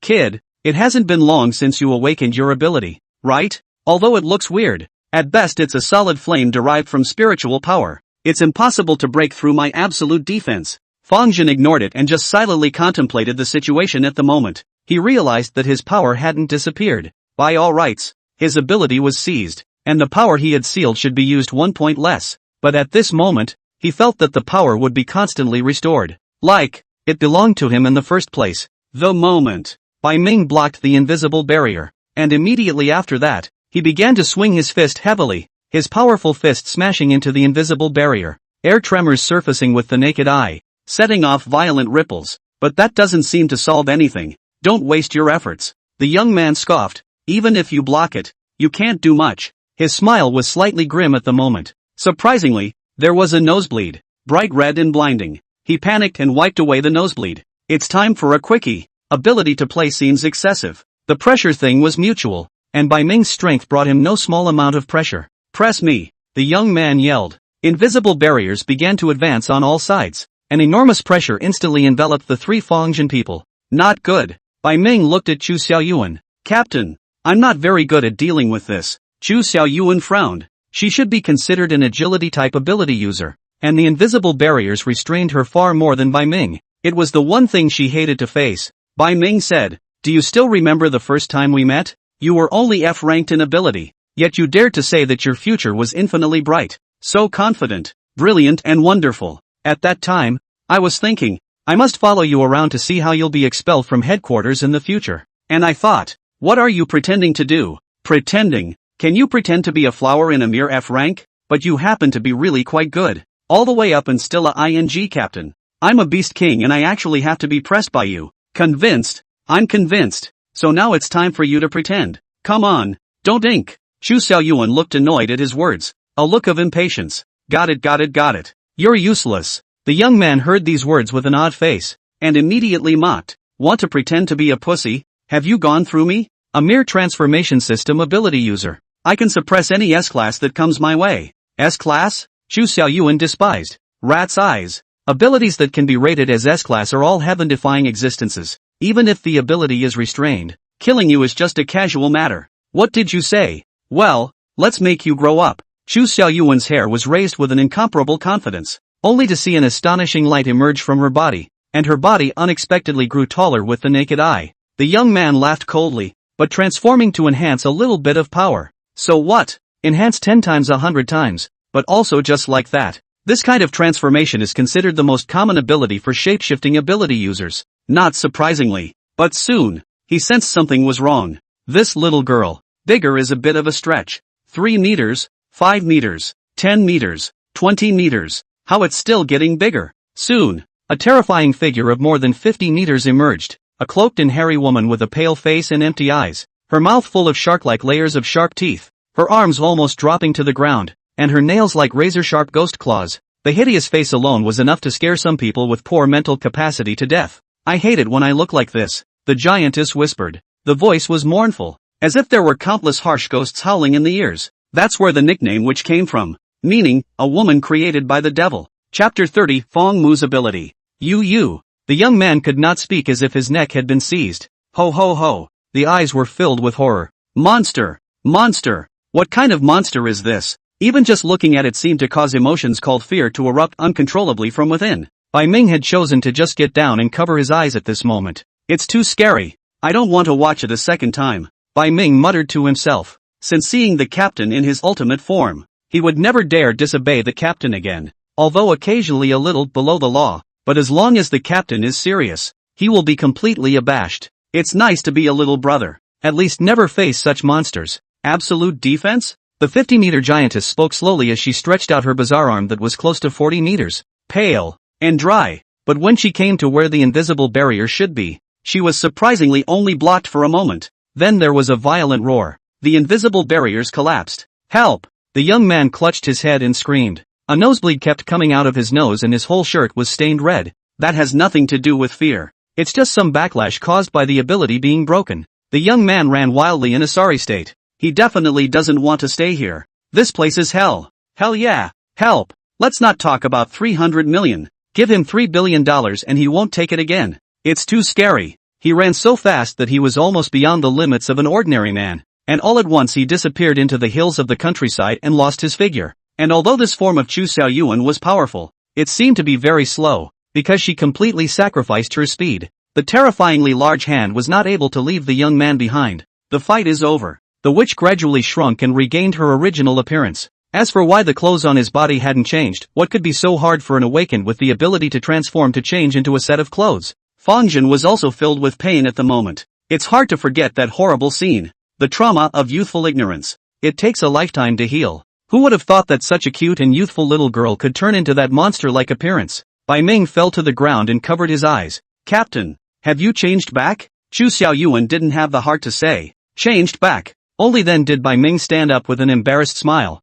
That kid escaped? He can't escape. Against a public official who still dares to show his true face and expose his abilities, there's no need for us to step in. Headquarters will take care of it. Chu Xiaoyuan didn't care and said, obviously she's experienced with this sort of thing. The duo returned to the car. Chu Xiaoyuan asked, you two didn't suffer any injuries? Fang Zhen shook his head. Of course he wasn't injured, but I was definitely injured. Bai Ming rubbed his shoulder and said, I guess it's a bone fracture. This is considered a work injury. I'm going to apply for a month's paid vacation to properly recuperate. Fang Zhen was surprised. It can still be like this. 1 month paid vacation. Is this real? Of course. Are you questioning the gold content of the iron rice bowl? How about it? Is it heartwarming? Bai Ming said with a smirk as he raised his eyebrows. It would be a lie to say I'm not impressed. This is more than an iron rice bowl. It's like a golden bowl. As long as you hold an iron rice bowl, you'll never have to worry in this life. Still, Fang Zhen was still struggling and hesitating inside.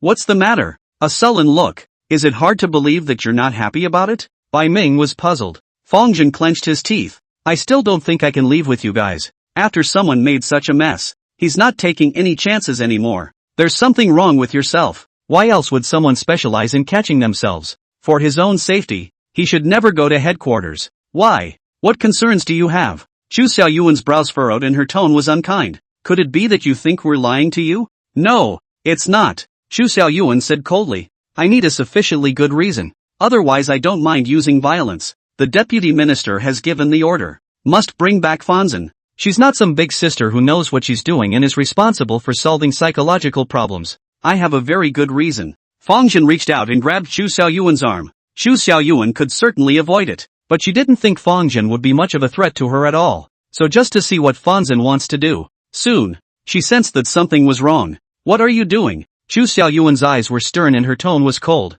She sensed that Fang Zhen's palm had actually condensed that weird flame and burnt her skin. Bai Ming was shocked at the sight. Fang Zhen, what are you doing? Let go. Looking for death. How scary the captain is when he gets serious. Just showed it. How dare this kid be so reckless? I'm sorry. Fang Zhen whispered. Suddenly, Chu Xiaoyuan's angry expression slowly disappeared. Her eyes lost their concentration, and she was sluggish in place. Captain. Without hesitation, Bai Ming immediately got out of the car and leapt back, 7 or 8 meters away, pulling away, then angrily rebuked. Fang Zhen, what do you want to do? Why did you attack us? I can't go with you guys. Fang Zhen shook his head. What's gotten into you? Fang Zhen calmly said. I know I have a problem. If I really go to the headquarters with you guys, it's absolutely impossible to get normal treatment. In order to be able to live normally, I have no choice but to do this. Bai Ming's expression was cloudy, because knowing what Fang Zhen said could really happen. The headquarters may not do anything to you. Just do some research, Bai Ming said in a deep voice. Fang Zhen said, maybe, but I can't bet on it. Whatever you're going to do, stop it right now and I can overlook it. And when we get back to headquarters, I can assure you that I'll be with you the whole time. And I'll help you should headquarters turn on you. Let me make a suggestion. Why don't you just release me and report back to headquarters that you got the wrong file? No way. Bai Ming shook his head. HQ named you to be brought back. Fang Zhen took a deep breath. Then I'm sorry. There's no way I'm going with you. If that's the case, then I have nothing to say. Bai Ming's pupils gradually flushed with coldness as his body began to change. How much more power can you use from your seizure? The captain was sneak attacked by you. Count yourself lucky. I'm not going to make the same mistake. Your ability, I believe, requires contact to use. You can't control me as long as you don't give you that chance. You might as well admit defeat. Bai Ming clenched his fist and made a bone-crunching sound, appearing to be full of oppressive force. Even just the wind of my fist, separated by 10 meters, is enough to shatter the internal organs of an ordinary person. Fang Zhen nodded. Yes, the prerequisite for the use of my ability is contact, but it's not up to you to decide how the expression contact is defined. At this point, Bai Ming felt a rolling sensation on his back. Oops, he remembered something. Just now, when he blocked the invisible barrier, Fang Zhen had thrown a weird black flame, and that cold and blazing power had mistakenly injured him. So a little bit of a minor injury. He didn't care at all. But, I'm sorry, Bai Ming. Before Bai Ming lost consciousness, he vaguely heard Fang Zhen say this. Chapter 31, Finding Some Wild Ways. After some experimentation, Fang Zhen is sure of his abilities. The source's powers were sealed within himself, and he could exert them without fear, essentially equating them to his own abilities. Even if you are depleted, you can recover by resting. There are two kinds of abilities for yourself. One is a strange black liquid flame that exhibits both burning and chilling properties, like the slime after a burning flame has been extinguished. One type is to modify the memory. Modifying memories requires a precondition, which is exposure, and the weird flames contained Fang Zhen's spiritual power. Once it hit, regarded as contact. So simply hitting your enemy with flames modifies the memory. This is most defensible. Fang Zhen felt that his ability seemed to be not quite the same as what Chu Xiaoyuan had described, indicating that he should not have the A-ranked awakened ability seizure. But this was not the time to think about that. Chu Xiaoyuan and Bai Ming were in a state of disorientation at this point. With their abilities, they can recover at any time. Got to hurry. When you guys took Fang Zhen away, you met a strange awakened person with absolute defense to stop the car. Although you easily fought off the other party, who would have thought that the other party actually had a backhand? A masked person appeared and robbed Fang Zhen. You have searched hard, but you have still lost track of Fang Zhen. Fang Zhen directly modified the memories of the two. There are also limitations to modifying memories. Fabricated memories cannot contradict the underlying logic. You can't make a person think they're a dog. For example, this amounts to a complete denial of the whole self. It also can't conflict too much with other memories, such as making up a dad out of thin air for someone else who has no memories of their dad at all. So naturally this won't work. The best solution, which is based on real memories with a little false deviation added, is harmless, does not affect self-perception, and does not violate factual logic. At that time, Fang Zhen's memory was modified and fell into the void. It was because of the perceived memory hole that he managed to get out of the trap. So the key is to not let the person whose memory is being modified notice that it doesn't make sense. Sorry, guys. Fang Zhen still had some guilt in his heart. If it wasn't for Chu Xiaoyuan and Bai Ming, he's afraid he'll be stuck in school, muddling through life until the rules fall apart and then die. But for his own little life and freedom, it can only be so. After Fang Zhen did this, he immediately burrowed into the forest beside the path and hid. Time is too short. There wasn't much time to escape. About 10 seconds later, Fonstown heard the sound of fists smashing into a car. Asterisk asterisk asterisk asterisk. These people are so despicable. They actually have a backhand. Fang Zhen was captured. Bai Ming cursed in anger. Chu Xiaoyuan, on the other hand, appeared to be a lot calmer. They can't run far. Immediately contact the headquarters. Blockade the entire city. Airplanes are not allowed to take off. Each intersection is fortified. We must find Fang Zhen. Can't. Yes, that's right, as it should be. Bai Ming immediately contacted the headquarters. Next, the duo left the area in a jeep. Fang Zhen waited for half an hour before drilling out of the mountains. He looked around for a moment. Luckily this is a country road. There's no surveillance. Otherwise it will be found at once. Fang Zhen felt a few moments of urgency. Gotta find a way to get out early, or sooner or later you'll be found.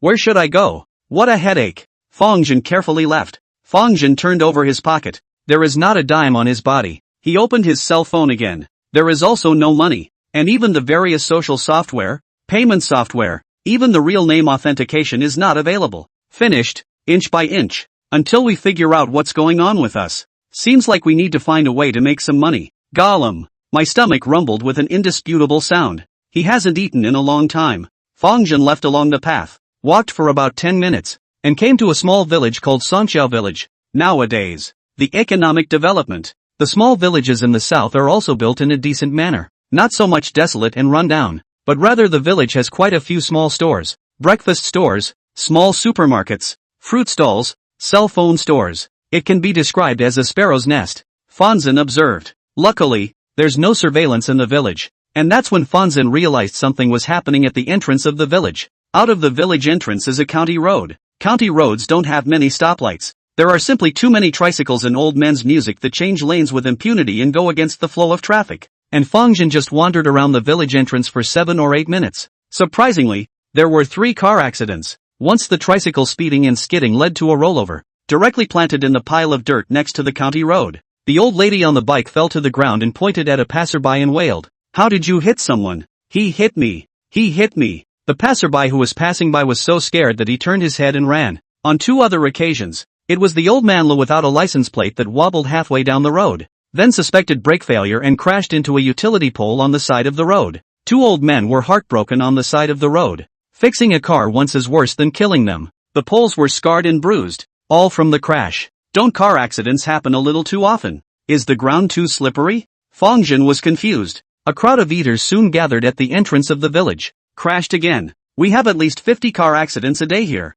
According to me, These old men and women should not be on the road. It's all unruly old man fun with no license. Yeah, my grandson was almost hit by an old man last year. That old man can be arrogant. Stopping without stopping, pipe himself away. Car accidents are so frequent. How come no one cares? How come no one cares? Several waves of people have come, surveying the terrain, testing the road. Nothing can be found. That's wicked. I think it's just bumping into something unclean. Hurry up and go to the temple to burn 2 incense sticks to keep you safe. I'll go too. The eating crowd around them gradually dispersed. Fang Zhen, on the other hand, was thoughtful. 50 car accidents a day. Of course it's not normal. He asked around the village again and found out that all these crashes had the same feature. The ones that crashed had violations, no license plates, overtaking, jerky lane changes, malicious honking, and so on. And innocent vehicles were never affected. Even if the vehicle skids, it won't crash into other cars that are traveling normally.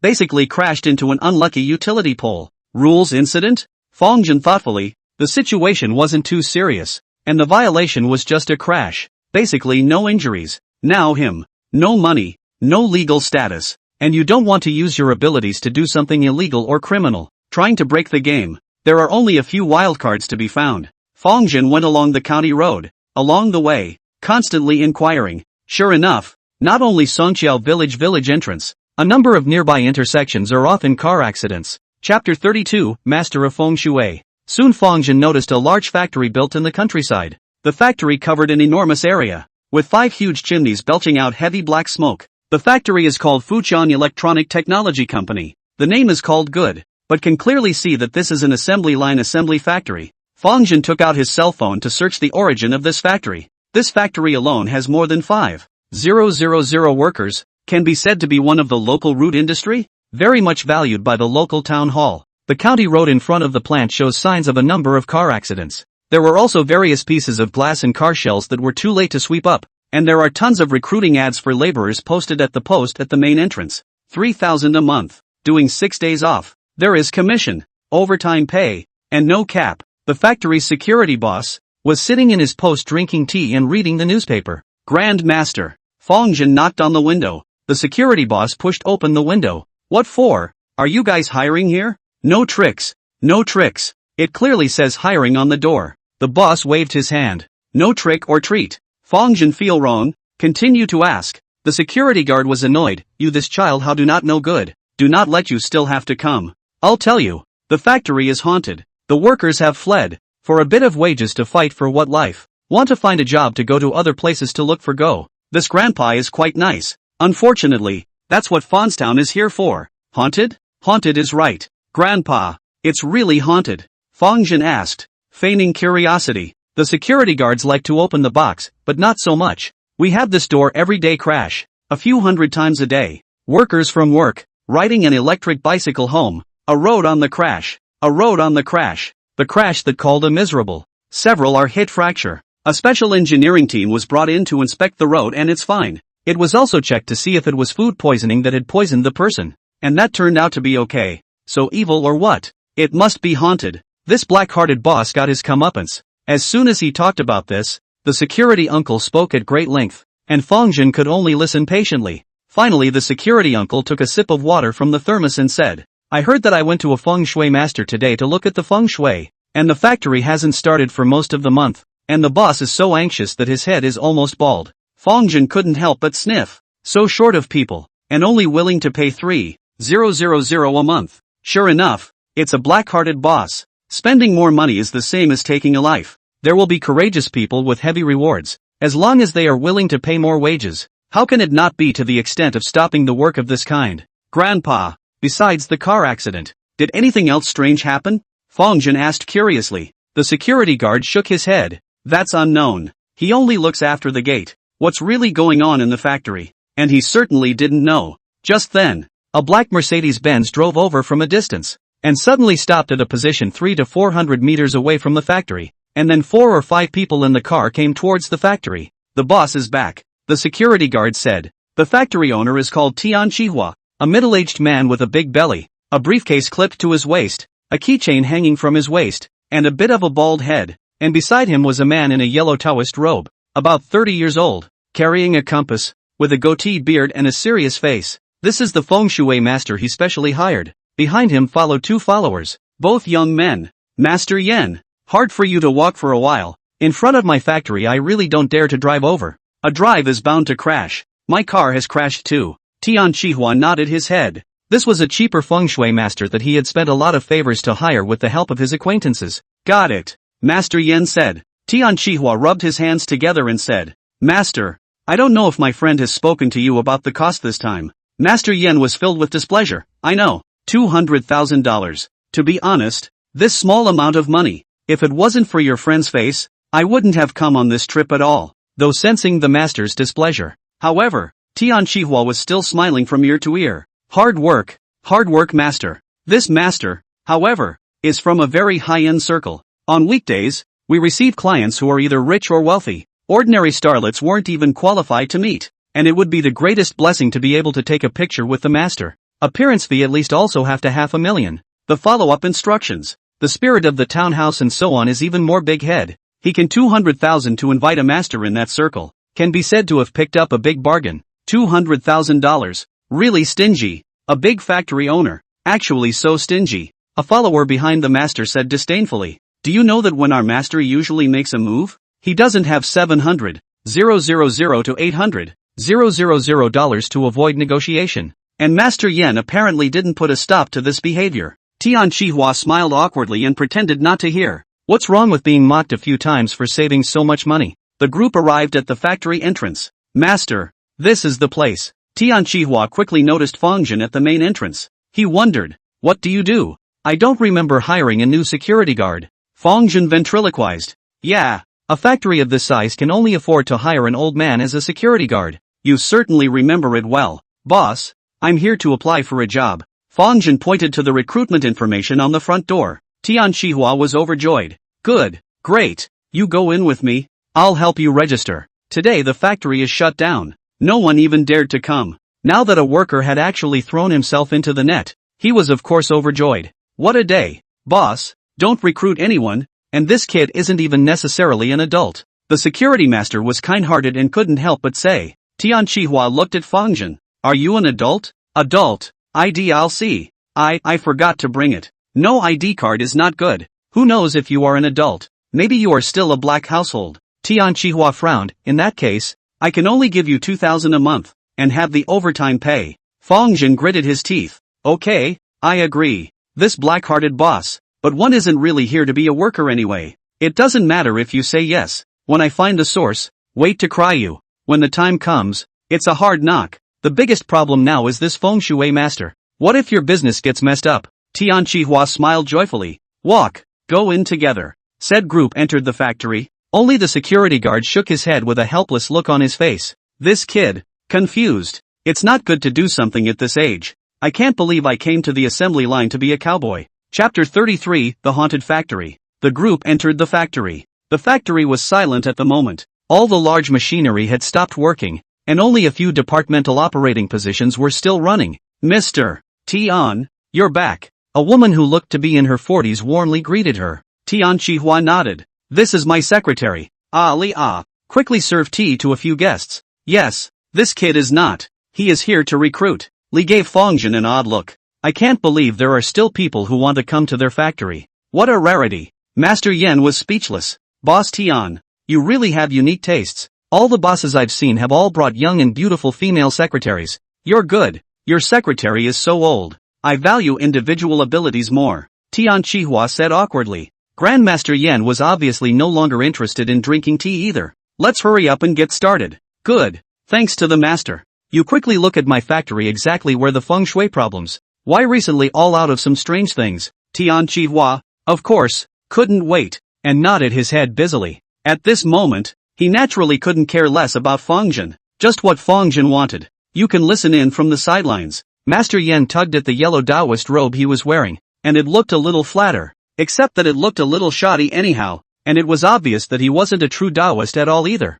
He pulled out his compass and pretended to look at the compass needle, then turned east and west, looking a little serious. Master, how is the situation? Tian Chihua asked nervously. There's no rush. We'll have to see more. The group followed Master Yen to the roof of the 5th floor, where Master Yen pinched the spell with one hand and held the compass with the other. Looking down on the location where the factory was located, He was frowning the whole time and looked very tricky. This made Tian Chihua anxious. And just when Tian Chihua could barely hold it in, Master Yen finally sighed. It's really tricky. You've got a problem with the location. It's a classic inland. No wonder it's haunted. Now it's just a little bit of a car accident. If the situation gets serious, maybe everyone who walks out of the factory will die. Ah, Tian Chihua was anxious. What should we do then? Close it before it's too late. Don't open it. Don't.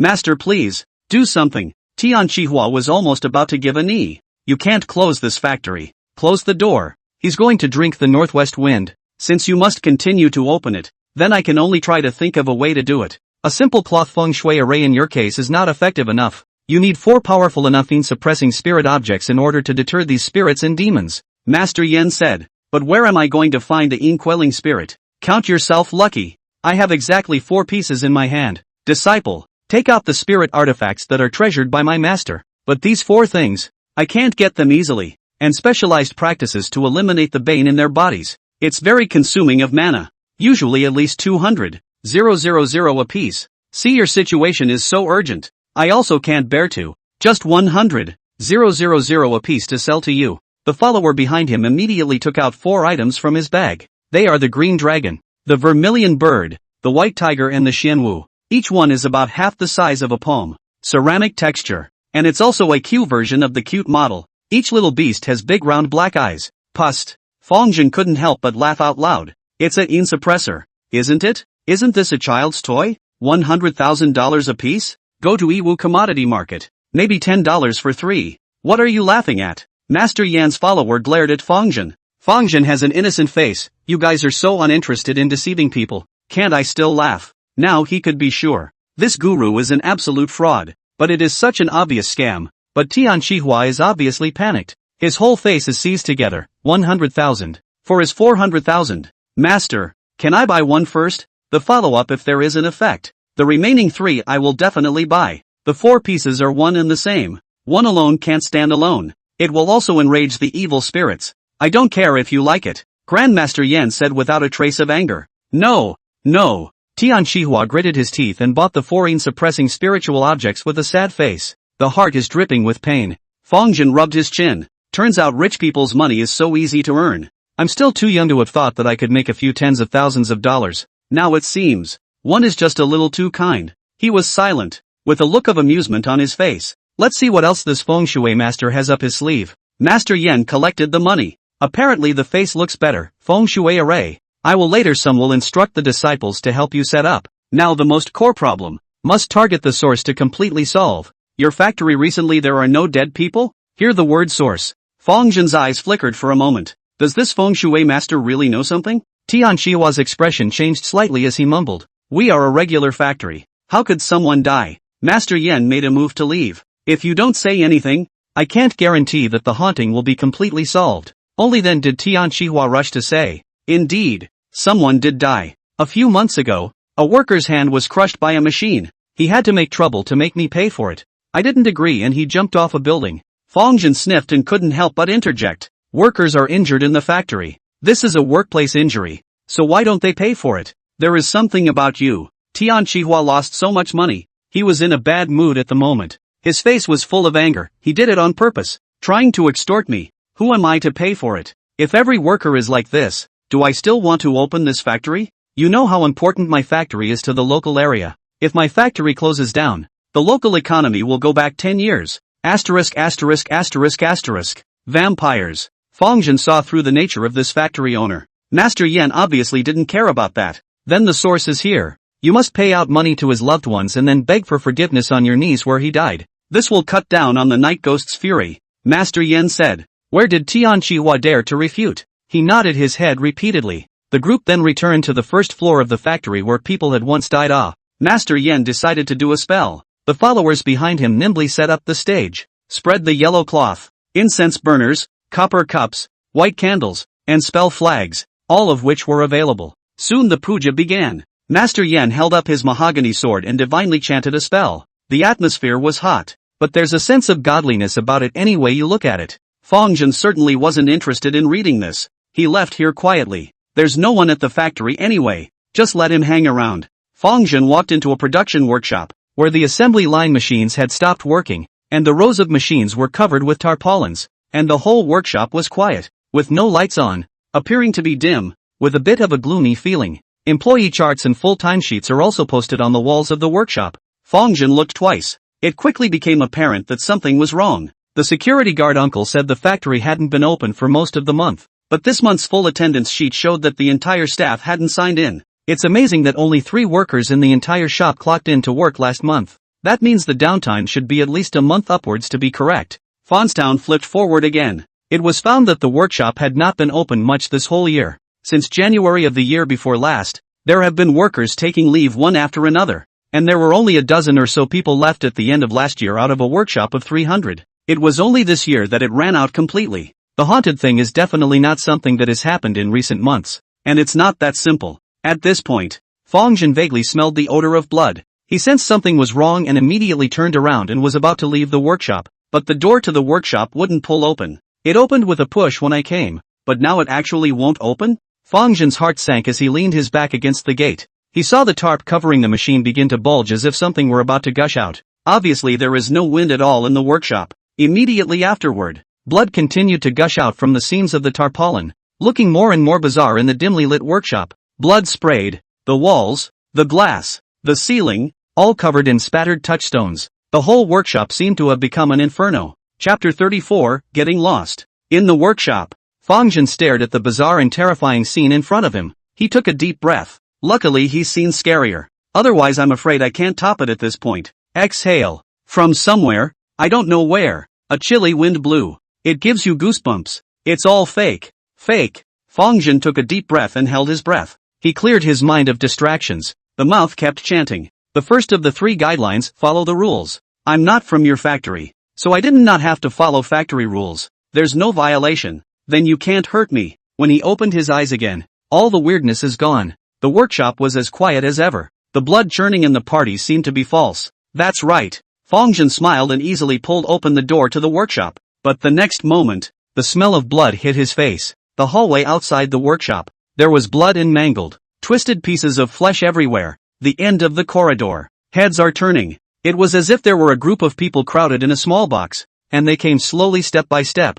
some missing their arms, some losing their legs, only able to creep forward with both hands, and some not even having their heads. Fang Zhen's heart pounded, because he found that these figures were all squeezed together, their hands and feet wriggling and crawling like tentacles, and the behemoths were squeezing the corridor towards where Fang Zhen was. Seeing a ghost Fang Town might not have been so scary, but this kind of stuff seems a lot scarier than ghosts. After about half an hour, Master Yan finally finished his spell. Looking tired, the follower behind him hurriedly said, Master has consumed too much. He needs to buy some Ganoderma lucidum ginseng to nourish him. According to the rules, this money is $200,000. Boss Tian, is there any problem? Here, can't I drink some old hen soup? Tian Chihua asked in a small voice. The follower was enraged. You dare to insult my master. My master is kind-hearted and won't bother with you, but I know a little bit about the art of compulsion. Boss Tian, don't go too far. Tian Chihua shivered in fear and could only pay honestly. This has cost $800,000 before and after. That's expensive. This is still a cheap master. If it was those top masters who came, I'm afraid I can't stop at 7 figures. Tian Chihua wiped the sweat from his head. At this point, Fang Zhen walked in from outside with a weak face, looking even more exhausted than Master Yan. The crowd couldn't help but look at him. What have you been doing? Getting so tired. Boss Tian's heart jumped as he saw what seemed to be stained on Fang Zhen's shoes, and when he fixed his eyes on it, it was incredibly crimson and shocking to the eyes. Blood. He was clearly looking a few degrees off. It's over? Fang Zhen was curious. So soon. The follower's gaze was unkind. My master is a famous feng shui master in the industry, skilled in getting rid of ghosts and setting up formations. Do you dare to question? Seeing this, Tian Chihua hurriedly rebuked Fang Zhen loudly. What are you doing? How dare you disrespect the master? Fang Zhen at this time obviously no longer in the mood to watch the show. Bluntly, this is not a pure liar? I am too lazy to say. What feng shui master? Those township spirits you give me 100,000. I pull a ton to do. Master Yan's face immediately darkened. Boss Tian, this is someone from your factory. I understand. Tian Chihua nodded his head, then looked at Fang Zhen and angrily said, Get lost, get out of our factory. You're not being recruited. I don't care yet. Fang Zhen sneered. Where's security? Security.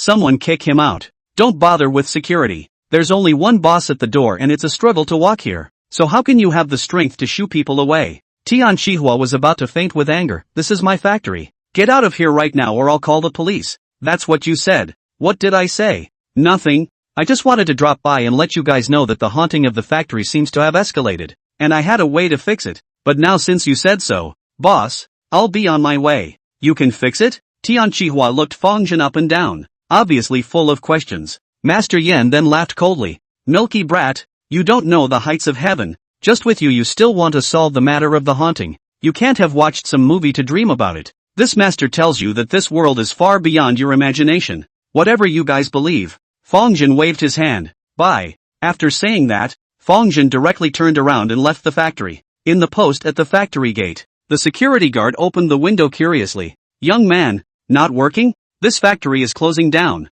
There are no more jobs. Fang Zhen laughed. Grandpa, you should also leave while you can. I haven't gotten my paycheck yet this month. Where's the paycheck when the boss is dying? The security Moncler outlet store was surprised. No way. So serious. Did not we ask the feng shui master to come and see? I heard that the person who came is very powerful, and the country have cooperation. Don't mention it. A liar. This feng shui master is having trouble protecting himself, and in a while he'll probably ask to be saved. The security guard looked at Fang Zhen with skepticism. That's an overstatement. He certainly didn't believe much of it. What bad luck. Bumping into a madman. The Grandmaster's follower couldn't help but complain. Usually go out. They dipped into the light of the master. Our front and center. Banquets. Beautiful women which is less. This time it's not just coming to a remote countryside. And take the heat. Tian Shihua hurriedly apologized and promised to invite them to the best local restaurant for dinner. And only then did those two followers look a little better. Alright, almost done.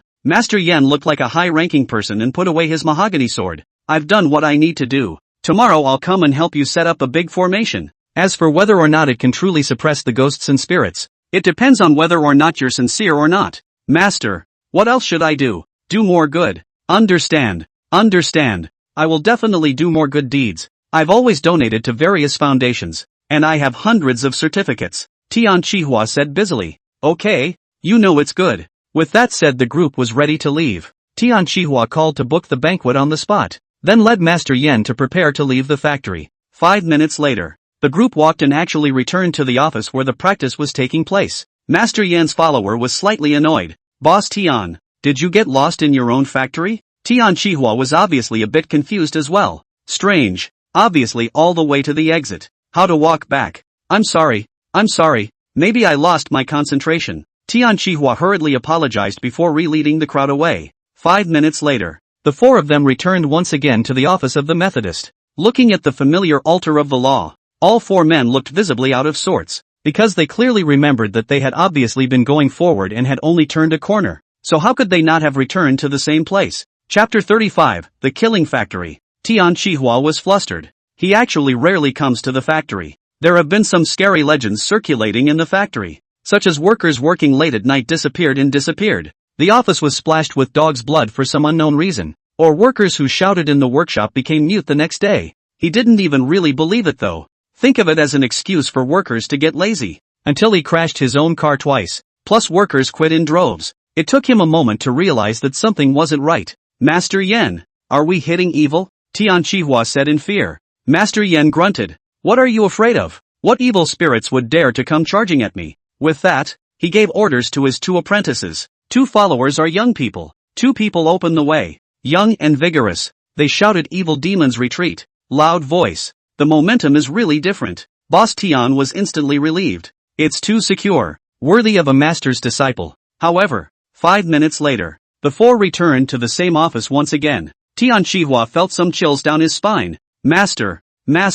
He twisted his head and realized that Master Yan's face didn't look too good either, and cold sweat seemed to be seeping from his forehead. Apprentice, let's do it again. This time you guys shout a little louder. Bring out all your manhood, Master Yan said with some anxiety. The 2 followers hissed. Master, we can't shout anymore. 5 minutes of yelling in a row. It's certainly too much for people without specialized training. Their throats were on fire now. Waste. Grandmaster Yan kicked the duo in anger. Usually quite good at eating and drinking, but dropped the ball at the critical moment. He turned his head and inquired. Boss Tian, is there another way out? Yes, yes, there's a way out the back door. Okay, come on, get us out of here. Master, we have encountered such an evil thing. Shouldn't you solve it? You are a professional feng shui master. Master Yen gritted his teeth. You don't understand. This ghost thing is very powerful. I need to leave as soon as possible and set up a formation outside to be able to deal with it. Anyway, take me away quickly. I won't charge you more this time. As soon as he heard that there was no charge, Tian Chihua couldn't care less about being confused and hurriedly led the three of them in the direction of the back door. But the more the four walked, the more they felt something was wrong. Why is the exit from that hallway getting smaller and smaller? The whole corridor was getting darker and darker. And there's not even an emergency light. The more you walk, the more panic-inducing it becomes. The worst thing was that at some point, many blood splatters appeared on the walls,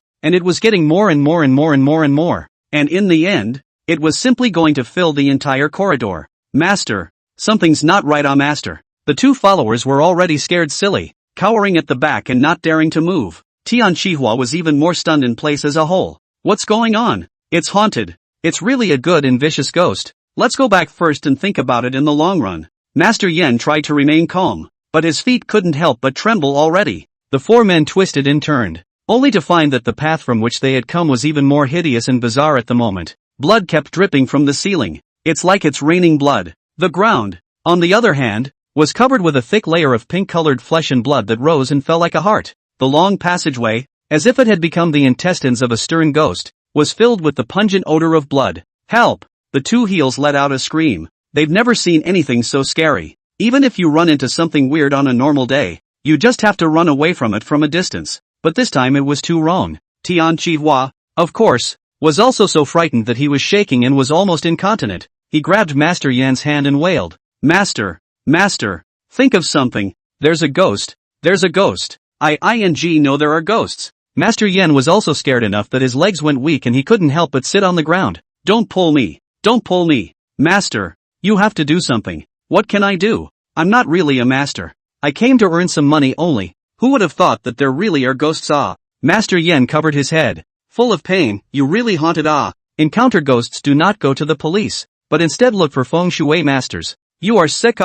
Can be harmed by you. Boss Tian was dumbfounded. What's the point of calling the police on this? But he cared more about something else. You can't catch ghosts and you dare to charge me so much money. I'll fight you. Tian Chihua hated to strangle Master Yen, but Master Yen was only in his 30s, and easily kicked away Boss Tian, who had a big belly and was panting heavily after 2 steps. Knock, knock, knock, knock, knock. Heavy, disorganized footsteps began to sound. The exit of the corridor, which had almost dimmed, surfaced with one eerie figure after another. They had no entity, only dark shadows, as if countless shadows were entangled, and sharp hissing noises could be heard vaguely. It was as if there were countless stern ghosts wailing. It's coming. The ghost is coming. Boss Tien was scared out of his wits. The two heels weren't much better. They were almost passed out from the shock but woke up hard. Master Yen was considered the calmest of the four, and although he wouldn't really catch ghosts, he really knew a high-end master who knew quite a few things that ordinary people couldn't understand.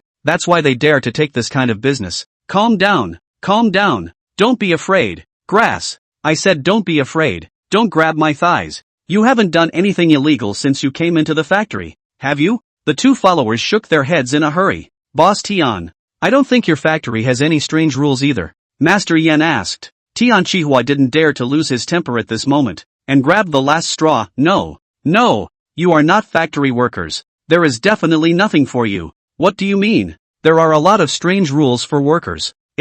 I'm not too sure. There might be. Tian Chihua looked sheepish. Master Yen didn't bother to say anything more. He just said, as long as we don't violate the rules, it's absolutely safe. From now on, don't say anything, don't do anything, just get through this part. The other three didn't dare ask anything more than huddle against the wall. Time passes slowly. None of the four dared to look up. All of them lowered their heads as ostriches. There was a constant stream of shadowy air blowing around them. The footsteps were even clearer. They could feel what seemed to be staring at them and constantly hovering around them, and could even feel the hairs of their sweat being brushed by something that was about to land on them at any moment. Every second is torture. I don't know how long it's been. A follower timidly peeked up and he rejoiced. Recovered.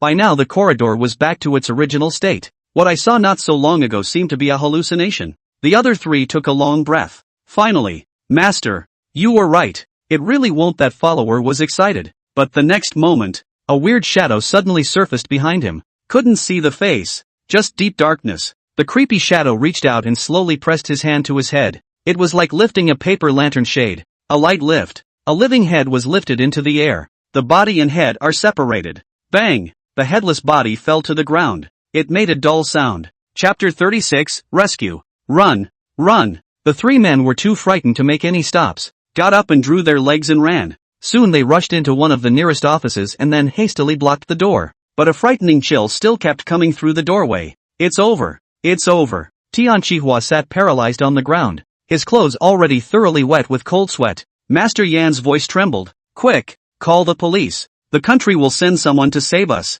We have to trust the country. And that's when blood was already trickling in through the doorway. This scared the trio once again. Master Yan understood that he was afraid that he would not be able to escape this great calamity. Wait, right. Just now that kid from your factory said he has a way to solve the haunting. Where is he now? Quickly let him come over. Master Yan hurriedly said. That boy. Boss Tian also remembered. The young man who was trying to recruit said that the haunting of the factory had escalated. I didn't believe it myself at the time. Now that I think about it, it can't be true. Does that kid really know how to catch ghosts? Tian Chihua was on the verge of tears. I don't know where he is either. Do something. Master Yan growled. Or we all die. Tian Chihua took out his cell phone with his hands and feet in a frenzy. And after half a day of searching in the address book, he finally found a phone and couldn't wait to call out. At this point, in the post outside the factory, the security guard was surprised and picked up the phone. Mr. Tian? Why did the boss call himself out of the blue? Lao Chen. Is that you, Lao Chen? Tian Chihua couldn't wait to say. I'm glad I saved your number. The young man who was just about to be recruited. Go and stop him. Don't let him go. For what? Don't you care? As long as you stop him, I'll give you a raise. 10,000 a month if you want. Under threat of death. Boss Tian finally couldn't be mean enough. The security Moncler outlet store face oddly twisted his head to look at Fang Zhen beside him. Fang Zhen never left. The security guard did not kick people out, but instead invited to come in and have a cup of tea together. It can't really be a ghost encounter. The security master muttered in a low voice and handed Fang Zhen his cell phone. Young man, our boss is looking for you. Fang Zhen slowly picked up the phone. Hey, Boss Tian. What's up? Little brother. Help. Come and save us. There were screams on the other end of the line. This reaction was expected. Fonstown has found out. The rules event in this factory is actually quite serious. I don't know how long it has been born, but it's already in its second phase anyway, and all sorts of loopholes are starting to appear. That's why even the nearby villages were affected to some extent. Haunted is normal. Whatever happens, it's possible. This situation, even following the rules may not be safe. The owner's screams were heard. The security Moncler jackets are very surprised to look at Fang Zhen. This young man turned out to be really not talking nonsense. Boss Tian is joking. Don't you have a powerful master beside you? Just let him go. Fang Zhen said indifferently. Tian Chihua cried out. What kind of master is he? He's just a liar. Little brother, I've wronged you. Come and help. Blood is about to flow in. Fang Zhen said, but I'm not very good at catching ghosts. It's better to let that master make an effort. At that moment, Master Yan's voice came from the other end of the phone. Little brother, I was wrong. It was me who was wrong. I have no eyes to recognize a high person. You are the real high person. Please save us. Master Yan's voice was shaking as he spoke. Not really interested. Fang Zhen slowed down. And I have to get busy with my new job.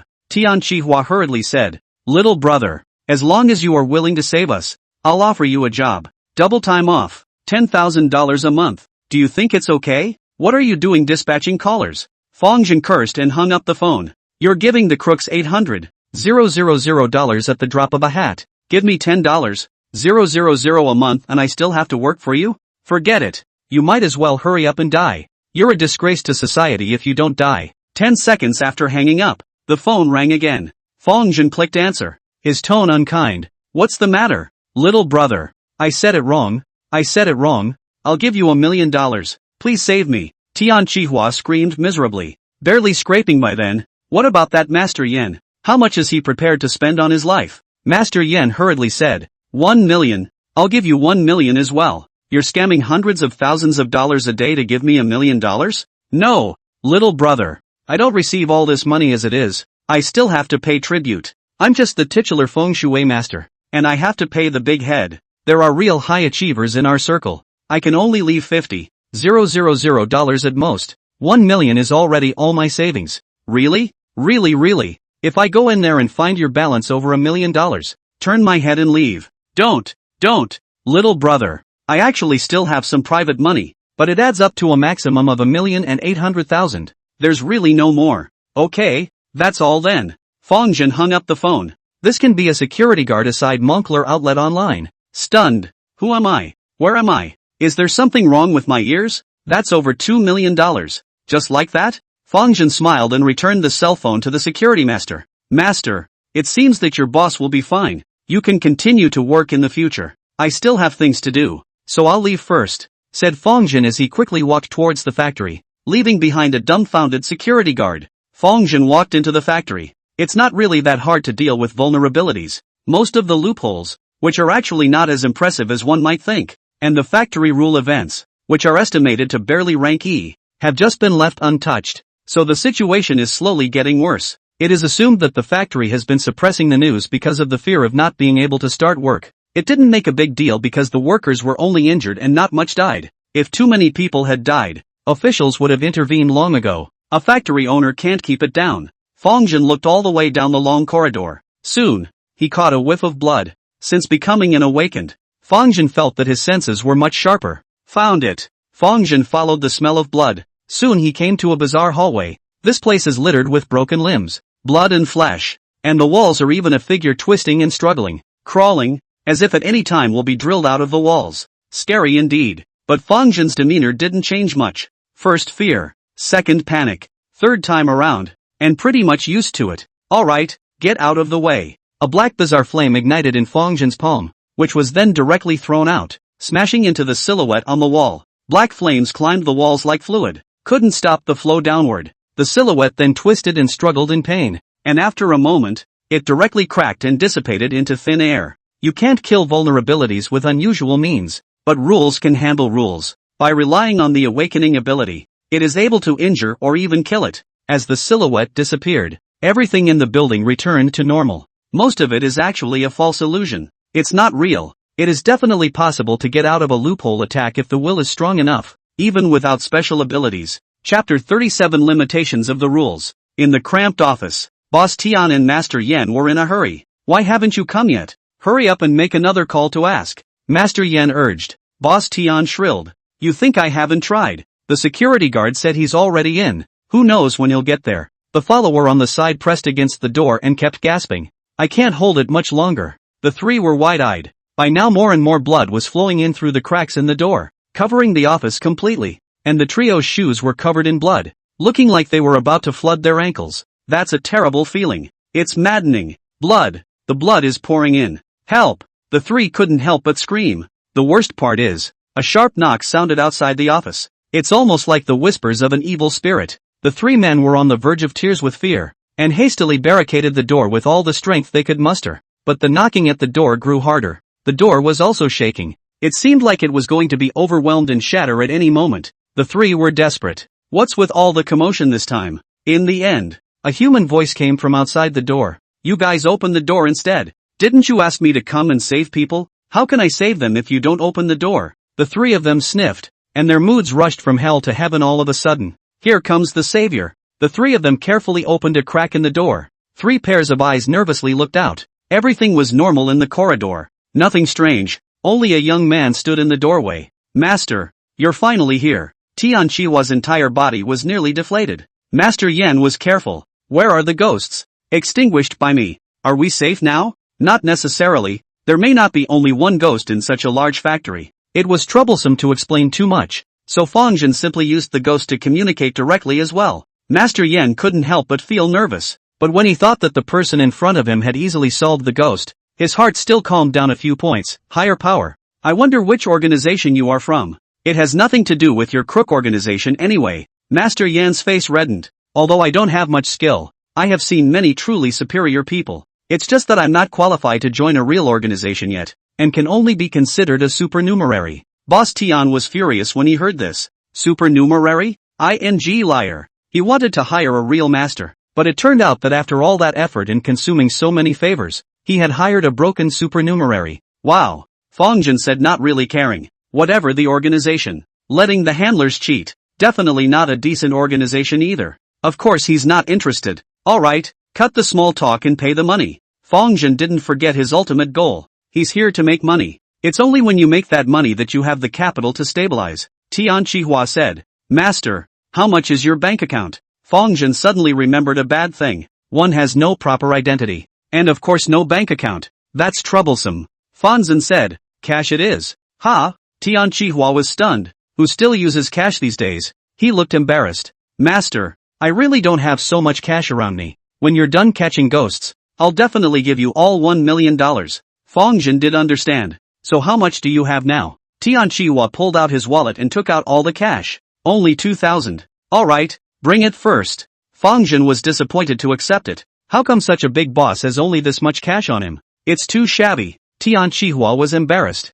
The mind made up its mind. Be sure to bring more cash with you in the future. Fang Zhen looked at Master Yen. Your turn. Senior, I don't have any cash on me either. Master Yen said uneasily. Not 1 point? It's been a long time since I carried cash. How useless. Where are your followers? He didn't either. Forget it, let's wait until it's over. Said Fang Zhen checked Master Yan's cell phone. All kinds of internet banking and payment software as much as possible. Indeed the savings is only 1,800,000. Take it all away. Fonstown has no guilt to speak of. It's time to get tough with scammers. As for the other capitalist vampire, Fontaine has another punishment. Alright, let's go and take you guys out of here. Fang Zhen said. The three followed Fang Zhen and left the office. Fang Zhen walked alone at the front. Very calm. This settled the trio's minds a lot. Fang Zhen asked, why are you missing one? One of my disciples was killed by a ghost. Master Yen said with trepidation. The head was directly removed. It was too scary.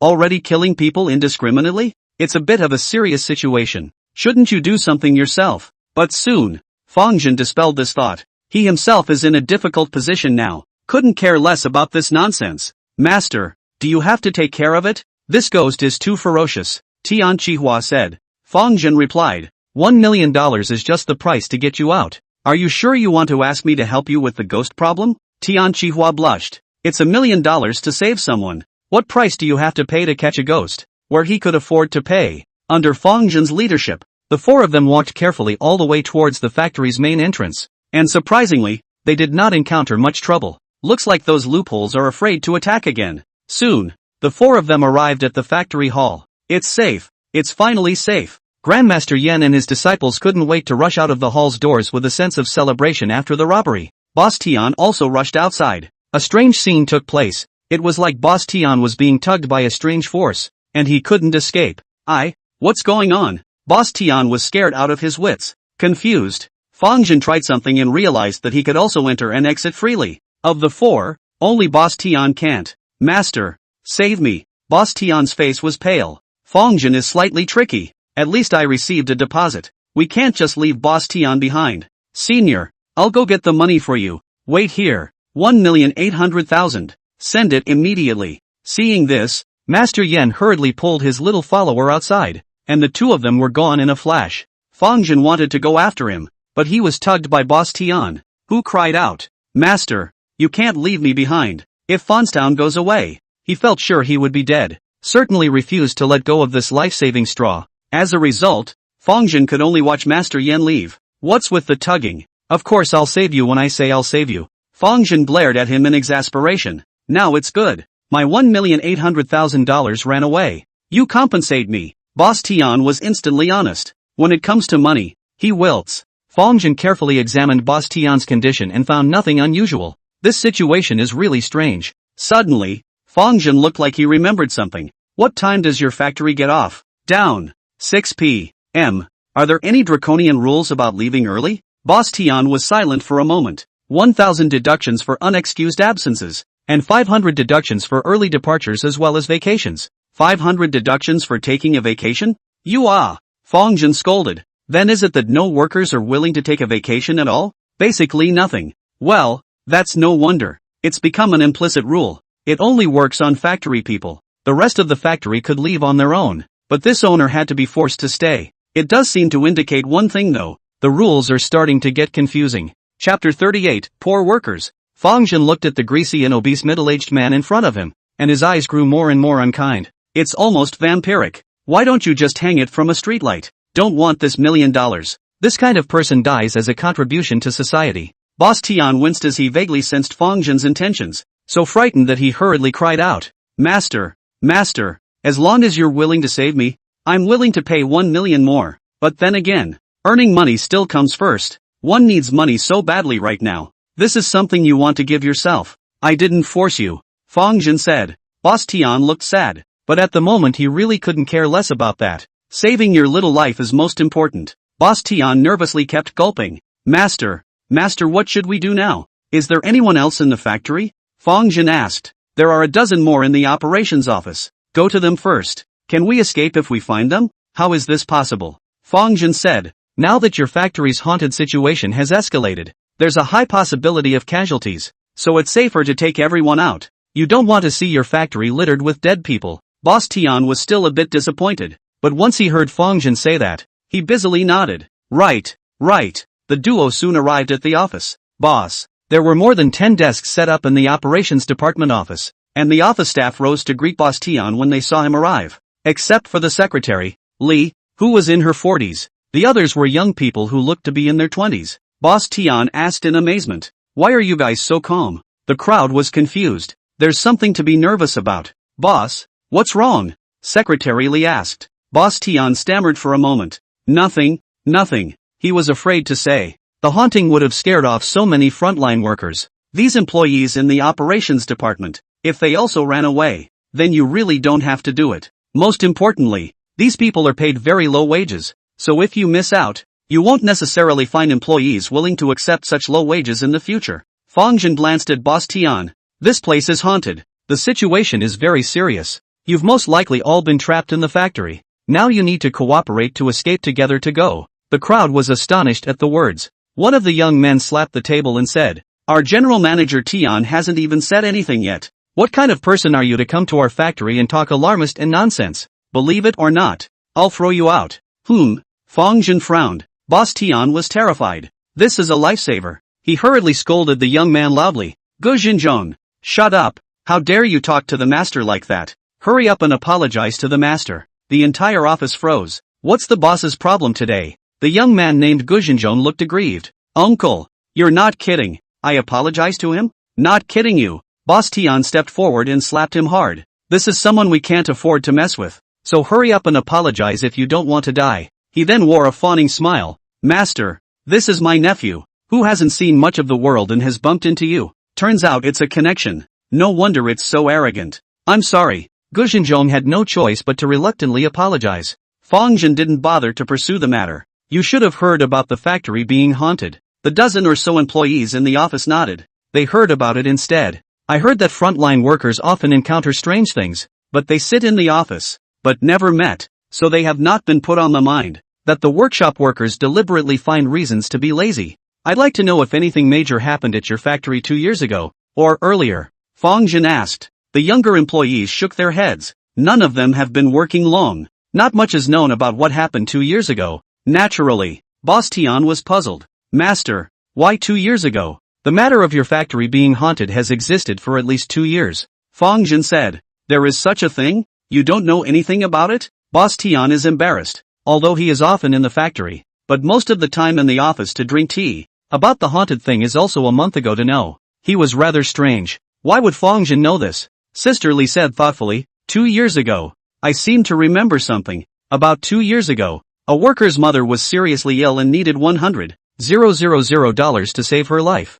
He heard that a lot of money could be paid out if he was injured on the job. So he didn't know which tendon was wrong. Bought a watermelon knife and cut off his hand in the workshop. And took the broken hand to the finance side to ask for money. Fang Zhen asked. What happened after that? Of course you can't pay for this situation. He hurt himself on purpose. It's not like he got hurt because of his job. No one paid any attention to him no matter how he made a fuss. He threw his broken hand away in anger and walked away. Gone? It seems to be intended to go to the police station to make trouble. The result is because of a missing hand. Riding a motorized bicycle cannot control. In the road accident, the whole person was knocked off. Or full responsibility. His family only got a little bit of humanitarian compensation. Fang Zhen sighed. And a poor man, too. But this man died outside the factory. so it shouldn't have anything to do with him. Car accident factories. There seems to be some connection again, Boss Tian said. I'm a bit impressed by this. I remember that I didn't go to sympathize with his family and give some subsidies later. We're also considered to be benevolent. This, Sister Lee whispered. Boss, this is the program I proposed, but you later vetoed it. You said that he was extortionate. Leaving early violated the factory regulations. It is reasonable that he should be dismissed. On what grounds to give the subsidy? Yeah, right? Boss Tian's heart sank. That does sound like something you would say yourself. He craned his head to look carefully at Fang Zhen. Seeing Fang Zhen's increasingly unpleasant eyes, he couldn't help but panic. Are there any other major events? Fang Zhen inquired again. Lee talked about a few more cases, mostly worker injuries, or group fights, disturbances and the like, which had a big impact on the factory, but apparently not enough to birth a rules event. And soon, it was time to leave work. Workers get off at 6, and those of them who sit in offices get off at 5:30. But the boss didn't leave. Naturally, no one dared to leave, except for a certain connection. Gu Xinzhong said impatiently. Uncle, you can go now. We are here to accompany the kid to talk for half a day.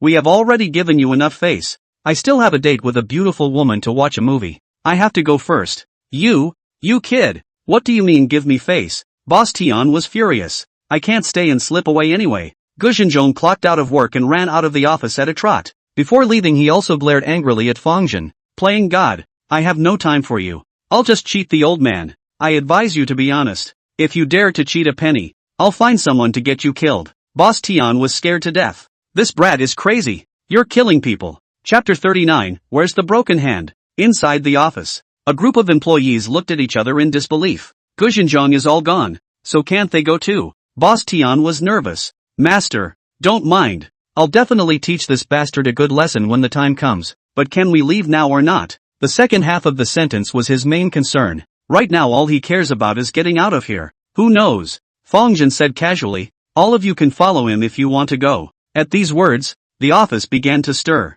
Who wants to work overtime without pay? Being able to get off work certainly makes you want to go right away. Only the secretary, Sister Lee, said very seriously. Mr. Tian has a lot of work to do day in and day out for the factory. He hasn't even left yet. How can we just leave work? The rest of the office sat back down again helplessly. If you want to leave at such a time, you will be noticed by your boss. They're not connected. Naturally, I don't want to take that risk. Boss Tian's expression flickered. He wanted to leave too much, but he was worried about annoying Fang Zhen. Who knew if Fang Zhen was saying the opposite? And just then, outside the office, a trembling figure retraced his steps. It was Gu Xinzhong. His face was pale, as if he had suffered some great stimulus. His breathing was very rapid. His hands were cold, and his legs were even more shaky. Yes, I'm sorry, Master. I was just a little bit heavy in tone. Not going to the movies? Fang Zhen glanced over. No, don't look anymore. Not in this lifetime. Gu Xinzhong's voice trembled.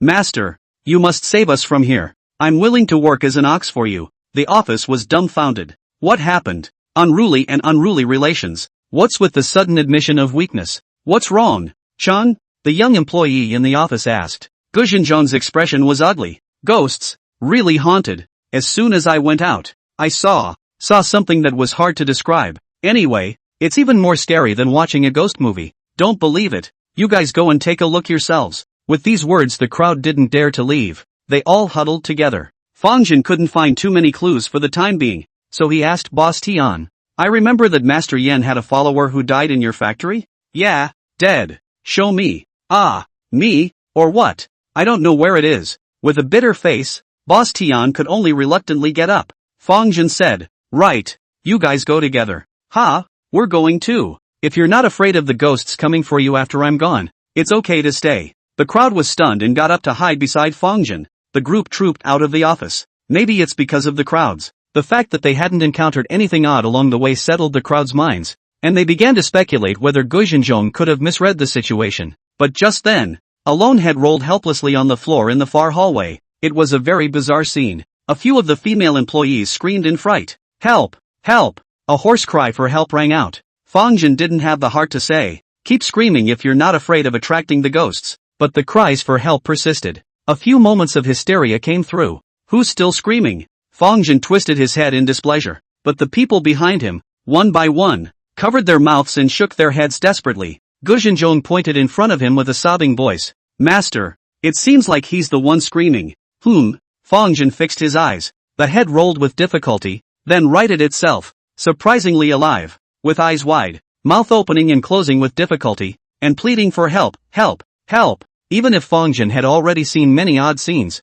but the scene is still a little too weird a bit. Fonstown was barely acceptable, but the men behind him had already paralyzed one by one, barely able to walk. Master Yan's follower? Fang Zhen shouted. The head cried out in excitement. It's me! It's me! Save me! I can't believe you're not dead? I don't know. Help! Alright, stop screaming. Fang Zhen walked forward and grabbed the head's hair and lifted it up. The head grimaced in pain, but he didn't dare to express any dissatisfaction. Fang Zhen asked, where did your body go? I was so scared I fainted and didn't see my body when I woke up. The follower rasped. That's troublesome. Can't just sit back and watch. But carrying a living head is more or less beyond the range of normal human tolerance. But why is it that only this follower was attacked? Why the other three are safe? It just happens to be? What did you do then? Fang Zhen inquired. The follower gave a quick rundown of what had happened. Fang Zhen pondered for a while. Boss Tian, the four of you at that time, did you do anything strange?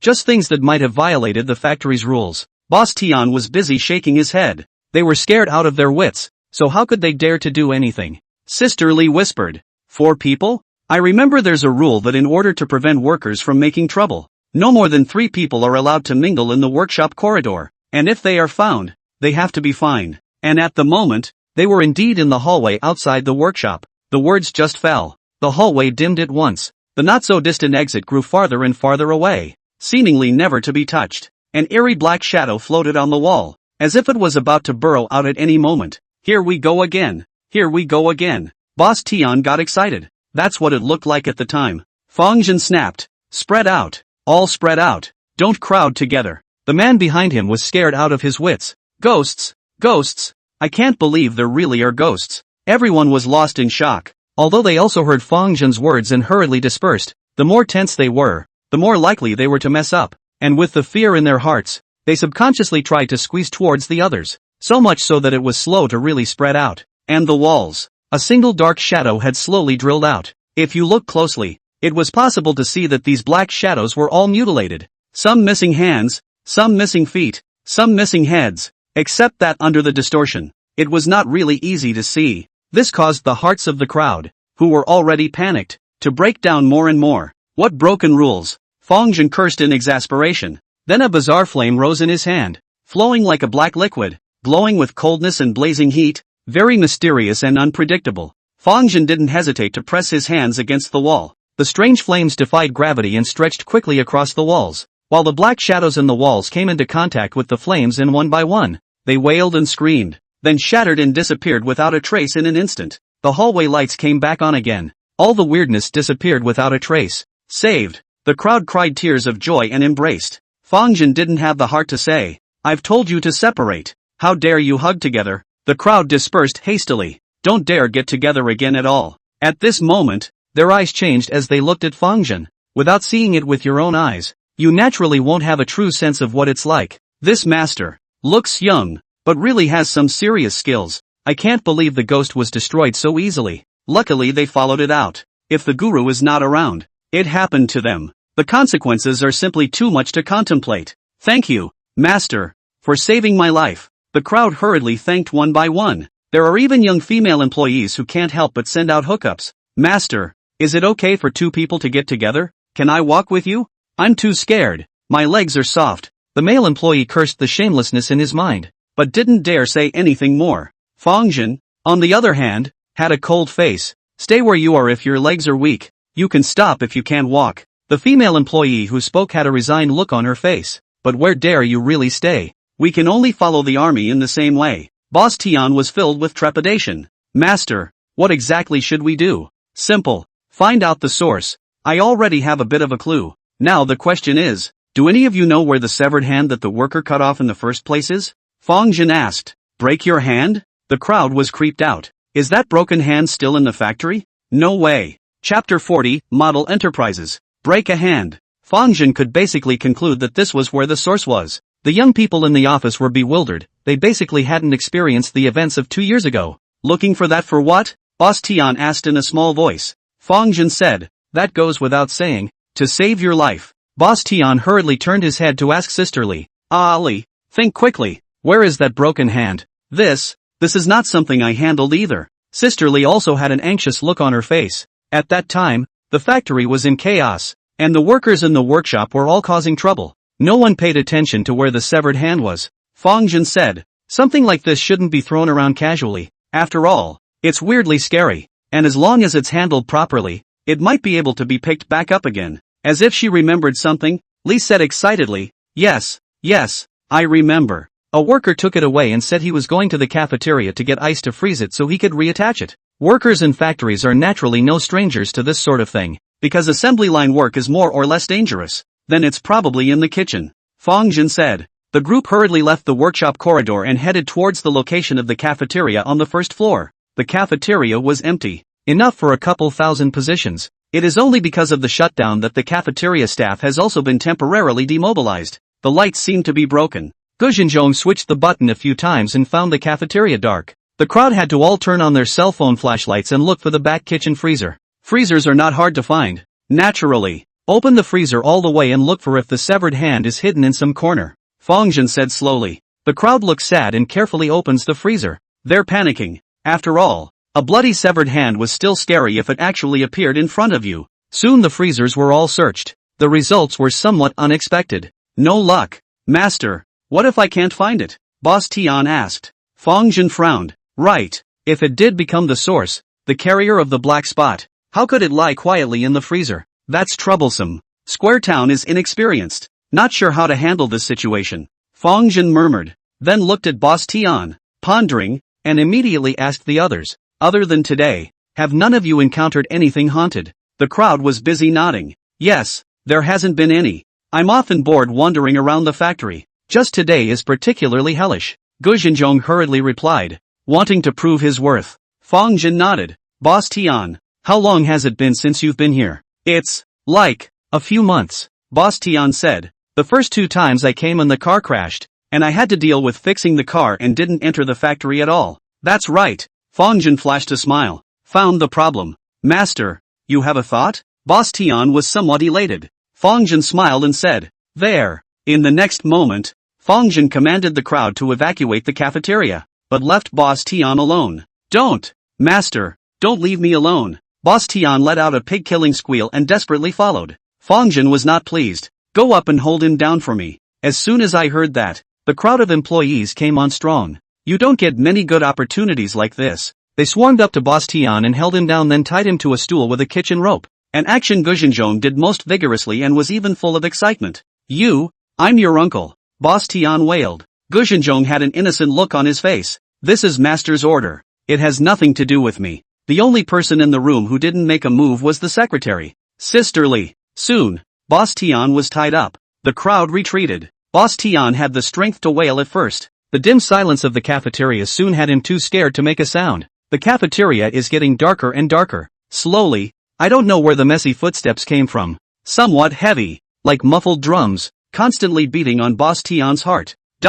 Master? You guys don't scare me. Boss Tian struggled to keep his eyes wide open. He seemed to see a behemoth approaching. The light is dim and fuzzy. Only a few slender shadows could be vaguely seen shifting about. When the behemoth approached, Boss Tian was so scared that his body was freezing cold, and his whole body was about to faint to death. And all of those wiggling things turned out to be hands. That behemoth turned out to be something formed by squeezing limbs and broken arms together. Bloody and disgusting to look at. The screams resounded throughout the cafeteria. And outside the cafeteria, a crowd of people shuddered in fear of what was happening. But they didn't even dare to look. The head of that follower in Fang Zhen's hand stared wide-eyed and gritted his teeth. I see it. My body is inside. See this scene. Fontainebleau is basically confirmed as well. It is true that it is because of Mr. Tian's appearance that the haunted incident occurs. That's odd. The rules event is actually targeting someone. Is it hard to believe that the source actually has a will of its own? Is this rules incident actually out of control?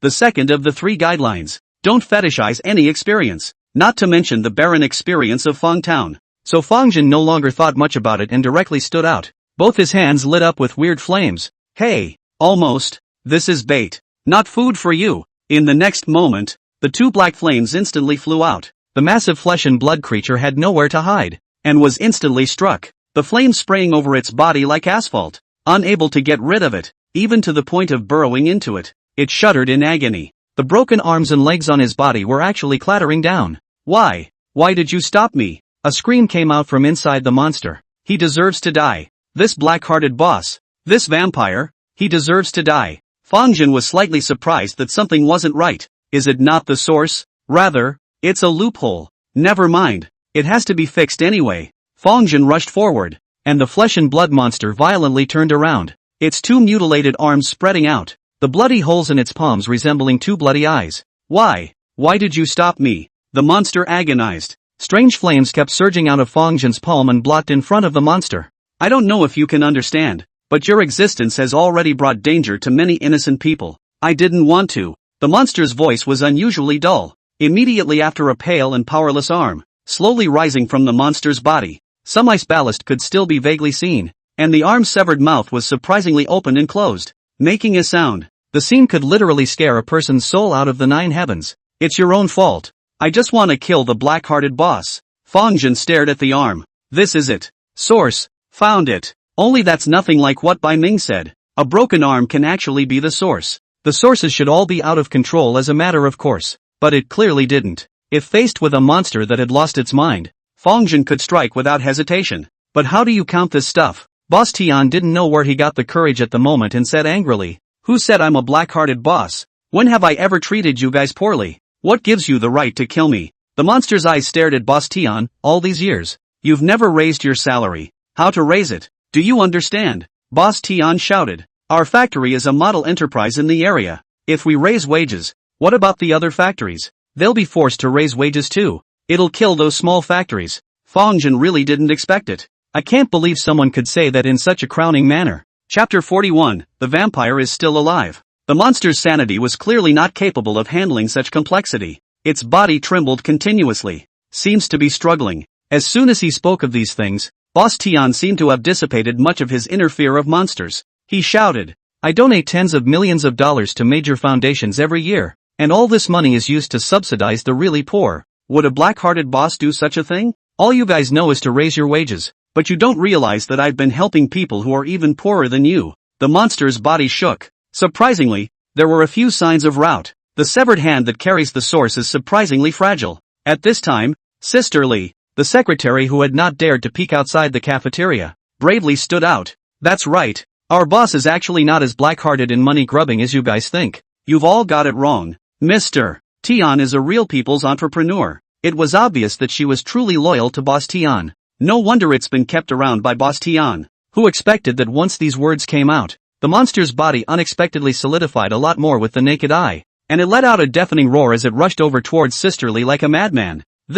What's going on here? Boss Tian was in a state of confusion. Fang Zhen said, what else could it be? Labor thieves are more hateful than black-hearted bosses. Haven't you heard this truth? Boss Tian wanted to retort. However, Fang Zhen's next sentence caused him to break out in a cold sweat. The whole thing shivered in disbelief. Those crowning words need not be said again. Otherwise I'm afraid I really can't help but throw you to the monsters. What donations? It's okay to fool the delirious monsters. Donating to the foundation is nothing more than a way to evade taxes. Fang Zhen said in a cold voice. Dropping this sentence, Fang Zhen ran towards the monster. Though he despised Boss Tian a million times over, but not a reason to turn a blind eye to monsters doing evil. This rules event is odd. At the dividing line between the first and second stages, the monster is also on the verge of losing control. I'm afraid a lot of people will die if we leave it alone. Fang Zhen once again cast Ghostfire. The flames spread out like liquid and entangled the flesh and blood monster, not only making it abnormally slow, but also causing the flesh and blood on its body to continuously fall off. Why? Why did you stop me? I didn't do anything wrong. The flesh and blood monster roared as its body began to bulge violently for some unknown reason. And those disintegrated limbs and broken arms actually wriggled over as if they were alive and merged back into his body. The monster grew more and more terrifying, and even the shadows under its feet seemed to possess life force. The broken limbs and arms gathered into a huge palm and slapped down heavily towards Fang Zhen. Not good. Fang Zhen wanted to unleash his ability to modify memories, but it failed. Obviously, one's flames did not touch the true core. What to do about it? With a jolt, he seemed to return to that blackened space of consciousness. Good dire. What's wrong? Ran into trouble? Huang Jingxin asked with a smile. Being locked up in the space of his consciousness, it's not really him anymore. Rather, it relies on the existence of a memory of Fang Zhen consciousness. So the Huangjing Xin in front of him can be regarded as the person in the memory of Fang Zhen. Of course, the issue of the truth or falsehood of the memory. For the time being, there is not a definitive conclusion.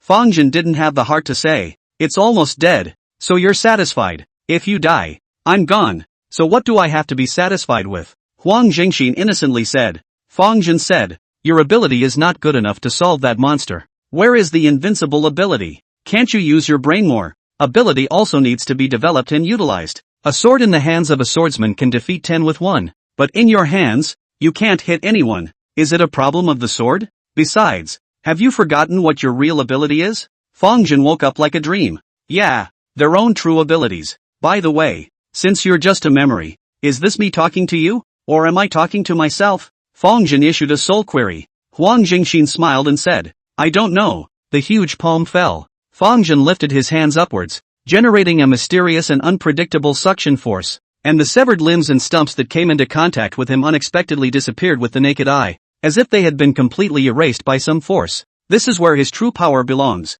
Class A capability. Incarceration. In the next moment, Fang Zhen's palm was once again flooded with violent ghost fire. Only this time it was not simply thrown out. The black flames boiled and scorched as if they had transformed into 2 blades climbing onto Fang Zhen's arms as he walked forward. His arms swinging and chopping like twin swords, crumbling wherever he went. The huge flesh and blood monster's body was forcefully cut open, and Fang Zhen truly saw the severed arm hidden within. In the next moment, the bizarre flames coalesced into substance and heavily stabbed at the broken arm. Modify the memory. Ability to launch. You've killed the Blackheart boss. It's all over. Fang Zhen did not hesitate to modify the memory of the broken arm. The flesh and blood monster suddenly froze, and then the arms and legs on its body fell down one by one powerlessly, and its huge body collapsed and quickly disintegrated. Snap. Blood spurts. Finally, the broken arm slowly fell to the ground, bloodless. Gradually it paled. A wisp of black gas burrowed out of the flesh and blood and collapsed into the cafeteria. I can't believe it worked out like that. So simple. Fang Zhen thought carefully. It's not really that simple. If it were any other awakened, it would have been a no-brainer to completely break down the external defenses. Modifying memories, moreover, can directly cause their obsessions to dissipate. The two together make it possible to so quickly resolve a not-so-difficult source of rules events. In the space of consciousness, Huang Jingxin looked at the pile of severed arms and legs that had inexplicably appeared, his face turning blue with fear. What are you doing? What's the point of locking this kind of thing in? Throw it out quickly. Help! Such a small place. You want to diaphragm me to death. Then it can't be helped. You're the one who told me to use my abilities. Fang Zhen laughed. This is sort of my gift to you. After all, it's too boring for you to be here alone. Asshole, gift your ass. Take it away. Call me what? Righteous father. Righteous father, okay? Hurry up and take it away. All right. Fang Zhen's mind moved, and these severed limbs and arms converged together, piecing together the appearance of a scarecrow, standing silently in the corner, seemingly standing guard. With this look, Huang Jingxin could barely accept it for a bit. It wasn't that Fang Zhen liked the creepy stuff. Rather, he discovered something. One seems to have seemingly gained an additional ability because of the incarceration of these things. As it is, of course you can't just throw it away. At this point, Boss Tian was sweating profusely, but he still tried to squeeze out a smile and complimented. Master, you are really powerful. Is the ghost completely solved now? Then can you let go of me first? The ghost is solved, but there's still one thing left. What is it? You, me? Fang Zhen walked to Boss Tian's side, grabbed his arm, and with a gentle pick, he actually directly removed the arm. The monster is gone, but the vampire is still here. I'm thinking about whether or not to deal with it together. Boss Tian's pupils shrunk violently, scared to death. Master, I'm wrong. I'll never dare again. I promise I'll never be a black-hearted boss again. Raise wages. I will definitely raise wages for the workers. It's not that you know it's wrong. You're just afraid to die. Fang Zhenbing said coldly. Chapter 42. You don't know pain until the knife falls on your own head. Fang Zhen thought that his ability was definitely more than just imprisonment. You'll have to work on your own abilities if you get a chance. But at the moment, Fang Zhen cared more about what to do with the black-hearted boss. Master, whatever you want. Don't kill me. Boss Tian screamed miserably. I'll give you money. 2 million isn't enough. I'll give you 5 million. No, 10 million. How can I use my ability to just extort? Wouldn't that be no different from someone like you? Fang Zhen said with dissatisfaction. The town of ethics still has that. But then Boss Tian was desperate. You just blackmail. It's okay. Feel free to knock. Don't be a square. Watching with his own eyes as Fang Zhen casually removed his own arm. I'm afraid that this is going to be a nightmare for Boss Tian for a long time. In his heart, Fang Zhen's terrifying degree has been directly comparable to a severe ghost. And naturally, the other dozen or so employees were scared silly when they saw the scene. They even suspected that Fang Zhen had been possessed by a malicious spirit. How else could you do such a horrible thing? Don't hurt our Mr. Tian. Sister Lee gathered her courage and said with a trembling voice, it's already not easy for him, running such a big factory. Of course he can't do everything. We have to believe in Mr. Tian. Mr. Tian can lead us to a better tomorrow. Fang Zhen at this moment kind of understood why everyone hated the labor thieves so much. You guys think so too? Fang Zhen looked to the other group. The crowd looked at each other in disbelief. As you can see, there is still salvation for this group of young people. Fang Zhen flicked his fingertips and a small ball of ghost fire landed on Sister Lee. Ability to launch. Memory modification. Your factory fired a large number of old employees in order to cut down on expenses, including you. Congratulations. You're fired. Fang Zhen said indifferently. Sister Lee was bewildered for a moment, then stared at Boss Tian dead in the face and cursed. Surname Tian, are you going to be shameless? My old lady has been with you for 20 years, and now you're laying me off. Boss Tian was dumbfounded. What's wrong with you? Alright, you can go now. Fang Zhen waved his hand. Sister Lee gave Boss Tian another hard stinking scolding, then gritted her teeth and left. Before leaving, she also said to the other employees, you guys also escape as early as possible. There is no hope here. This mother ******** ing boss, do all the bad things. Sooner or later, we'll have to go to jail. Be careful of you guys to get caught in the crossfire. After saying that, Lee left with hatred. See, you only know pain when the knife falls on your own head. Fang Zhen shook his head. No matter how well it's said, once you involve yourself, it's still the same. A labor thief is a villain who only cares about immediate gain. The sky is the limit when it comes to persuading people to be generous. Fang Zhen looked at Boss Tian immediately afterward. Your turn. He didn't wait for Boss Tian to beg for mercy before he unleashed his ability once again. Memory modification. You were attacked by a monster and lost your arm. After going through this big change, you finally realized how despicable and shameless you were once, and that heaven's justice and retribution are the same. From now on, you learned from your pain and decided to treat the workers well, and decided to take the money to really do some good deeds, Fang Zhen said. The trepidation on Boss Tian's face came to an abrupt end, gradually becoming confused before clearing up again. He revealed a look of cleansing after the robbery. Master, thank you for saving me. After this incident, I finally understand that money is bull **********. There are so many things more important than money. Just so you understand, please give me more money. He nodded heavily. No problem. The money can only help more people when it's in your hands. Master. The rest of the staff was stunned. This master is truly a man of God. The means are divine. Unbelievable. Master, you've worked too hard. I'll immediately arrange for a banquet and sauna so that you can have a good rest. Gu Zhenzhong hurriedly went up and shushed him. Do you still need a follower? I'll do anything. Fang Zhen shook his head. No need. You have to have someone behind you. Otherwise it's too hard to do everything yourself. I'm a person who can't do anything else, but my ability to do things is absolutely awesome. You see, I'm very active when I tie up my uncle. Fang Zhen was too lazy to dwell on it, and simply unleashed his ability to delete the memories of his ability from the other party's brain. At the same time, the memories of a dozen other employees were modified along the way. But speaking of followers, Fang Zhen looked to the side of the head. Master Yan's follower looked at Fang Zhen pitifully at the moment. Senior, save me. It's lucky that you met me, or else you'd be finished. Fang Zhen pieced together a headless body from the broken limbs. He then used his ability to put the heel head up. The follower was filled with ecstasy. He touched himself up and down. It feels good to have a body. Suddenly he realized that something was wrong and said weakly, Gao Ran. It seems to be misspelled. One of the legs is not mine. Yeah? Then I'll take it down for you. This is better. The follower shook his head in a hurry. This is so scary. He really didn't want to go through that again. It would have worked anyway. It's just a little weird inside. After settling everything, the group finally breathed a sigh of relief. The haunting is over. A group of people were very fawning to Fang Zhen, flanking him all the way back to the office. Boss Tian had a righteous face. Master, you come with me. I'll fetch the money for you right away. Banks are closed at night, aren't they? Fang Zhen asked. I have cash at my house.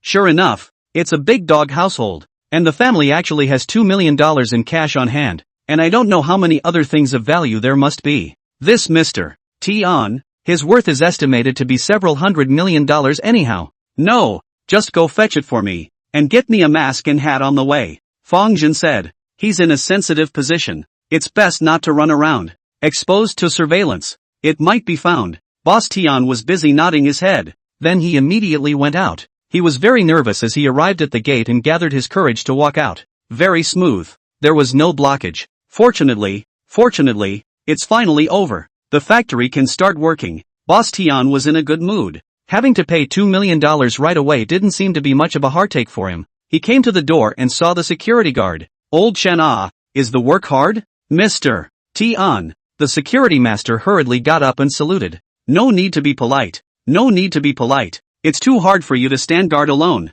I've decided to recruit a few more people to share the pressure, so that we can also better protect the factory's security. What do you think? The security guard was shocked. Mr. Tian, you're not going to fire me, are you? How could it be? I still have to keep my promise. From now on, you will be the captain of the security team. The salary is 10,000 per month. And if you guys perform well, there will be another commendation. Do a good job. I won't treat you badly. Boss Tian smiled and left. Even the obese body seemed lighter. The security master looked at Mr. Tian's back in confusion. Is this a change of heart? How it's changed so much. Chapter 43, Prey and Hunter? In a high-end neighborhood. The streetlights are on. Master Yen was using the latest model of trifold cell phone and looked grave. Third brother. I met a young man who seems to be an awakened as well. Yes, with special abilities, just like the big shots in the organization. I forget the exact name, but it's young, looking like he's 18 or 19. Looked like a fledgling. To actually steal business from me, maybe it hasn't been long since it was awakened. It must not have any organization yet. Third brother, am I considered meritorious for reporting this information? A muffled voice came from the other end of the line. If it's really confirmed that it's a wild awakened, then you'll definitely have credits. And when you've saved up enough credits, I'll apply to help you awaken your abilities, and you'll be able to join the organization as well. These words made Master Yen happy. Fine. Thanks a lot, Sango. Master Yen then hung up the phone. The Sango he was talking to on the phone was from a mysterious organization of people. An organization that was either non-rich, big shots or awakened people with incredible mystical powers. If he was able to join them, this network alone would be enough for him to be honored for the rest of his life. Of course, it was the awakening ability that most moved him. As a fake feng shui master, he was very envious of people with extraordinary abilities, so he's been working for the organization. I hope that one day, if I save up enough merits, I will be accepted and become an awakened person. How's it going, Master? Another follower asked. Master Yen nodded. It's done. If I join the organization, I will also find a way to help you get in as well. The follower was ecstatic. Thank you, Master. All right, go back and rest. Yes. After dismissing his followers, Master Yen then entered the neighborhood and then returned to his home, which was a small villa of more than 200 square feet. The market price alone was more than $8 million, not to mention the decoration. That's if he contributes the bulk of the money he earns to the organization. It shows how much money he makes as an imposter feng shui master. Why is it so dark? Where are the people? Master Yen muttered something disgruntled, then fumbled with the switch. He's keeping a college girl in the house. It's only logical to be at home at this time of year. Snap. The switch is pressed. The lights in the house were not turned on. A power outage? It can't be. Irritated, Master Yen took out his cell phone and prepared to call the property. Suddenly, he felt a chill coming from behind him. A tremor ran through him. What's going on? I'm closed. He turned back with difficulty, and to his surprise, a lone human head emerged in the darkened room, the silhouette looking familiar for a few moments. Master, I died a horrible death. The human head let out a guttural, low howl. Master Yen was so scared that he paralyzed on the ground. It's none of my business. It's none of my business. Why? I'm left with one head. I'm miserable. I'm sorry, I was wrong. Master Yen was busy kneeling and kowtowing. The look is as lousy as it gets. At this point, snap, the lights in the room came on. The follower stood intact, just wearing a plain black jacket that looked like only a head in the darkness, and around him, a man wearing a hat and mask was sitting leisurely on the sofa. Alright, out of breath enough? Enough is enough, thanks to the higher power. The follower's face was grateful. He has a lot of resentment towards Master Yen. I can't believe I just left myself and ran away. Now it's finally pissed off. You're not dead? Master Yen was shocked. He clearly saw this follower's head fall off. The follower grunted. It's thanks to this high person saving me. Otherwise I'd still be counting money for you when I die. Okay, it's time for you to go. Yes, yes. Follow the class and leave. Master Yen, on the other hand, stared at Fang Zhen with incomparable shock. Even the dead can be saved? That's too good to be true. Master Yen, it's time to pay back the money you owe me. Fang Zhen took off his mask and said indifferently. Master Yen had a jolt. Return? Of course, I just came back to get the money. I didn't expect that you, higher power, came in person. Fang Zhen snorted. Finding yourself so late. The other guy didn't have half the intention of taking the money. Master Yen hurriedly ran into the room, opened the safe, and took out a large sum of cash and 4 or 5 gold bars. Gao run. Gao run. These gold bars in cash. Definitely more than $1,800,000. All belong to you. Whoa, I remember you still have quite a bit of money in your balance. Fang Zhen said in a cold voice. At that time, you said you only had $1 million in savings. What did I say? Master Yan's heart went cold. Oops, forgot about that. Fang Zhen said. Not only did you lie to me, but you also planned to renege on my debt, and even called to leak my whereabouts. What would you do if you were me? Master Yan's head was filled with cold sweat. It's over. It's over. This kid looks young, but this aggressiveness can be really scary. Just then, the door of the house was suddenly opened, and a man who looked to be in his 30s walked in, with a country face and thick eyebrows, but a few hints of hostility were clearly visible on his face. Kid, you dare to touch any of my people? The man said in a deep voice. Master Yen was overjoyed at the sight. Third brother, you're here. The man was his third brother on the phone. The name is Zhao San. Happened to be in the neighborhood. Wanted to come over to find you to talk about the newborn awakened person. Didn't expect to meet up so coincidentally. Zhao San looked Fang Zhen up and down. Sure is young. Kid, it hasn't been long since you first awakened your ability.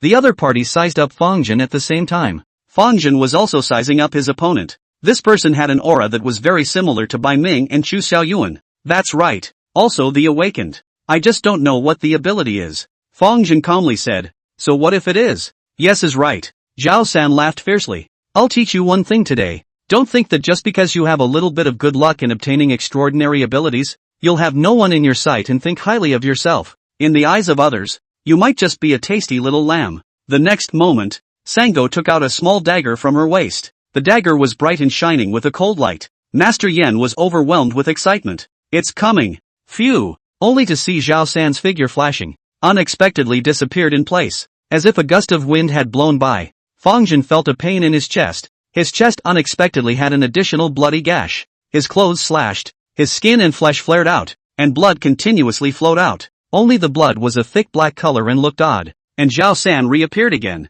His dagger stained with black blood. Is it poisoned? Why is it black blood? Zhao San was a little confused, but it didn't matter. Fang Zhen stared at Zhao San. So fast. His ability. Is it speed? Zhao San looked at Fang Zhen with a cold smile. I'm a B-class ability, extreme speed. Now get it. Killing you is very simple. It only takes a thought. Fang Zhen frowned. I have no grievances with you. Why are you trying to kill me? Indeed a fledgling. Zhao San was incomparably contemptuous. All awakened have power belonging to the rules in their bodies. This power, which can be devoured, can even propel the ability to advance. This matter was not mentioned by Bai Ming or Chu Xiaoyuan. Fang Zhen naturally didn't know either. He couldn't help but be alarmed. Swallowing the power of other awakened can propel one's ability to advance? Wouldn't that be a prey and hunter relationship between all the awakened? Chapter 44, The Dark Forest? There is a potential hunting relationship between all awakened people, if there are no constraints. I'm afraid it's really going to be a mess.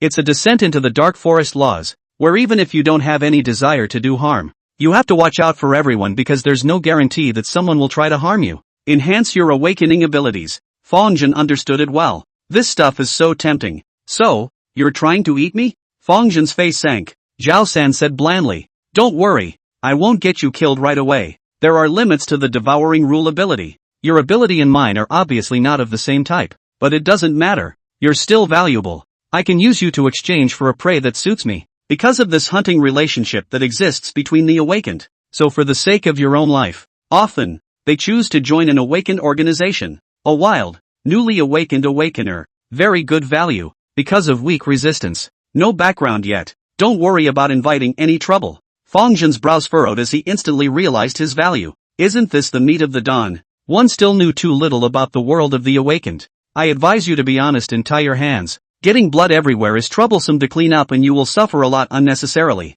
Zhao San said sorrowfully. The last awakened person who resisted was only honest after I chopped off his hands and feet. And he died after being a human stick for 3 days for nothing. You said how painful it was to die. Fang Zhen's gaze went cold. This guy, he's done a lot of this kind of stuff. What an asterisk. It's not just human trafficking. You deserve to die. Fang Zhen couldn't help but rage. Zhao San was unimpressed. It seems you're still not clear about your situation. The next moment, he disappeared again. Lingering cold light flashed around Fang Zhen. Totally unresponsive. Fang Zhen's right arm was cut open by the dagger. Blood flowed. The wound was so deep that the bone could almost be seen. The intense pain made Fang Zhen suck in cool air. It really can't be defended. As soon as there was any movement, the right arm began to ache violently. It's almost half ruined. Fang Zhen was alarmed. This ability, without an effective counter ability, is virtually insurmountable. Still not using your ability? If you die, you won't have a chance. Zhao San looked like he was looking at a hamster scurrying in a cage with a teasing face,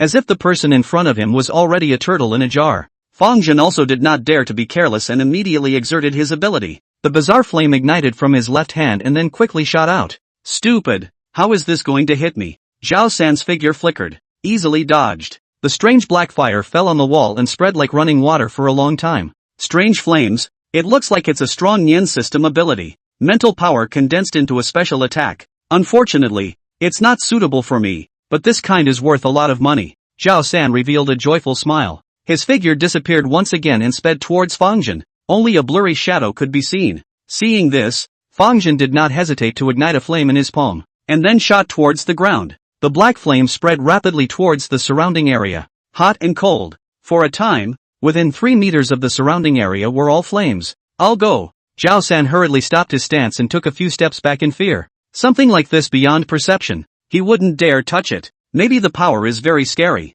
He has extreme speed though, but the flesh is actually very fragile. Just a little bit stronger than an ordinary person. Very clever knowing to use this method to force me to be unable to approach. Zhao San applauded. Somewhat appreciative. This kind of utilization is not bad. It's considered an introduction. Fang Zhen body burning with black flame, as if coalesced into a strange armor. Liquid flame constantly overflowing outward, such as lifelike wriggling climbing spread out. He is now as if the ghost domain in the revival of the monster. That look was pretty amazing. Get out of here. Fang Zhen drank coldly. Zhao San's smile tightened and he said indifferently. You think you're invincible like this? Dare to talk to me like that? A newly awakened ability user. Unleashing your abilities recklessly like this. How long can you last? I would say no more than 10 seconds at the most. The more senior the awakened, the more they knew how to distribute their physical strength. And it also strengthens itself in various ways. Even with the same ability, the power exerted by different awakened people was vastly different.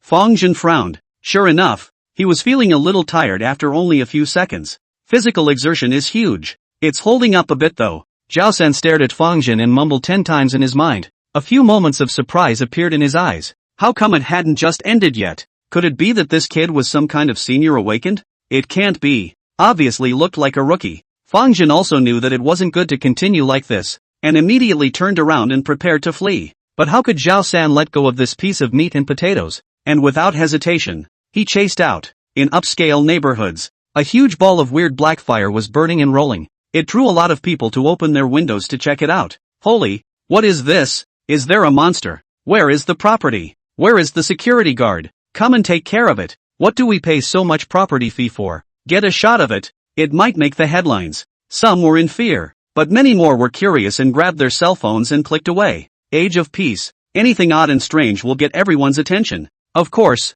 they could only capture a black, bizarre flame and couldn't see what exactly was in the flame, much less Zhao San, who was moving at an extremely fast speed. Fang Zhen didn't want to be seen, so he rushed straight into the underground garage. Idiot, escaping here? This isn't killing yourself. Where else can you escape to? Zhao San leisurely chased after him, mocking unmercifully, but he was also a little alarmed. This kid, it's been almost a minute since he unleashed the flames at full force.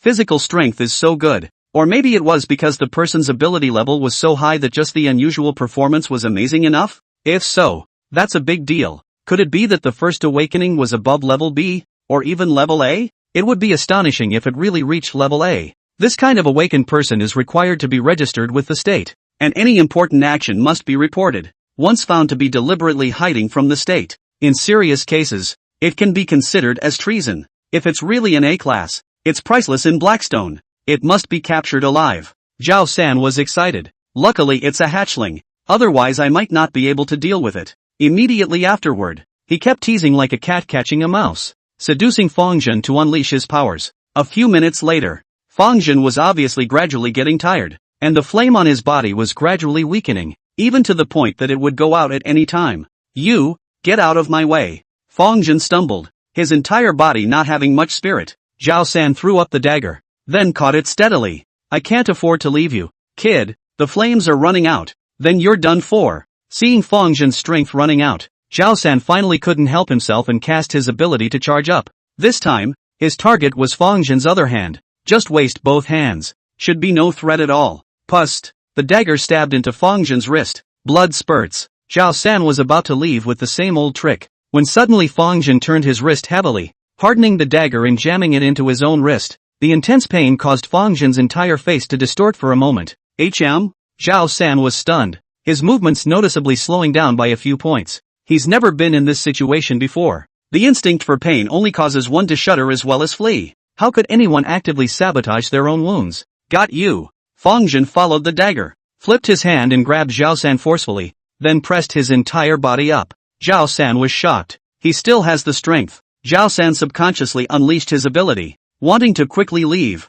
when suddenly, he stumbled, and a powerful and irresistible sense of weightlessness enveloped him. He fell heavily to the ground. What's going on? Zhao San looked down in horror. He saw that his right leg had disappeared at some point. Chapter 45 Clubs. Zhao San cried out in fear. He's been awakening for a long time though, but it's rare to actually take the initiative to resolve rule events, so it's not like I've actually seen a lot of weird stuff, and most of it has been dealing with awakened people. At the moment one leg suddenly disappeared, and there's no pain. It's just too weird. One might even say appalling. Fang Zhen was, at this moment, covered in dark, bloody water, and his wrist, which had been pierced by the dagger, was constantly dripping blood, which was quite shocking. The most shocking thing would still be that he was clutching a leg in his hand. It's hard to take off from Jozo. You run. Why don't you run? Fang Zhen's face didn't have much blood color, and his wounds were even more painful as he frowned and sucked in air, but his eyes revealed a few sneers. It's the only way to catch the other side. Fortunately, he succeeded. Zhao San tried to get up, but the weightlessness was too hard to adjust to, and he fell with a flutter. He stared at Fang Zhen dead in the face. You, how did you do that? It's impossible. You have a second ability. How can you have a second ability? An awakened person capable of awakening two abilities. It can be considered extremely rare. I've heard that some people can use special methods to make themselves awaken a second ability again, but it's also rare. Anyway, Zhao San has never seen it. So of course Zhao San wouldn't bother to beware of such things. Guessed correctly. But unfortunately there is no reward. Fang Zhen walked slowly. You said that the last awakened you hunted was cut off and made into a human stick. Why don't I let you taste that feeling as well? And as it happens, I really do have that ability. Zhao San was creeped out. He wanted to struggle, but the fight couldn't stand. He couldn't even activate his powers. Then, he watched as Fang Zhen grabbed his other leg. It was easy to pick off. It's like picking an apple that's ripe to the core. No, don't. You can't do this to me. Zhao San wailed. I'm from the 0 Point Club, and there are many powerful awakened in the club. If you kill me, the people in the club won't let you go. Club? Fang Zhen shook his head. Never heard of it. He then removed one of Zhao San's hands. Zhao San broke down even more. He forgot that the man in front of him was a rookie. The club is a spontaneous organization formed by civil awakened people. We are mutually beneficial and do not allow internal killing. If someone hunts our club members, the club will fight back. Zhao San shouted. You don't have the protection of the organization. Once you move me, you've broken the rules and you're dead. What kind of reasoning is this? I can't even act in self-defense. Fang Zhen cursed. Zhao San said with difficulty. Neither can I. That's the unspoken rule between our clubs. This is equivalent to forcing wild awakened people to have to join an organization. It's also kind of good for unity and management. The state is tacitly approving of this sort of thing. Otherwise unfettered awakened people can be very destructive.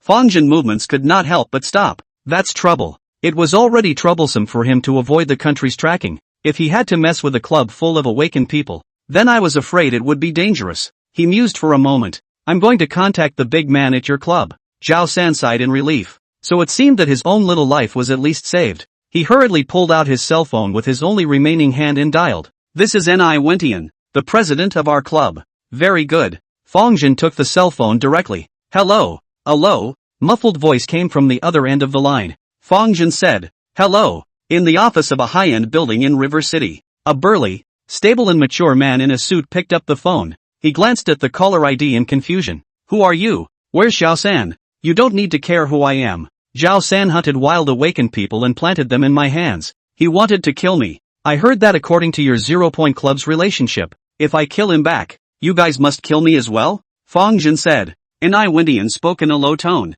That's right. No one can just kill anyone from my club. So you knew about him hunting wild awakened to trade on the black market? An Iwentian certainly knows that some people in the club are doing some illegal activities behind the scenes. But he's just the president. You can't even guard this kind of private work. Where to manage? If it was really too high-handed, I am afraid that all the members of the club would have jumped ship a long time ago. If you release him, I can guarantee that I won't hold you responsible. An Iwentian said. He decided not to follow the lead of the other one in the conversation. Fang Zhen laughed. He made me like this. You let me release him with one sentence. Isn't that a little too high and mighty? Even if I don't release him, what can you do? Kid, don't be too arrogant. The strength of our 0-point club can be ranked in the top 10 in the country. It's not that difficult to find you and get you killed. An Iwentian said indifferently. As president of the club, it was destined that he would have to protect his shortcomings. What else to manage the people under you? A busy sound came. The phone hung up. An Iwentian was furious. How dare you hang up on me? He immediately redialed back. Hello? Fang Zhenfa asked. Don't you dare hang up on me. Hanging up again. An Iwentian was furious. And when he dialed back again, he found that the other party's cell phone was turned off. He grimaced and immediately dialed a secret number. Find out for me where Zhao San has been lately. Soon the message checked out. What? Han City? The city of Han was recently put under martial law for unknown reasons. All flying motorized vehicles are out of service. Damn Jozo. Why does it have to be Han City? Net me trouble. An Iwentian's face was ugly. Chapter 46, Hiding in the Safe. Hello? 110?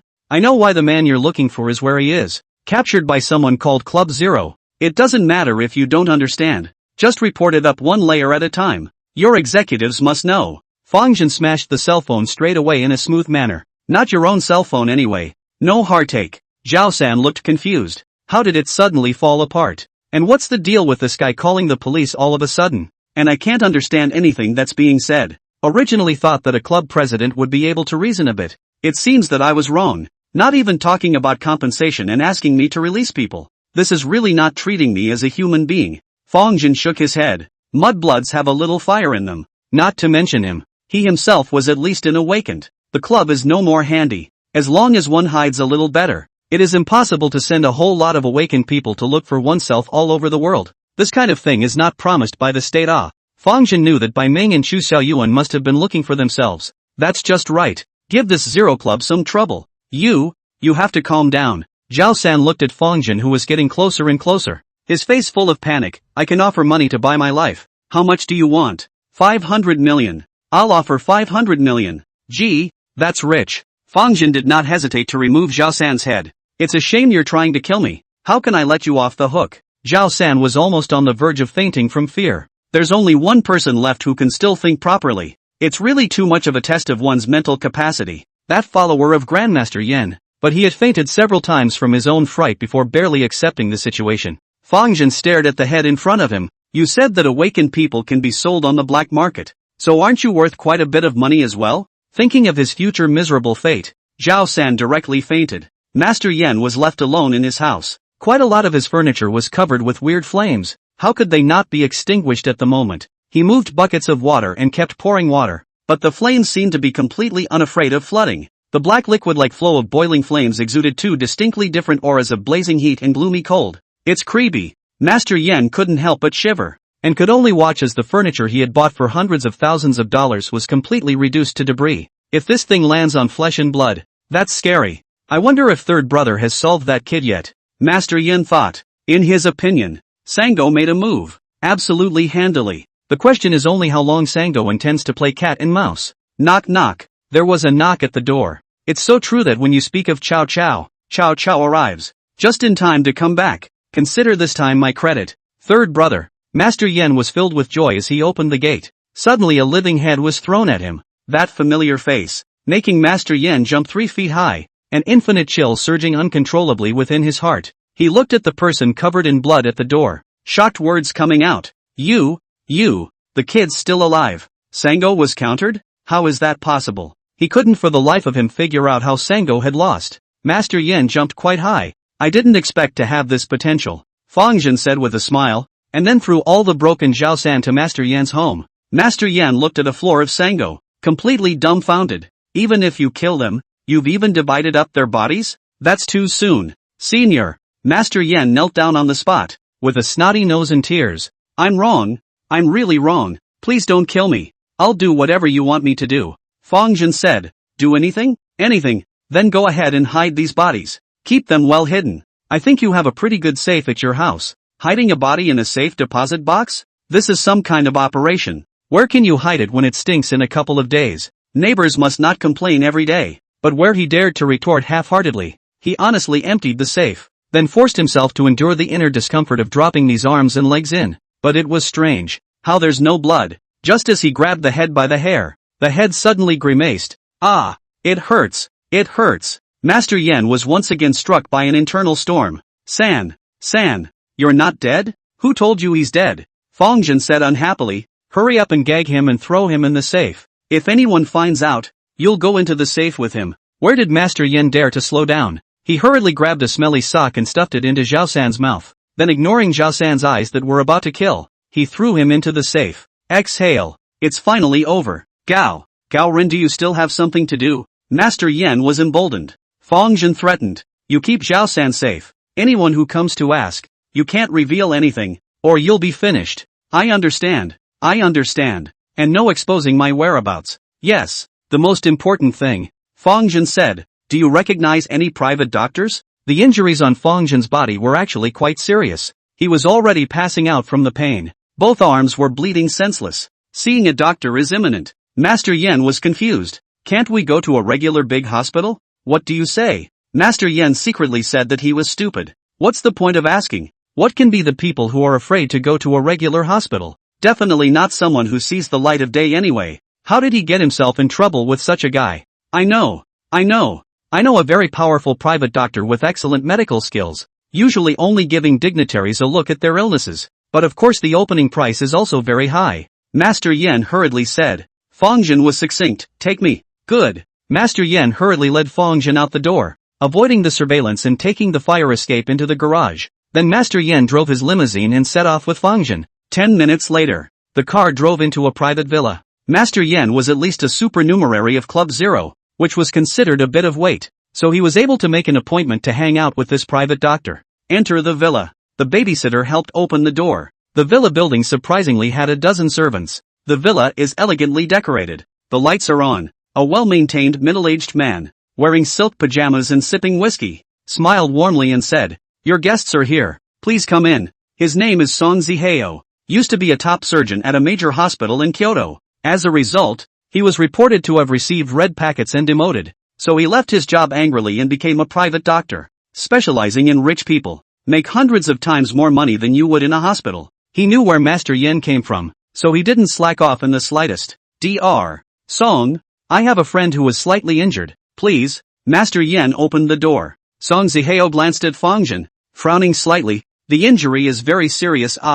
This blood. It can't be poisoned. If it's any special poison, I can't cure it. The serum that are controlled. It's hard for me to get my hands on it. Fang Zhen shook his head. I'm not poisoned. Just help me with my trauma. Good. Then you come with me. Song Ziheo led the duo through the villa's living room to the backyard, where there was a lawn, a swimming pool as well as a small 5-story building. The small building is filled with the smell of disinfectant, and all kinds of surgical equipment and medicines, just like a small hospital. Welcome to my private hospital, Song Ziheo said smugly. The three entered the small hospital. Song Ziheo leads Fang Zhen into an operating room where treatment is being performed. My fees are very expensive. This needs to be told in advance, Song Ziheo said. Fang Zhen nodded. How much will my injuries cost? 300,000. Ha? Fang Zhen's eyes widened. So expensive. He thought it would be expensive. But that's too expensive. Dr. Song laughed. Do people like you still care about money? This small amount of money. What is it to you? You chose to come here. Isn't it because of the environment I have here? Privacy and security. That's what's most expensive. Fine. Fang Zhen was helpless. Luckily earned a little money. Otherwise you can't afford to see a doctor. It could be seen that Dr. Song must have treated for quite a few awakened ones. And many awakened ones who were sick and injured would not go to a regular hospital because then their unusualness would be noticed and lead to a lot of unnecessary trouble. At that moment, there was a commotion from next door. Monster! Monster! Someone was yelling. The voice was very frightened. Chapter 47 Skynet Mutual Aid Society. Fang Zhen was alert and jumped up from the operating table in a flash. The word monster. It always makes people unconsciously nervous. Especially since Fang Zhen knows that monsters really do exist. Don't worry. It's another patient of mine who is recuperating at my place. Dr. Song said. He overused his abilities and is very weak. He also suffered a huge stimulus. His mental state is not very stable. Right now he is probably just waking up from a nightmare.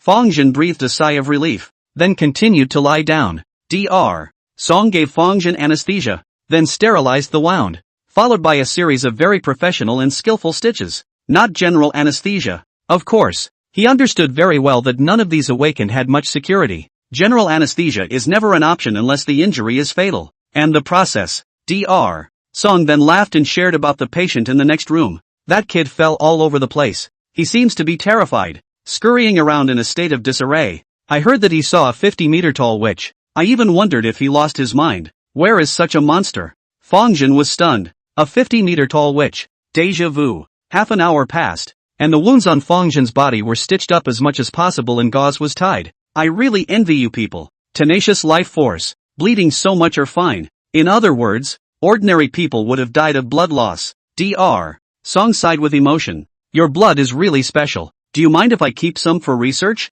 Fang Zhen's face darkened. No. Dr. Song was not surprised. Well, you have a good rest. May I ask if it's code, or cash? Cash. Fang Zhen was heartbroken and gave $300,000 in cash. Thanks for your patronage, boss. Dr. Song gave Fang Zhen a business card. I like it best when you're such a brash customer. Just look for me directly in the future. He was well aware of his need to maintain a good working relationship with the awakened. This is how one gets safer and safer. You can rest here. My place is very safe. Many club presidents are my friends. No one dares to break into my villa. Saying that Dr. Song left slowly with his own wineglass. Of course Fang Zhen wouldn't really rest. He got up straight away and went to the next room. Fruity. Saw someone familiar. It was the guy who stopped the road to rob people. His ability was very special. Absolute defense. He could create space that was extremely difficult to destroy. But unfortunately in the end, he was still forced to break by Chu Xiaoyuan. What an enemy.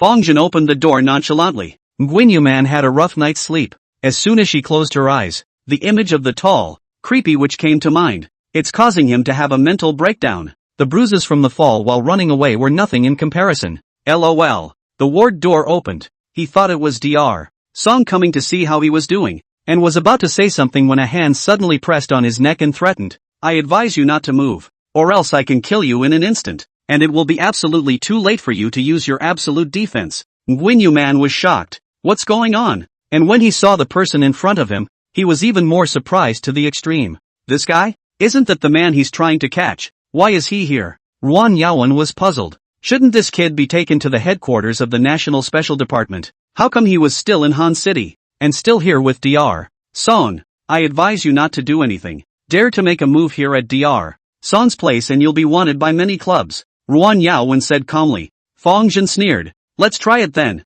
If you dare to arrest someone the country wants, I'd like to see which club dares to stand up for you. Nguyen Man couldn't help but sniff his head. It's still true. If this thing goes south, all these awakening clubs must be silenced. Otherwise it's a death wish. It's nothing to do with me. It's someone out on a mission who asked me to catch you. Nguyen Yaowen cried out. I'm just doing it for a little bounty too. Fang Zhen asked. What club are you in? Nguyen Man disdained. I'm not in the club. That's all a bunch of cuddly lambs. And you are? I am the lone tiger. Oh, the tiger that gets scared and has nightmares. Ruan Yaowen's face darkened. I'm from the Skynet Mutual Aid Association. People in the Mutual Aid Association don't know each other. They call each other by their code names. They reciprocate and help each other out. And at the same time, they can issue missions and take on missions to earn points. I don't know who the person who wants to arrest you actually is. It's just a mission in the Mutual Aid Society. Fonstown heard it before he realized it. Turns out there's more than just clubs. There's also this Mutual Aid Society.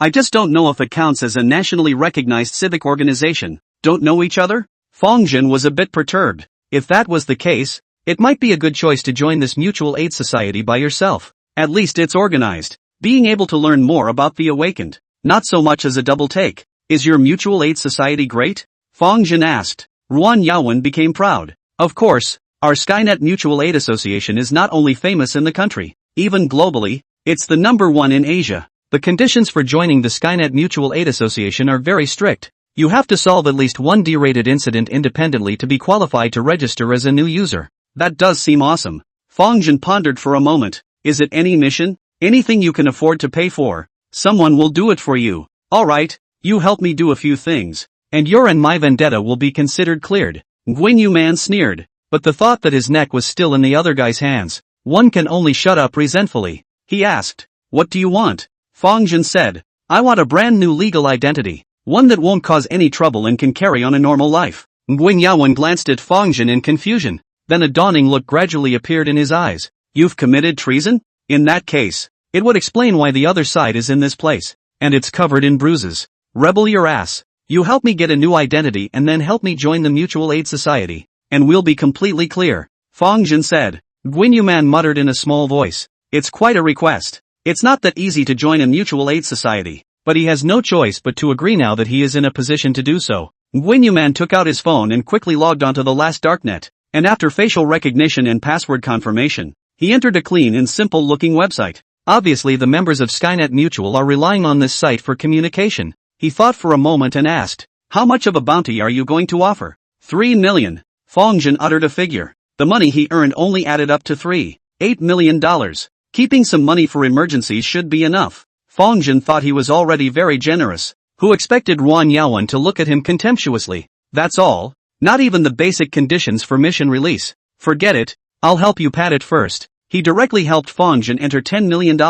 7 whole zeros. Looking at Fang Zhen, he sucked in a breath of cold air. He had thought he was rich, but he didn't realize that he couldn't even reach the base amount of the mission release. I can't believe I'm so poor. Chapter 48, Taking the Lifeblood. Fang Zhen truly understood at this moment how rich these awakened people are. All of them are big dogs. So envious. It seems to be turning into a dog powerhouse as well. The mission is released. This kind of small matter. Someone will soon help you out. Ruan Yaowen said. Fang Zhen was puzzled. Is this kind of thing easy? This can be equivalent to tampering with the country's records. The world is a huge straw man. This kind of ordinary file, the person in charge of keeping it is just a very ordinary employee. What's so difficult? The most troublesome thing is reasonable and legal. Don't underestimate the energy of these guys. Some of the top awakened people can even negotiate directly with the state. So it is. Fang Zhen drifted off. It seems one's perceptions will have to be overturned soon. One can't think about these things the way an ordinary person thinks. Alright, I've done the work for you, so you can let go of me now. Nguyen Yaowen said uncomfortably. Fang Zhen said, how do I know if you will backstab me? What will I do if you suddenly rebel or summon helpers? Bearing in mind that you were planning to intercept me on the road not long ago. It's not interception, it's capture. Nguyen Yaowen corrected. I have little interest in killing. I for one have always loved peace. Really? I don't believe it. In the face of this rogue answer, Ruan Yaowen rose a few moments of powerlessness. Then what do you want? I have to take away something that will restrain you. I don't have much on me, so why don't I transfer my savings to you so you can always feel a little more comfortable? I know money is nothing to you. Fang Zhen said, casually smoothing his hand over Ruan Yaowen's body, plucking off an object and dropping it into a plastic bag. I believe that by holding this lifeline, you should be honest. Nguyen Yu Man looks confused. What's that? He didn't feel anything out of the ordinary. Suddenly, as if realizing something, he nervously ran his hands underneath him. Nope. It's a real ING lifeline. Give me back my lifeline. Nguyen Yaowen shouted in grief and pain. Fang Zhen grunted. You think I'm happy to take it? I'll give it back to you when the time comes. You'd better stay honest, but if there's the slightest bit of movement, you'll say goodbye to your lifeline forever. With that, he walked straight out of the hospital room. Ruan Yaowen wanted to rush out like a madman. But when he thought of the last warning Fang Zhen had said, his entire body froze in place, his face ugly. You'd better keep your words, or I'll definitely fight you. Ruan Yaowen shouted miserably. Got it. Fang Zhen lazily went back to sleep. This night, Nguyen Yu Man is destined to lose sleep, but this time it was no longer because of the lingering image of a witch in her head. Rather, it is because one has lost one's most important lifeline. There's no such thing. What's the point of me living? How can you have such an ability? Late at night, a ghostly cry rang out from the ward, but Fang Zhen slept soundly. He'd been running around all day and was so badly injured. It was almost as if I fell asleep as soon as I hit the pillow. And with Dr. Song, there's no need to worry about safety. Naturally, I slept until high noon. Fang Zhen woke up from his sleep in a daze, glancing at his cell phone. Surprisingly, it was already 12 o'clock at noon. After sleeping for more than 10 hours in one breath, he felt much better in spirit. Dr. Song also came over to check on Fang Zhen's condition. There's no infection. It's not happening. The situation is alright. Brother, you're up. Ruan Yaowen fawned over the bedside, carrying a small table filled with a sumptuous breakfast. I don't know what you like to eat, so I bought it all. Buns and donuts and soy milk and fried noodles and big cakes and white congee are all available. Fang Zhen stretched. No need to be so polite. To be. Guan Man placed the small table on the bed, very respectfully. It is evident that a man whose lifeblood has been taken has no self-respect. Fang Zhen is not polite when he sees this. What is polite with this billionaire? He drank a mouthful of mellow soybean milk and pounded 2 mouthfuls of donuts, feeling very comfortable, and could not help but lament that the rich people's soybean milk and donuts did taste a little bit more flavorful. Ruan Yaowen then took out an express mail and handed it to Fang Zhen. Brother, your identity is done. That fast? Fang Zhen was surprised. Of course, I added another $30 million. Set it up as an urgent mission, and it was delivered by helicopter early in the morning without a half-hearted delay. How efficient. It was obvious that Nguyen Man was really in a hurry. Fang Zhen opened the express mail, took out one of the dossier bag. It was a young man with 5 or 6 points of resemblance to his own physical appearance. From a rural area in the western province. The name is also called Fang Zhen. Just don't know whether it is blindly made up or a real person. There are also brand new ID cards, phone cards and bank cards in the file bag, all of which are legal and complete. So no matter how you look into it, you won't be able to find any problems. Now, Fang Zhen finally has an identity of his own. Life will never be so inconvenient again. The big stone in Fang Zhen's heart finally fell. That was really hard work. Fang Zhen laughed. Nguyen Yaowen looked at Fang Zhen with bated breath. Brother, what about me? Don't worry. I still want to join your mutual aid society. It's not something I can do anything about. There's no need for you to make the call. Just help me go through the normal process. Fang Zhen thought for a moment. Han City is under martial law now. Do you have a way to leave Han City? Ruan Yaowen shook his head. If I could leave I would have left a long time ago, and there's no need to hide here in Dr. Song. This is a state-ordered blockade, and it's not a simple thing to sneak out. Even Nguyen Nakvan said so. Fang Zhen had to give up the idea of escaping. Nowadays one has a formal identity. Just be careful and you should be fine. Then help me join the Skynet Mutual Aid Association first. I'm sure you'll find a way. Fang Zhen said. Nguyen Yaowen had to take out his cell phone and log into the Skynet forum, then dialed a virtual number, which was the number of the forum administrator. But the person who answered the phone was not the same person every time, so there is likely more than one, if not many, administrators of the Skynet forums. I'm Citadel. Nguyen Man reported his code name. The administrator replied indifferently. What's the matter? I have a friend who wants to join the Skynet forum with a clean identity. I can be a referral and guarantor. What is your friend's power? Class B ability. Slaughter. Fang Zhen couldn't help but glance at Nguyen Yaowen. Nguyen Man smiled awkwardly. He couldn't sleep at night, so he simply looked up this ability in the forums to see if there was a solution, and eventually got the answer, no. Having your arms and legs organs taken away is not really fatal. However, the only way to recover is to turn to the ability itself, or find another awakened person with this ability. It was definitely impossible to find another awakened with the same ability in a short period of time. Chapter 49 Theft from the Hospital. Soon the forum administrator registered Fang Zhen's identity information. The next thing you need to do is complete a D-rule event. The administrator said. Do you want to assign a mission, or take it on your own? Nguyen Man said. Pick it up on your own. Soon, Nguyen Yaowen helped Fang Zhen go through the process. I managed to find a D-ranked incident that doesn't look too difficult in the forum bounty section. Come on, let's head out and help you out as early as possible. Ruan Yaowen urged. Obviously he'd prefer to solve his problems sooner rather than later. Fang Zhen said. My injuries haven't healed yet, so I'll leave in a few more days. Nguyen Man had an egg on his face. Still have to wait, but one has to bow down under the roof. He could only wait patiently. You said you took a mission to capture me, so who actually issued the mission? Is it also someone from your mutual aid association? Fang Zhen asked. Nguyen Yaowen nodded. Yes, his codename is Fukai. After the mission failed, I went on the forums and hung him. The intelligence was incomplete and almost got me killed. The witch's strength was seriously inconsistent with the intelligence. But he didn't make any reply. I guess he was weak-minded. There's no way to find him. There's no way around it. Everyone's identity is encrypted. Doesn't your mutual aid society have people to take on any task? Nguyen Yaowen frowned. This kind of thing, I guess the mutual aid society won't allow it. Besides, if you want to find out this kind of thing, I guess you have to break the mutual aid society forum servers in order to do it. How high a bounty would you have to pay? I heard that the black market sells awakened people. You know about this kind of thing? Nguyen Yaowen said shamelessly.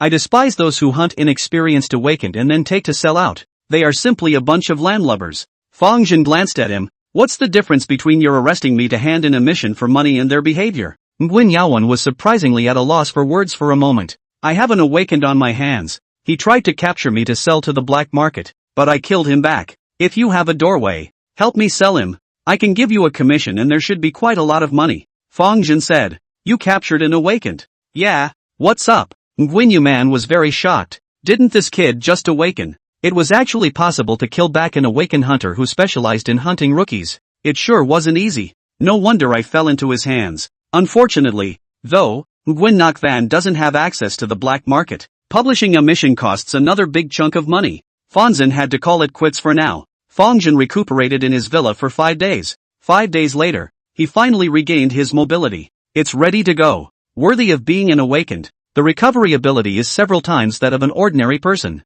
Dr. Song smiled and handed over the bill. The hospitalization fee is 100,000 per day. Thanks for your patronage. Welcome to the next visit. Fang Zhen's eyes widened. What? And hospital bills. However, Nguyen Yaowen was very quick to pay, and Fang Zhen could only grit his teeth and pay in flesh. Now there is only $300,000 left in hand. No way. Gotta find a way to sell Jozo in a hurry. Otherwise, with this amount of money, you can't even afford to see a doctor. Nguyen Yaowen drove out of the villa in his red convertible sports car, carrying Fang Zhen, all the way to the wind. Quite windy, turning back all the way to pull full circle. It drew passers-by to turn back frequently. Woohoo! I love that feeling. Nguyen Man slapped the steering wheel and laughed. Fang Zhen asked, aren't you afraid of being targeted by the state? Bai Ming and Chu Xiaoyuan are already investigating you, right? Check it. The information of the members of the Skynet Mutual Association is encrypted. Even if the state wants to check it, it won't be that easy.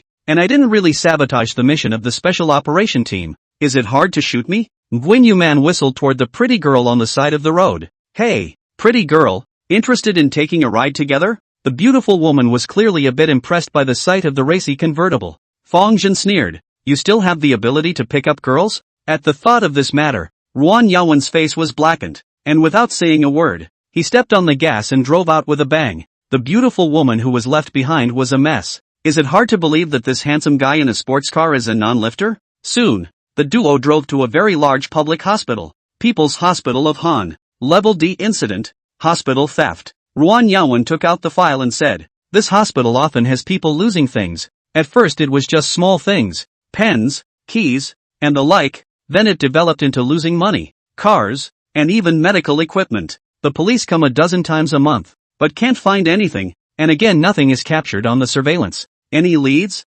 Fang Zhen asked. Nguyen Yaowen shook his head. If there were clues, it would have been solved long ago. Finding the source is the hardest part. For the time being, there have been no casualties, so the danger is low. The Special Operations Department has been very busy and can't spare the time to deal with such a small matter, so it's usually handed over to those civilian organizations. That's one of the reasons the state can tolerate the existence of these civilian clubs. Okay, get out of the car. Fang Zhen glanced at the red sports car. You didn't park your car properly and pressed against the line of the parking space. What does it matter? I always park like this. It's not good for other cars to stop when you're pressed against the line. Nguyen Man bristled. These public parking spaces are painted so small that it's hard to park tightly. And my sports car is so high-end that it doesn't have an assisted parking system. Fang Zhen understood, parking skill is too novice so he can't park well, and he blames his car for the problem. Nguyen Man was speechless. Has anyone ever told you you have a poisonous mouth? No. Get a move on and grab the problem.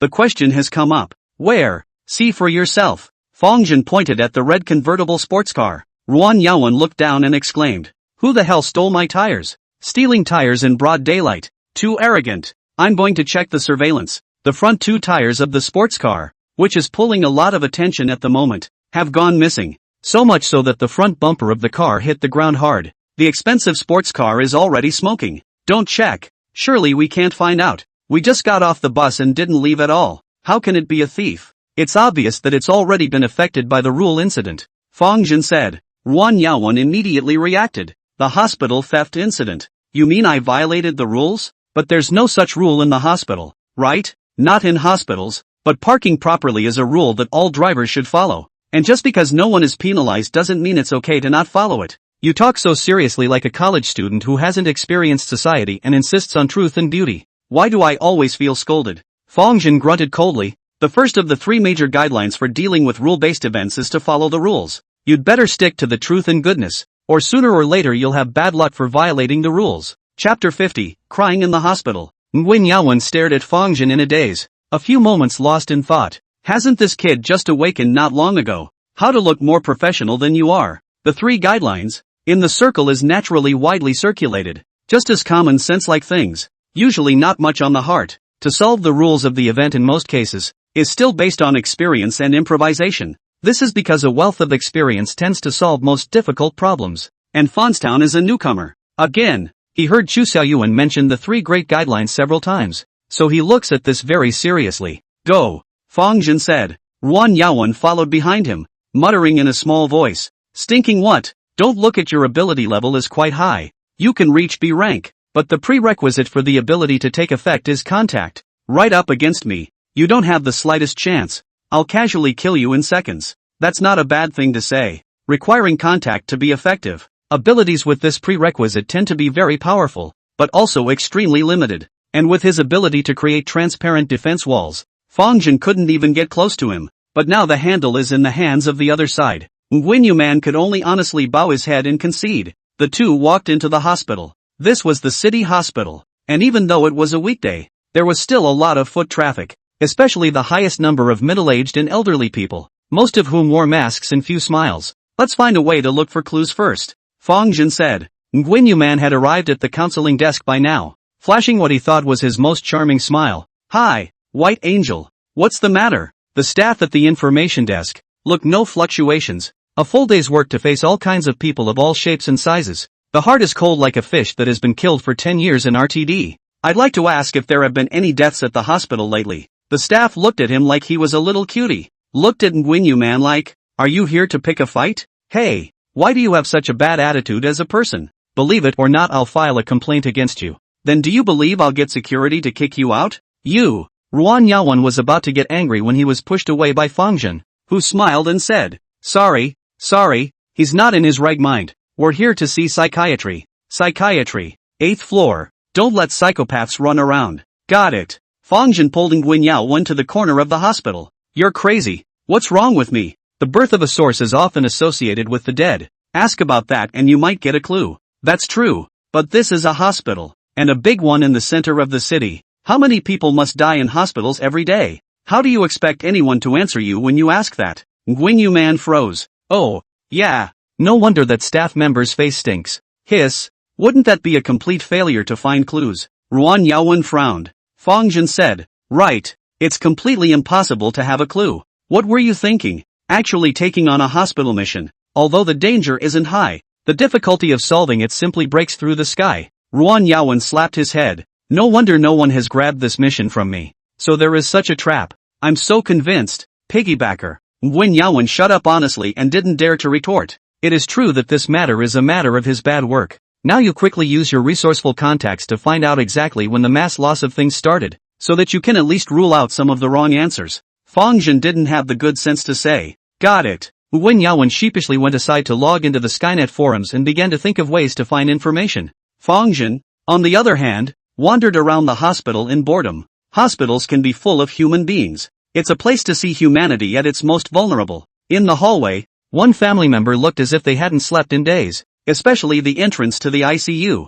Families cried and kowtowed to doctors and to unknown gods, hoping that someone would come and save their loved ones. A phrase popped into Fang Zhen's head, the walls of the hospital. A more devout prayer than the church had ever heard. At this point, a mother and daughter came down the escalator. The mother was a middle-aged woman in her 40s. My daughter was wearing a school uniform, like she was in her first or second year of school, and she was not tall, small, and looked very constricted in the crowd. Vaguely visible, there appeared to be blood scabs on her wrists. Slit your wrists? Fang Zhen couldn't help but look twice more. The loud mother glared at her daughter. It's not just a few more tutorials. Dare you protest by slitting your wrists? Why don't you just go and die? Why don't you just jump straight to your death? My daughter kept her head down, not daring to say anything. I'm not doing this for your own good. What are you making up a depression for? To scare me? The mother squeezed her daughter's arm hard. You think that means you don't have to study? A wave of pain ate at her daughter, and she took a few sharp breaths and mustered up the courage to say, "That's what the doctor confirmed." Mother sneered. "Yeah, you're pretty good. You even fooled the doctor. Do you want me to give you an award? I'm warning you, if you dare to slit your wrists again, believe it or not, I'll beat you to death." The daughter was pale. "Keep your head down. Never speak again. There is no greater sorrow than the death of the heart." By this time, perhaps, the daughter's heart was truly dead. The duo's conversation drew a lot of attention. Everyone looked at the little girl with some sympathy, but people in hospitals are people with emergencies, and no one has time for such nonsense. What a coincidence that I have this free time. Fang Zhen casually picked up a white lily at the entrance of the ward and walked towards the mother and daughter. Mother and daughter walk out of the hospital doors. Fang Zhen stopped the duo. "Hello, please wait." Puzzled, my mother asked. "What for?" Fang Zhen didn't bother to say anything more, and directly pressed down on the other party's shoulder and unleashed his ability. The daughter looked up at Fang Zhen in confusion, but she was too timid to say anything. Fang Zhen smiled gently and handed the lily to the little girl. "It's okay, don't worry. I hope you heal quickly. There will still be people in this world who love you." Hearing these warm words, the little girl's heart was flooded with a warmth she had never felt before. Obviously a stranger, but the little girl was born infinitely closer. The unloved. One flower was enough to keep her happy for a long time. Immediately afterward, Fang Zhen looked at his slightly odious mother in front of him. But ultimately, it's the little girl's mother. Can't always kill. Fang Zhen slowly spoke. "You still do what you want. Finally one day, your daughter was overwhelmed and chose to jump to her death. No amount of regret on your part can change all that. Your husband abandoned you. Your relatives alienated you. And you yourself suffered from severe depression. Finally, you were able to empathize with your dead daughter. And it turned out that that feeling was so horrible. To be abandoned by the whole world. A life worse than death. In the end, you chose to kill yourself. You regret not saying a word of concern on that afternoon when your daughter was diagnosed with depression. If that had been done, maybe everything could have changed. Suddenly, you wake up from your sleep. It turned out to be just a yellow dream, but the feeling was as clear as real." Fang Zhen finished. The mother was in a trance for a long time and suddenly burst into tears. She knelt down and hugged her daughter, lost her voice and cried, "Mom was wrong. Mom will never force you to go to those cram schools again.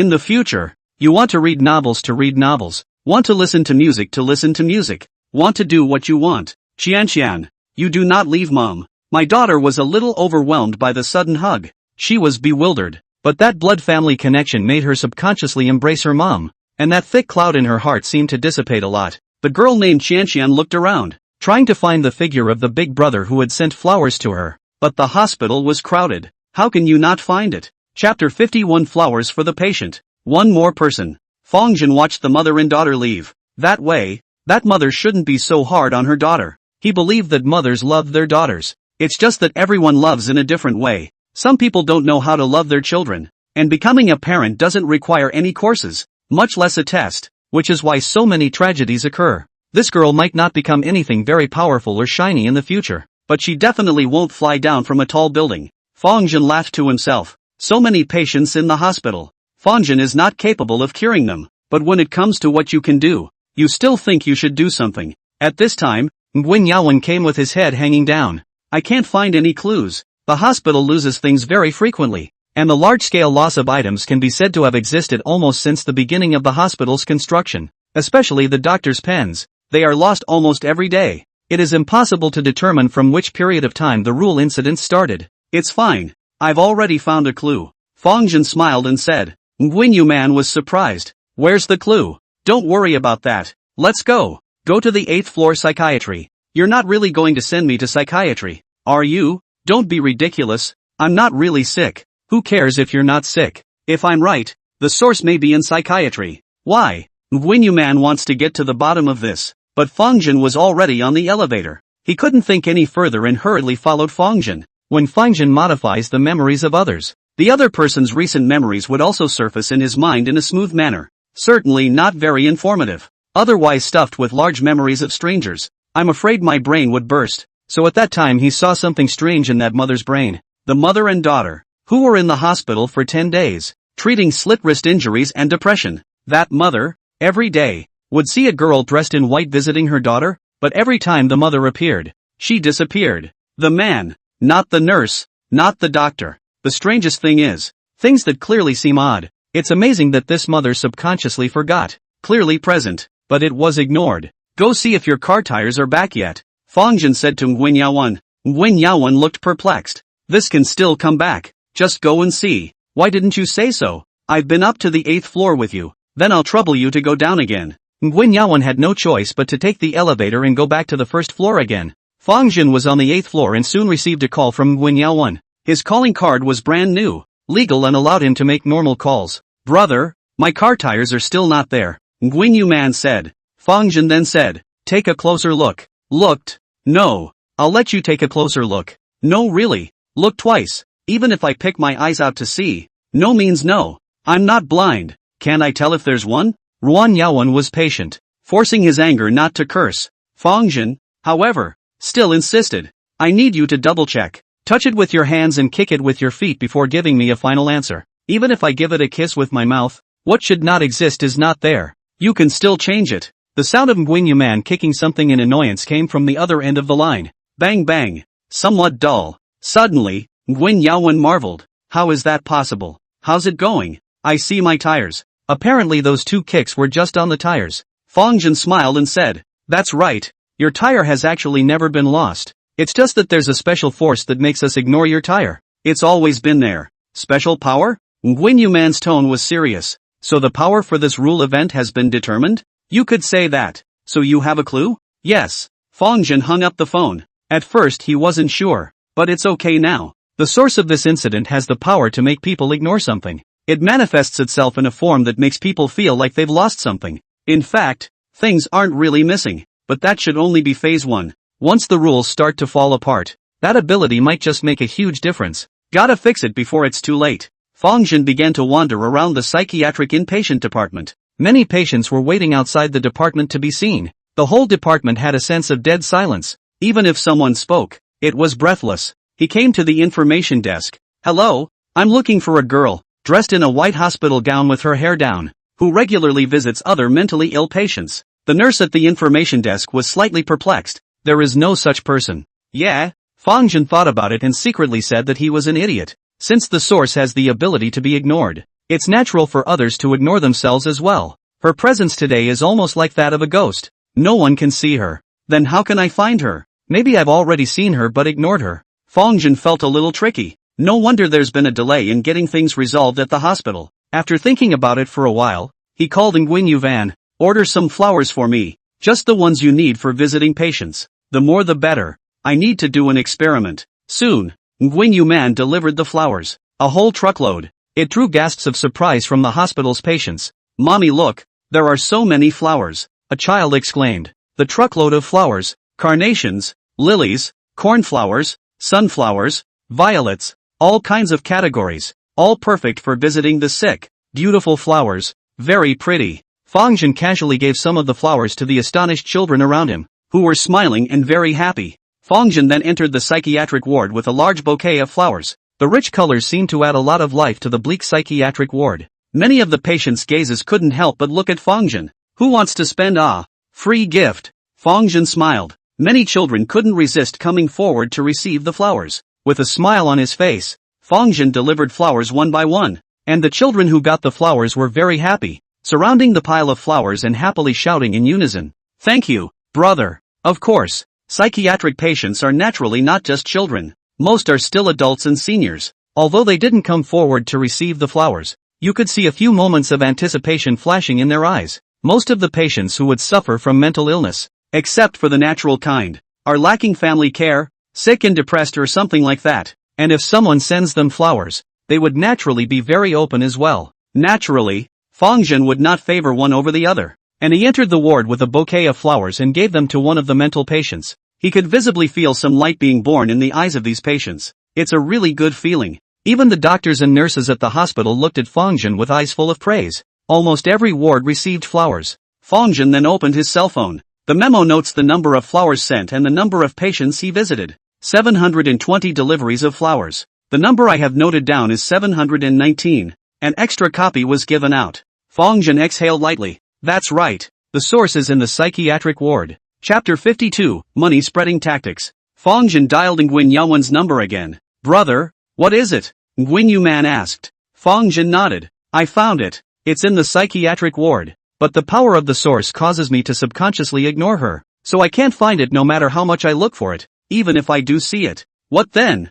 I need you to find a way to lure everyone in psychiatry out. Ha? What can I do about that? I don't care what you use. In any case, think for yourself. Fang Zhen hung up the phone. Nguyen Yaowen, who was under the building, was furious. You mother asterisk asterisk asterisk asterisk her. Don't get too cocky, believe it or not. Nguyen Yaowen gritted his teeth. Forget it. Never get carried away. After thinking for a while, he finally came up with a solution and immediately headed straight for the nearest bank. Hello, how can I help you? The bank counter clerk smiled. Nguyen Yaowen threw out a black card and spoke in a serious tone. I want to withdraw my money. The clerk was surprised to look at the black card, which is a limited number of black cards in the country, and can be overdrawn up to hundreds of millions of dollars. And the person in front of him looks plain, but the posture of flinging the card is actually so poised and charismatic. Simply awesome. The office worker flashed the biggest smile of his life. How much money do you need to withdraw? Please. Nguyen Yaowen coldly spat out 2 words. Take the light. A few moments later, he walked out of the bank with 2 large briefcases. Beside him was the bank manager, sweating profusely as he followed. Sir, you've withdrawn too much money. According to the rules, it's necessary to make an appointment in advance. These are already today's limit. Limit? Nguyen Yaowen sneered. Call your bank president. If you miss my big event because of the problem of withdrawing money, your president can quit his job. Don't doubt my ability. Saying that, he raised his head and walked away, leaving a group of bank employees staring at each other in disbelief. Nguyen Yaowen returned to the hospital. He opened his briefcase, which was filled with bundles of red bills. Fang Zhen, IFKU. Nguyen Yaowen jumped onto the roof of the car and shouted, then grabbed a large handful of banknotes and sprinkled them into the sky. Spreading money. Feel free to pick it up. Whoever picks it up gets it. Bright red petals were flying all over the sky. It was a beautiful scene. No amount of enthusiastic holiday fireworks can compare to the scene before us. The whole hospital was instantly abuzz.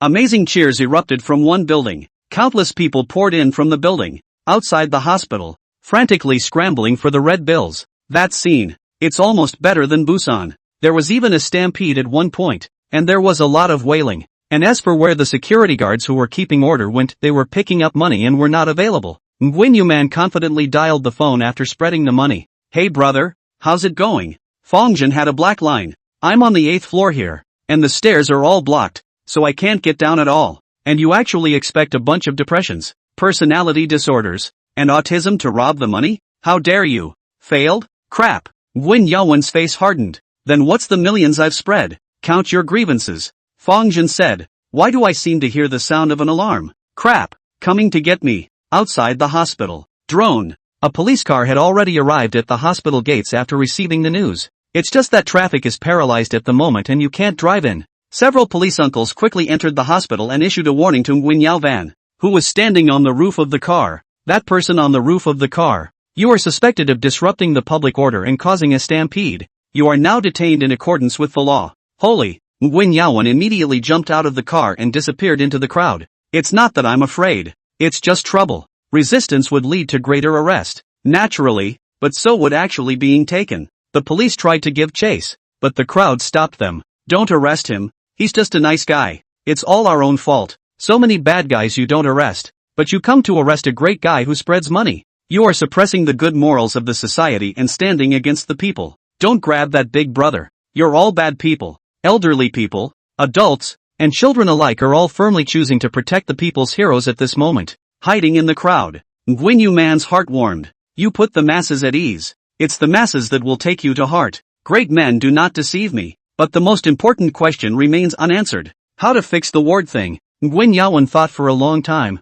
and finally decided to implement his own rely on money to solve the problem thinking. He sneaked out of the hospital, once again came to the bank to withdraw money. The bank's manager wiped his cold sweat and rushed forward to receive him. Mr. Ruan, I have urgently transferred a batch of cash from other banks. I hope you will give us a little more time. I promise. I will do my best to satisfy your needs. He's already called the governor for instructions. The bank president panicked on the spot when he heard it was a black card user. Offend such users. Then there's really no need to do it. The bank president then immediately ordered all branch subbanks to cooperate fully. Very good. Well done. Nguyen Yaowen withdrew $10 million, grabbed 4 huge briefcases, and walked out of the bank once again. The bank staff breathed a long sigh of relief. Finally got over it. Nguyen Yaowen is back in the hospital. Order has gradually been restored in the hospitals. Fortunately no one was killed or injured, and the stampede crowd was given the first treatment. Instead, he sneaks down the fire escape straight to the 8th floor of the hospitalization unit. Acquire flowers. Ruan Yaowen heaved the 4 briefcases and shouted with a rich and generous voice. Patients who received flowers just now can come and exchange them for cash. 1 bouquet of flowers for 10,000 cash. By the way, in order to give back to the hard work of doctors, nurses, caregivers, and housekeepers, you can also come in exchange for bonuses ranging from 3,000 to 10,000 by virtue of your work permit, on a first-come, first-served basis, and no later than later. Psychiatry only. For a while, the entire 8th floor was sensationalized. The people's hero is at it again. The pie finally fell on my head? Numerous patients and doctors have flocked to the area. Did you say sick? I'm just mentally ill. It's not like I'm handicapped, even if it's really not sharp. I also have family members to help me come. Don't underestimate the heart-to-heart between me and my family. As long as you're willing to hand out the money and make me come out of my way to collect it every day, I'm willing to do it. It was probably the day with the most psychiatric smiles. What is the solution to the problem? Only bills. Especially those patients who are usually depressed are now blooming with unprecedented smiles. Simply a medical miracle. That's always good now. Nguyen Yaowen looked at the long queue and finally sighed in relief. At this point, the psychiatric ward was empty. There were only a few scattered patients who really couldn't communicate with the outside world. Fang Zhen walked through a hospital room. The hallway was a little chilly. Even though the sun was shining brightly outside, there was still a disturbing chill. Finally, he stopped in front of Ward 821. Duck. Fang Zhen knocked on the door and looked at the empty hospital room. Hello, can I come in? Sickbay sighed. There was a cupped handful of pure, unblemished white lilies. The scent of flowers is captivating. Chapter 53, Where's my big hospital? The ward was quiet. Nothing moves. Thanks for the invitation. Fang Zhen walked into the ward with a smile, then naturally opened the window, muttering to himself, the patient has to breathe more fresh air. It's not good for the body to be stuffy all the time. The hospital bed was neat and tidy. The quilt is folded squarely on the board. Like the person who folded the quilt had some kind of cleanliness fetish. Children who have autism, depression are indeed pitiful. It's hard for you to visit them often. Fang Zhen continued to talk to himself. Still no response. But Fonstown was sure of it. There's something wrong with this ward. It's too clean. And the fact that the bouquet of lilies was actually sitting on the table and hadn't been taken away to be exchanged for money was enough to say a lot. You should be happy to receive this flower too. No one ever really notices you. After all, everyone subconsciously forgets you. I'm sure you're a good person at heart who doesn't want to hurt others. That little girl, 4-1, is grateful for your visits to her, and without you, she might have tried to kill herself again. Forgetting is a good thing for many people, but forgetting without regularity can lead to panic. Fang Zhen said softly, for the sake of this bouquet of flowers, can you come out and talk to me? Anyway, you can make me forget all this. The words fell for a long time. Finally, a figure slowly emerged from the chair in the hospital room. It was a girl with a cape, wearing a hospital gown. The spirit looked depressed and pale, as if he had been malnourished for a long time. Not a bad-looking guy, but there was a very disheveled air about it. I think this should be the second time we've met. Fang Zhen smiled as he tried to recall the girl's appearance, but surprisingly, he couldn't recall it at all. It's not a memory being modified. Rather, it's forgetting. It's ignoring. She's actually been sitting in this spot, only when she wants to be seen. It was fortunate that she was interested in flowers, or Fang Zhen would have been completely out of luck. Fang Zhen looked at the girl in front of him. A few moments of surprise flashed in his eyes. She was bathed in sunlight. Her shadow swayed, although she was disheveled, but she truly had body heat and breathing. She seemed to be a very normal person. And so on. Is it personal? Could someone who didn't die also be the source? Fang Zhen was tempted to call Nguyen Yaowen to inquire about it, but the situation at the moment clearly did not work. Once again, I feel helpless for my barren experience. Joining Skynet is imperative. Fang Zhen tried his best to put on a gentle smile and tried to get closer, but the girl's body visibly trembled slightly, obviously resisting. Didn't want to meet with anyone. and don't want to get physical with anyone. Resist, I should say. Doesn't look like the source, more like an awakened person with autism. Fang Zhen had no choice but to move a little farther away. I'm not a doctor, and I don't know you. I'm just a flower delivery guy, and I'm going to leave soon to deliver flowers somewhere else, so you don't have to have any concerns. The move clearly worked. The girl's resistance to Fontainebleau was much weaker. Fang Zhen was sure of one thing: rule events are born out of black spots, which require carriers, and carriers, often, require violent mental fluctuations. The source is very dangerous. It's like a volcano ready to erupt. But there is at least one benefit. With intense emotions, it's easier to find out why the source is forming. Being able to find the cause basically solves most of it. The girl finally opened her mouth at this moment. Her voice was hoarse. Mom, only love my brother. All the good things are prioritized for him. Why? Why? They promised in the beginning that they would treat me the best even if they had a brother. They lied. They lied. Brother drowned. Instead, Mom cried, saying why wasn't it me who died? Ha! Why wasn't I the one who died? Dead. Why me? The more she spoke, the lower her mood became, and her whole being seemed to melt into a puddle of gloom. Fang Zhen's heart couldn't help but clench. It was as if he saw a summer afternoon in full bloom. At the river's edge, a mother lost her voice and wept as she cradled the already cold body of a young boy, and a little girl stood timidly, panicked. The mother, her face full of tears, stared at her daughter dead in the face. Why? Why weren't you the one who died? You're the one who deserves to die. The girl was as good as frozen. The entire world completely lost its color at that moment. From there, the girl suffers from severe depression. From then on it was a transparent person at home. No one pays attention anymore. Fang Zhen also couldn't help but get angry, but he still said gently, "It's not your fault. You can't be blamed for this at all. No one wanted this to happen. It's the world's fault. It shouldn't be yours to bear." A psychopath is a tower of glass cups that can collapse at any moment. It takes enough care and understanding. A little excitement won't do. Don't punish yourself with other people's faults. Fang Zhen approached carefully. That's the most unfair thing. You have to learn to love yourself as well as ignore others. Don't live so tired. The girl was shedding tears, which ran down her face and kept dripping onto the ground. Maybe it was because no one had ever told her that before. That's a first. Empathize. Understanding is the best healing medicine. She wept.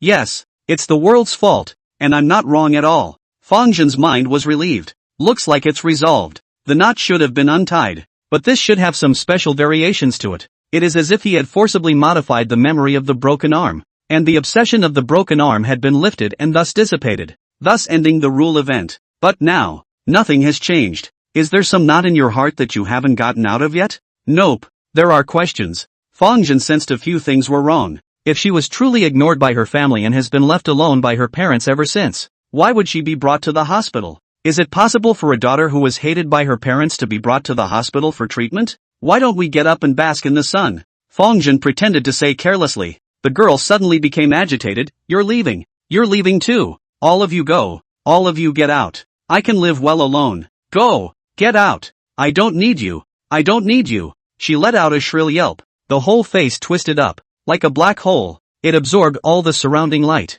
Not good. Fang Zhen was alarmed. Out of control. How it got out of hand so easily. I haven't done anything yet. So sensitive? The streets are full of traffic. Cars were packed in front of the People's Hospital. Whether it's a weekday or a day off, there's always a steady stream of people coming to see the doctor, especially the big hospitals downtown. But at this point, there were cars all over the place. The owners got out of their cars and were filled with disbelief. They looked at what should have been a hospital, but at the moment it was surprisingly empty, just a silent wasteland. It's not. What about the hospital? Where's my big hospital? Chapter 54 Medical Records. This is going to be a real headache. Fang Zhen did not feel any discomfort, but when he looked around, it was surprisingly dark in front of him. Nothing exists. It's like someone built a world out of blackmail. Fang Zhen walked in the darkness and was soon blocked by a wall, but he couldn't see anything. All that came into his eyes was darkness. The ward wall? He immediately realized. Looks like I'm still in the hospital. It wasn't sent to a special space.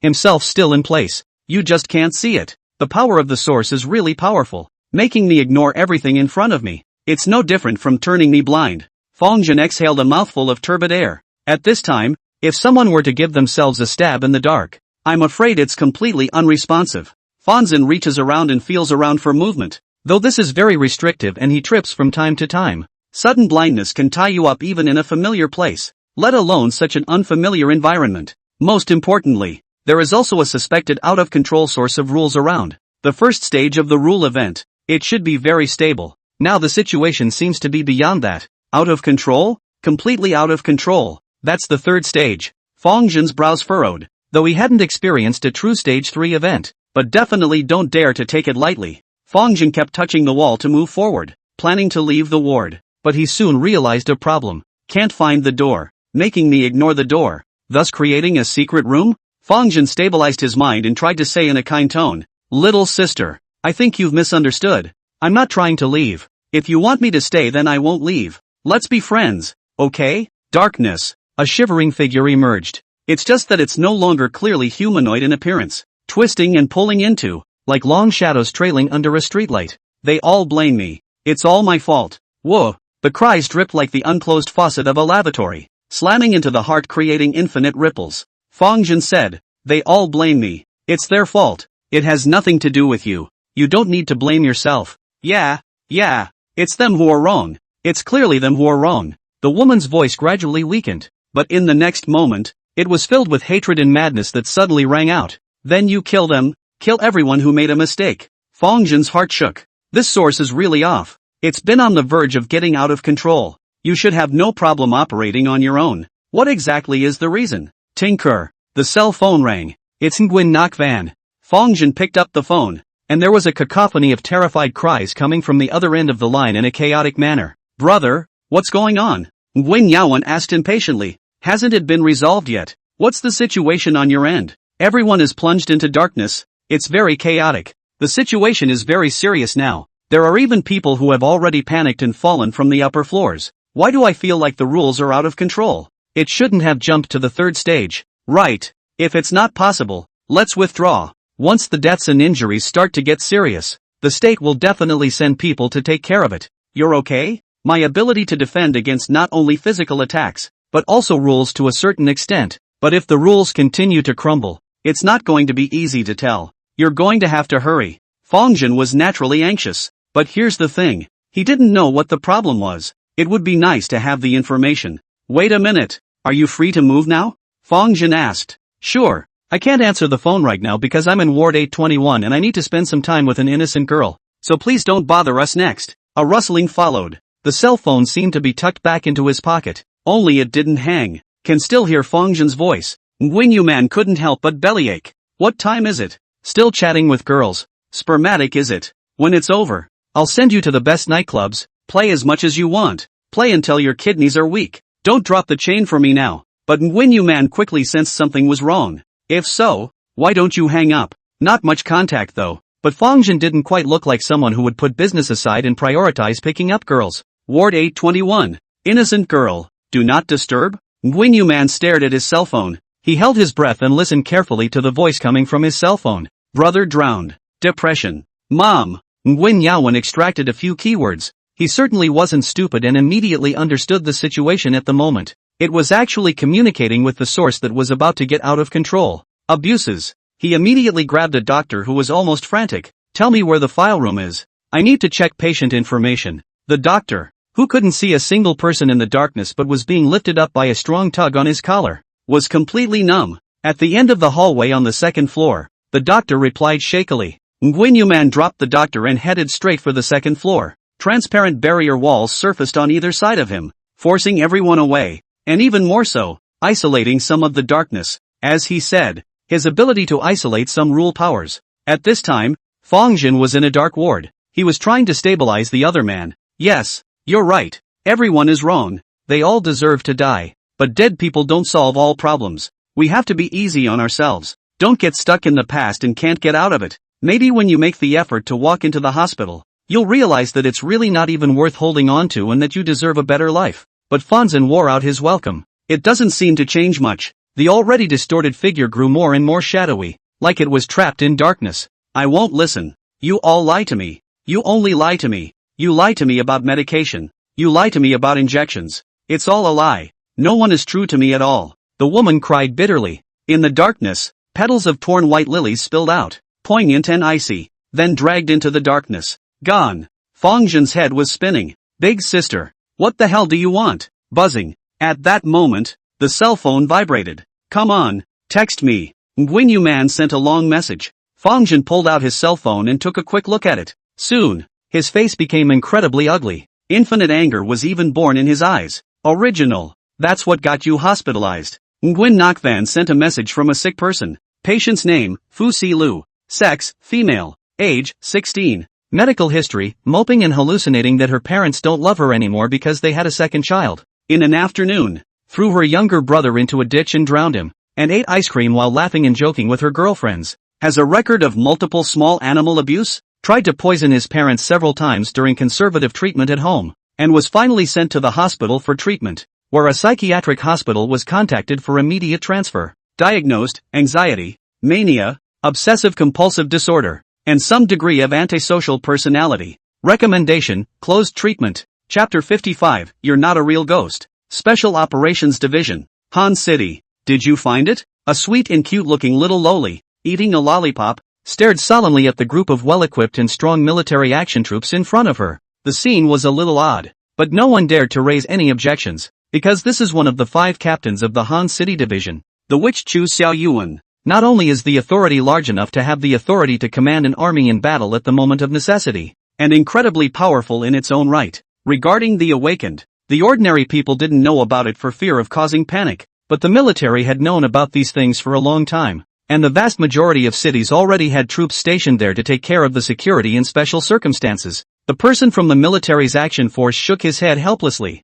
I'm sorry, Captain Chu. We haven't found it yet. Is it so hard to find someone? Chu Xiaoyuan angrily slapped the table. The country has invested so much money in law and order. Surveillance is almost pervasive. And now you're telling me that you can't even find 2 people. She's angry. Only the lowly look and sweet voice really made people nervous. It's even pleasing to the eye and wickedly cute. What about that person with the special defense ability? What's the news? Chu Xiaoyuan asked once again. The person from the Special Operations Branch replied, that person's name is Nguyen Yaowen, from the Skynet Mutual Aid Society, has no relatives, his residence is not registered, and his identity information is partially confidential, so it's not very easy to find him. Hear about Skynet Mutual. Chu Xiaoyuan frowned. No relatives. It's a guy with no soft spot. No wonder he acted arrogantly and dared to take this kind of mission. She was well aware of the energy of this organization, which was already considered top tier among civil organizations, collecting a large number of wild awakened people who were powerful but unwilling to join the officials.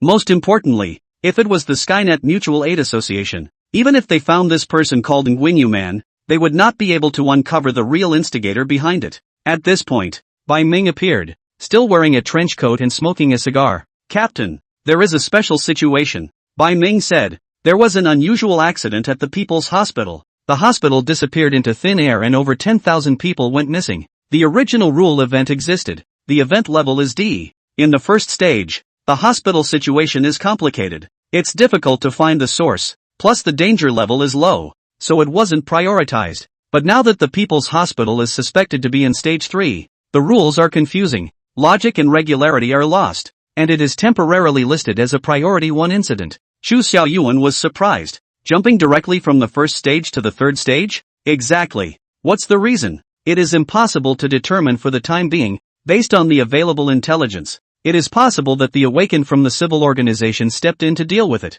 but the method of handling it was improper, causing the source to go out of control. Got it. Send someone to fix it. Captain, we have to go. Why? Remember Jiang Yueying? Chu Xiaoyuan nodded. Impressive. That girl who jumped off a building and was seriously injured. Without anesthesia, I cleaned her wounds and didn't say a word. It wasn't a pain or mental shock that regular people could endure, but the girl held back hard. She sort of recovered after treatment, and now she's in the People's Hospital customizing her prosthetic limbs, and as a result, she seems to be missing now, Bai Ming said. Why didn't you say so? Chu Xiaoyuan immediately got up. Call up Jasmine and the rope and get to work. Jiang Yueyin stayed awake during the rule event, indicating that she had initially awakened her abilities. She was someone Chu Xiaoyuan valued highly. Naturally, rescue must be prioritized. In the ward, Fang Mu faced the distorted silhouette in front of him. His tone was ice cold. There is nothing wrong with this world, and no one else is wrong. Fu Si Lu, from beginning to end there is simply only you who is wrong.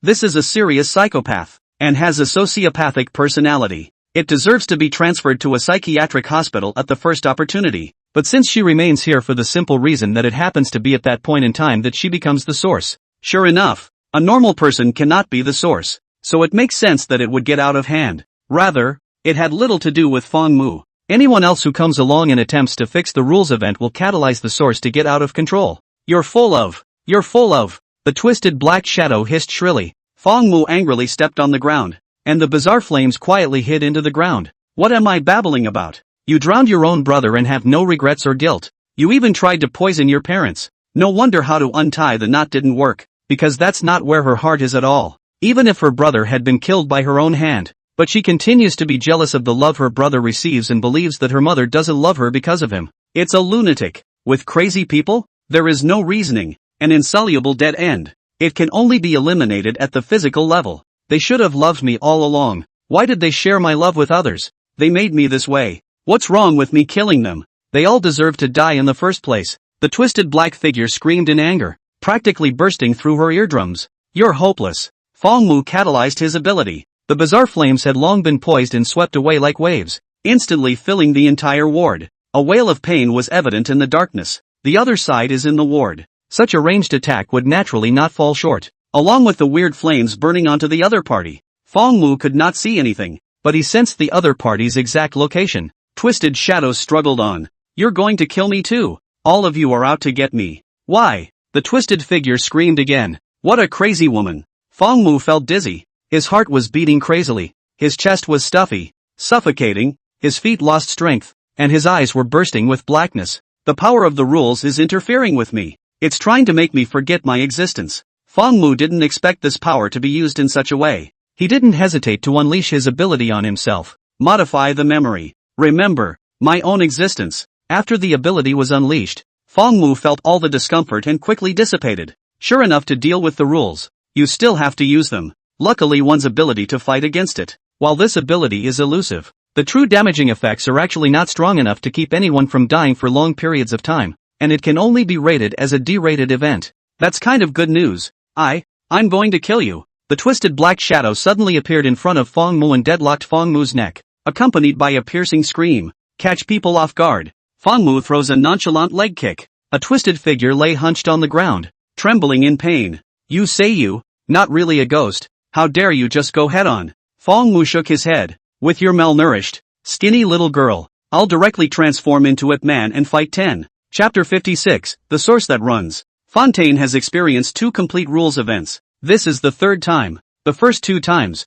physical attacks were ineffective against the source. But this time, physical attacks however can take effect. Against this kind of source, it was expected that the awakened of the transformation lineage would be greedy. It's not that anyone wants to harm you, but it's your mind that is worthy of your suffering. Fang Zhen took a big step forward. The black flame in his palm slapped up heavily. Receive treatment and reform properly. There was still a chance to be a new man, but you gave up that chance yourself. Crazy people like this. It's not hopeless. God might be able to do something about it. So Fang Zhen decided to kindly send her to God. The twisted figure erupted into an even more agonizing wail. Creepy Flame is also an offensive awakening ability that possesses the properties of searing, attaching, and spreading quickly to cause sustained damage. Ordinary flesh and blood can't carry it, but Fang Zhen sensed one thing. The other side is the source. It's not that easy to die, and so the ability was unleashed. Modify the memory. Your parents arrive out of the blue and confess to you, and you finally let go of everything. But Fang Zhen's ability hadn't been unleashed yet. The twisted figure cried out shrilly. No forgiveness. I don't forgive all of you, even if you die. I definitely don't forgive. Failed to modify memory. Maniac. Fang Zhen cursed. Although modifying memories was overbearing, there existed the premise that one could not forcefully reverse one's 3 views and cognition, as it would inevitably clash with other memories and lead to failure. It has to make sense, but he didn't expect it. Do it yourself to make sense. But the other side is sufficiently ruthless and unreasonable. You all deserve to die. Just then, the distorted figure rose up in agony and suddenly scurried out with a swoosh, disappearing from Fang Zhen's perception with the sound of shattering window glass. Next moment, everything around us returned to normal. The darkness faded. Fang Zhen's sight was restored, and he saw an empty and messy ward, as well as the broken window glass, with countless crumbs spilling onto the ground. The power of the source dissipated. The People's Hospital is back in the spotlight. An uncountable number of people watching were gathered on the outskirts of the hospital. This is the sense of relief that belongs to the nation. Who cares if it's creepy or not? I'm going to watch this hilarity anyway. Yoo-hoo! The hospital showed up again, playing hide and seek. An old man shouted with a smile. The crowd looked up to see the hospital, which had disappeared for most of an hour, reappear. Many people scared. It's incredible. Some people speculate that it's some kind of big reality show magic trick. Some think it's an extremely rare weather condition that caused the mirage. And some people swear that it's a conspiracy by the good old U.S. of A. and that it's some kind of new type of weapon. There was a flurry of talk, and all kinds of rumors were flying around. Hospitals have reappeared though, but the number of people watching, on the contrary, was growing. Traffic is completely paralyzed. Solved? No.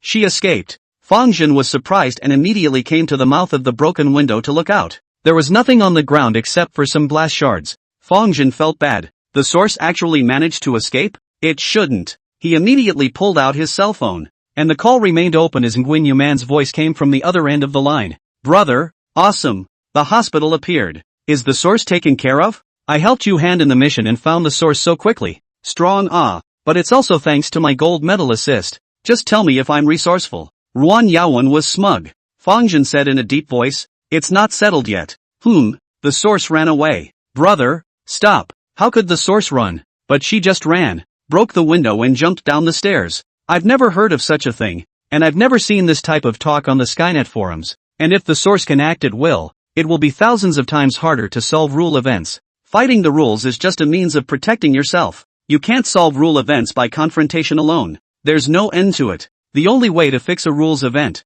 and that is to fix the source. The source is extremely difficult to find, hidden amongst the myriad of normalcy. That's why there's always been an argument that finding the source is the hardest thing about solving a rules event. Just find it. There's always a way to work it out. But if the source is once able to act at will, then trying to find the source becomes almost impossible. Theoretically that's true, but she's alive, is capable of running and jumping, and when she was attacked by me, she broke the window and jumped out. Fang Zhen said quickly. Nguyen Yaowen was shocked. A living person? Unheard of. The living turned out to be able to be the source as well. People still don't know enough about rules events. Our luck is too bad. Nguyen Yaowen wailed. Fang Zhen did not have the good sense to say, thanks to the good mission you chose, quickly use your ability to blockade the hospital. The source is most likely out of control. If it runs out of the hospital, how much damage it will cause. I really don't dare to think about it. Nguyen Yaowen suddenly said, if we run out, then the hospital will be fine. And it actually means our mission is accomplished.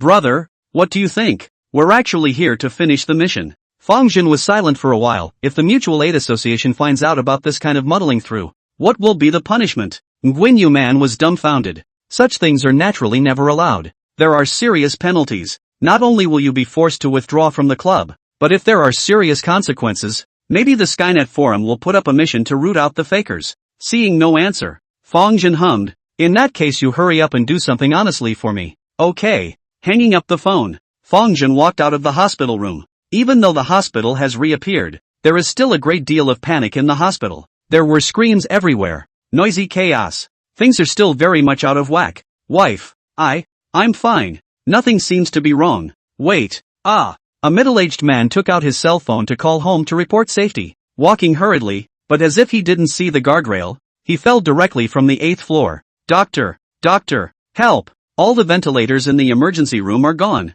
The patient fainted in shock. The nurse shouted anxiously. Someone lay on the ground, struggling constantly like a fish that has lost its water, and cried out in agony. My hands, my feet are gone.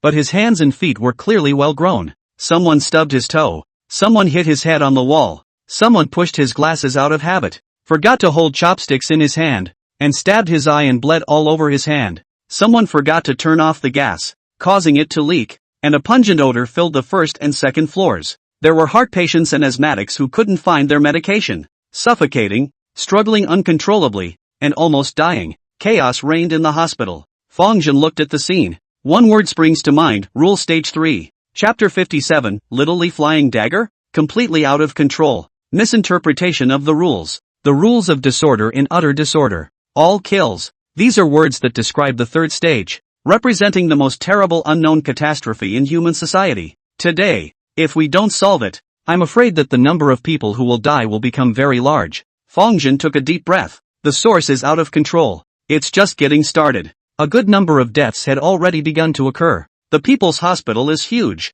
and the outpatient clinic alone receives tens of thousands of patients every day, plus patients in the inpatient department, hospital staff, and residents in the vicinity of the hospital who are likely to be affected. The number of people affected is conservatively estimated to be more than 100,000 people. Settle it a minute late. Just a lot more people could die. Though Fang Zhen is no saintly mother, but not so cold that he could watch so many people suffer and not do anything about it. She must be found. Fang Zhen immediately came to the first floor. In addition to a field of glass ballast, some blood stains could be seen, just a little blackened, and even more burn marks. At this point, Nguyen Yaowen had already used his ability to create invisible and transparent defense walls, forcing everyone into the hospital. Brother, hurry up. The hospital is too big for my ability to maintain for long, Nguyen Yaowen called, looking a little tired. Got it. Fang Zhen took a deep breath and held his breath. The source was scorched by his flames. It leaves a mental imprint. So, as a matter of fact, he should be able to detect the general location of the other party. Silence fell around them. The cacophony of shouts seemed to float far away. The wind was close. In the blur, there seemed to be a dark shadow moving quickly. Fang Zhen jerked his head and saw an unnoticeable black shadow rushing out from the southwest corner, but it thudded against the invisible wall. Letting Nguyen Yaowen create a defense wall had indeed been the right decision. Found you. Fang Zhen did not hesitate to rush towards the direction he saw. It's been a chaotic ride. There were so many people trying to leave the hospital. Cars honking. But because of the rules, people in cars ignored pedestrians and pedestrians ignored cars. So that in just a few minutes, there were dozens of car accidents. There were screams everywhere, and bodies that had been run over like exploding watermelons. Panic is spreading like crazy. At this moment, Fang Zhen was very eager to have a transformation ability. With his abilities, there is basically no increase in physique. Runs like an underdog college kid, but he's exhausted. Stop. Fang Zhen panted and finally ran to his destination. He couldn't see with his eyes, but his spirit was able to perceive the twisted figure. The source was in a rather miserable state at the moment. Fell from a tall building, scorched by weird flames. Again, he hit an invisible wall with terrifying defenses. At this moment, his head was broken and bleeding, and he was in a sorry state. The source let out a scream. And once again, he rushed out like a madman. Fang Zhen could only continue to pursue. Although the source didn't run fast, Fang Zhen's speed really wasn't fast either, and the two of them were one behind the other, like frail college students forced to run drills at the playground. Anyone who saw this scene wouldn't believe that this was an awakened one addressing the source of the rule incident. Stop! Fang Zhen came up for air. He misses beyond belief when he had a gun. Too bad his gun was taken away from him in the first place. Just then, out of nowhere, two cold lights flew out. The source stumbled and actually fell to the ground. Fang Zhen fixed his eyes. Surprisingly, there were two scalpels, which had presumably stabbed into the source's legs, causing her too much pain to get up. Flying daggers? Fang Zhen was surprised. Who was helping himself? He looked around. It was found that from one side of the outpatient building, a wheelchair that looked very advanced was slowly driven out, installed with an intelligence system that could be remotely controlled to move forward and backward, with an alloy skeleton that gave a high-end business feel. And sitting in the wheelchair was a very familiar-looking girl with rosy, healthy skin, bright eyes, and an air of stubborn confidence. It was a far cry from the messy and weak look it had at first, but the familiar face jolted the heart. Could I trouble you not to leave and stay with me for half a day? One memory flashed through Fang Zhen's mind like thunder. The one that was about to die in the first place. Girls who want someone to be there for their last moments. Jiang Yueying. Fang Zhen blurted out. It's you. It was the same way in the beginning. He was deep in a memory trap. A frail girl, smelling of blood, threw out her long polished piece of iron and struck the false phantom. The moment. Again, it's her. Two scalpels, which became her weapons, flew from her hands and stabbed the source of the escape. Jiang Yueying laughed. It's me. Sister Chu said that you were taken away. I was worried. Luckily you are fine. I didn't expect us to meet here. Yeah, what a surprise. How have you been doing? Fang Zhen asked with emotion. His memories used to be distorted. It's like having a dream. The heroines of the dream are each other, even though it's known to be false. But the secret feelings that welled up in his heart were real. Jiang Yueying smiled. She patted her legs. Of course I'm fine, but the legs can't be recovered. They are being customized with prosthetics. I should be able to stand up on crutches in the future. I've heard that there is a kind of mechanical prosthetics, which is directly connected to the nerves. Not only can it help the disabled to stand up, but also free to control the walking. I'll go to customize that one later when I've earned some money. Obviously lost his legs. but still confident and optimistic. When she did not want to be muddled and dominated by the rules, she resolutely jumped off the building, fell into serious injuries, her legs were almost crushed, and finally, she did not play anesthesia,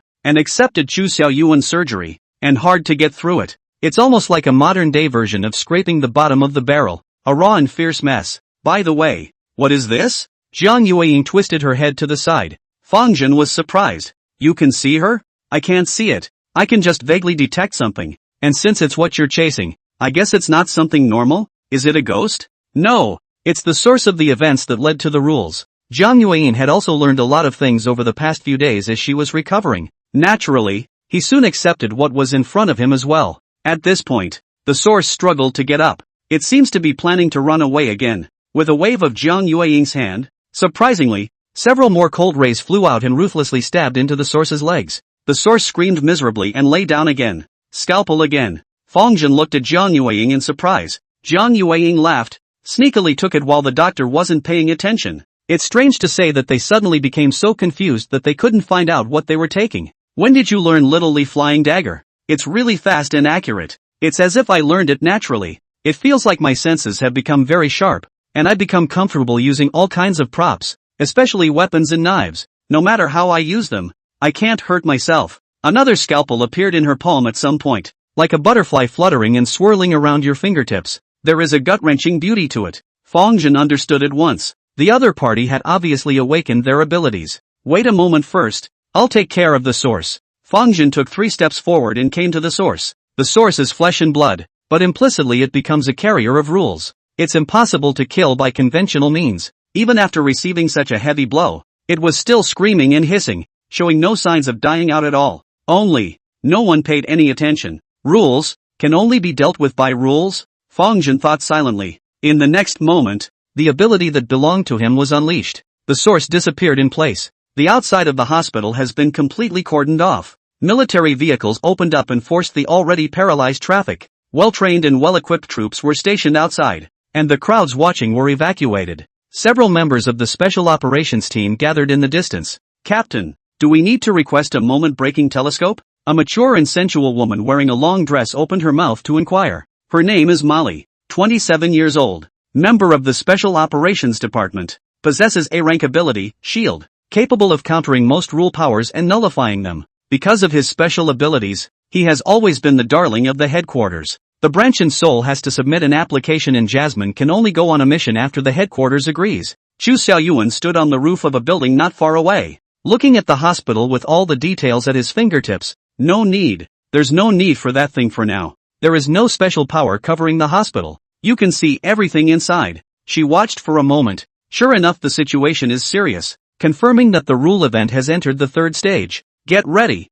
Send the military in to rescue the civilians if necessary. The soldier beside him was in awe. They also knew exactly what the 3rd stage represented, but to guard the lives of the people, they have to go. This is their mission. Wait, Captain. Bai Ming put down the binoculars and said with a surprised face, I think I see Fang Zhen. Chu Xiaoyuan raised her eyebrows in surprise. Ha? Square Town? Wasn't he taken? How did it get here? Chapter 58, Who Put Who? In the space of consciousness, it's pitch black in here. Represents chaos. Only a young-looking man was asleep, and a bloody scarecrow stood. The scene was quite bizarre. Fang Zhen suddenly appeared. Old Huang, do you want a wife? Fang Zhen asked with a smile. Huang Jingxin woke up. There wasn't much for him to do except sleep. He's not a real person. It was just a memory that depended on the existence of Fang Zhen's consciousness. Huang Jingxin cast a sidelong glance at Fang Zhen. Silly big boy. What's gotten into you? Just ask if you want it. What's another mess coming in? With that,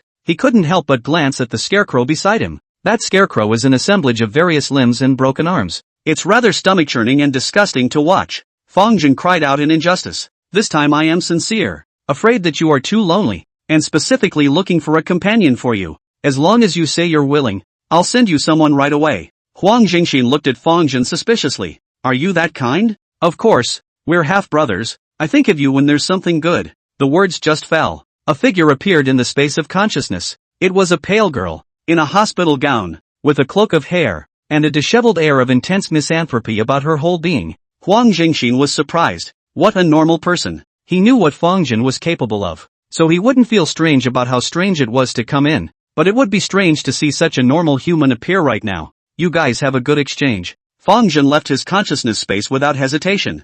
Huang Jingxin clearly felt something was wrong, but he can't get out of here. One can only go up and say hello stiffly. How are you? The young girl in her hospital gown and cloaked hair looked up in some sort of trance. Will you always love me? Will you promise to do so with all your heart and soul, and not to share your love with anyone else? Huang Jingxin's scalp went numb. What a delivery this is. Reality. Fang Zhen looked at the white clouds drifting in the sky and mourned in his heart. His ability to imprison the source within himself leads to entirely new abilities. The girl, not the real Fuselho. The real Fu Si Lu actually became the source of the day, can be said to have died, but left behind the strong emotions dominate everything, become an abnormal living. It wasn't Fu Si Lu that Fang Zhen imprisoned in the space of consciousness either, but the source. It was just that the source had become thoroughly entangled with Fusilu's consciousness. So that's just the source of having some of the human emotions. Rather, it's quite a match for the good oldest son. Huang Zhangxin might get along, probably. Is that settled? Zhang Yueying asked curiously. Fang Zhen laughed. Yeah, it's solved. There won't be any strange things happening in the hospital from now on. Zhang Yueying looked nearby. The hospital is in disarray. There are dead people everywhere. A few of the buildings had even caught fire and smoke was billowing. There were screams and wails that could not be dissipated for a long time, even if the source has dissipated. But the people at the hospital don't know that. They don't know anything but trepidation and unease, especially since the emotion is contagious. And anyone who is afraid that he or she will be the next person to die for no apparent reason. I wonder how many people died. Zhang Yueying muttered. Fang Zhen didn't answer. He's not sure, but a conservative estimate is that at least a few hundred people have died. And as for the injured, they are countless. Zhang Yueying continued. Our school heard that a lot of people didn't come back. Among them there are many people I know. Fellow classmates, friends from the clubs, teachers of the classes, even for the ones who came back, they left a deep psychological shadow, and in the future, I don't know if they will be able to come out. My primary care doctor, a very handsome older man, he's very good, he's only 40 years old and he's already one of the top surgeons in the country, doing hundreds of major surgeries a year, and he often has to attend national medical research meetings to pass on his experience. But he cut his hand in surgery not long ago, a very cheap little mistake. As a rule it doesn't happen at all. A ruptured tendon in the hand can be healed, but you may never be able to do precision surgery again. Zhang Yueying's voice was piquant, like telling a harmless little story, but Fang Zhen was clear.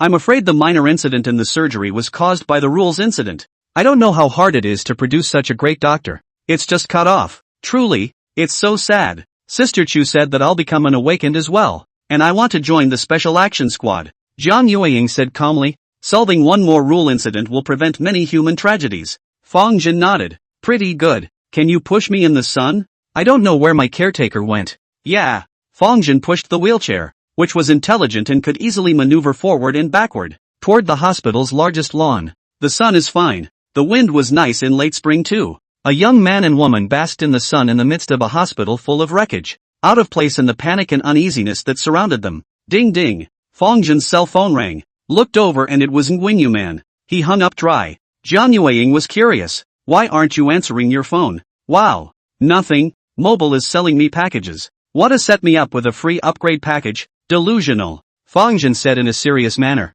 Zhang Yueying covered her mouth and laughed. Isn't it great that it's free? Upgrading packages is free. But packages cost money. To be so mean? That's right. Even a poor man like me is cheated. Shameless. The two made small talk again. Zhang Yueying spoke of his recent situation. Her wound was so infected that she had to have her leg amputated, but fortunately only the lower leg was amputated, which I heard would make it much easier to have a mechanical prosthesis in the future. Her parents were so distressed that they couldn't sleep every night, and have been trying to raise money to customize the best set of prosthesis for their daughter. But Zhang Yueying appeared optimistic. She believed that living on her own would slowly get better. Fonstown spends most of its time listening. Occasional comments. After all, his situation is so unique that nothing in the past may be true, and everything in the present is full of uncertainty and danger. The two talk about the world, and Nguyen Nakvan was very confused. Why don't you answer the phone? Success or failure? There has to be a message. Brother, you can't fail. My lifeblood is still in your hands.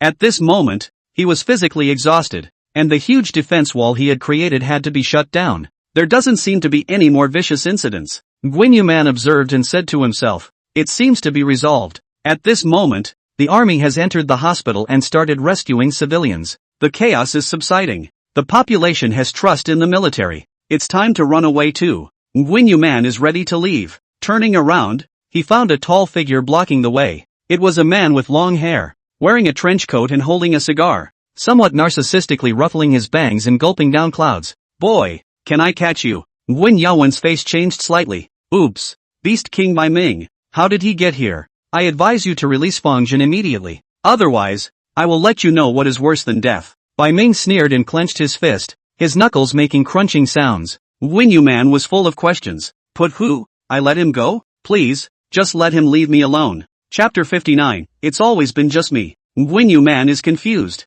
He had no idea what Bai Ming was talking about. Having been scared to death himself by the witch, Gauss couldn't even calculate how much he was psyching himself out in the world, which is capable of capturing Fang Zhen. Aren't you just trying to make it worse? Don't go too far. Beast King Bai Ming, don't think that I'm afraid of you. Even if you have an army by your side, you're still no match for me. Ruan Yaowen said confidently, his ability to finish off Bai Ming. It's also unbeatable against ordinary people. The military is likewise no exception. A more well-trained army would never be able to break through his defenses unless they brought in tanks as well. Wow. Absolute defense. Very impressive. A voice with a mature tone but a childish timbre came out. Nguyen Man glanced in the direction the voice came from. He saw a small, pink and delicate loli with a double ponytail, wearing a pink dress, walking towards him in a slow and deliberate manner. Nguyen Man was scared. Nightmares appear. Which choose Xiao Yuan. Ever since he had seen his opponent's final form, Nguyen Yaowen could be said to have been completely scared out of his wits.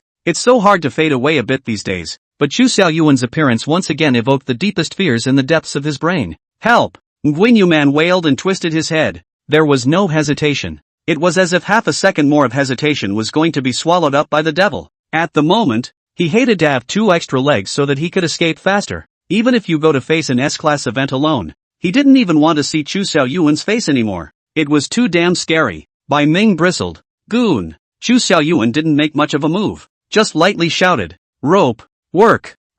Captain. A skinny man appeared out of nowhere and saluted. Looking no more than 5'7" but skinny as a telephone pole, his clothes hanging like they were on a clothesline ready to dry. His real name was Woolen and his nickname was Rope. Rope looked at Nguyen Man, who happened to be escaping, and just hemmed and hawed before blowing out a breath. A gust of wind blew away. Nguyen Yaowen sensed the danger coming, but didn't know what it was. He just didn't hesitate to push his power to create an invisible defense wall to block his back. It was a subconscious action that basically blocked most attacks, but this time something seems to have gone wrong. He felt that he was tripped by something. His body quickly lost weight and fell forward heavily. His hands subconsciously wanted to brace the ground, but suddenly realized that he had braced himself, and his feet were yanked by a strange force, forcibly pulling him into mid-air. Nguyen Yaowen hung upside down in the sky, swaying around like a white rabbit that had stepped into a trap. What the hell? Nguyen Man struggled desperately. But how could I break free? Feet trapped by invisible ropes. Rope smiled with a thieving smile.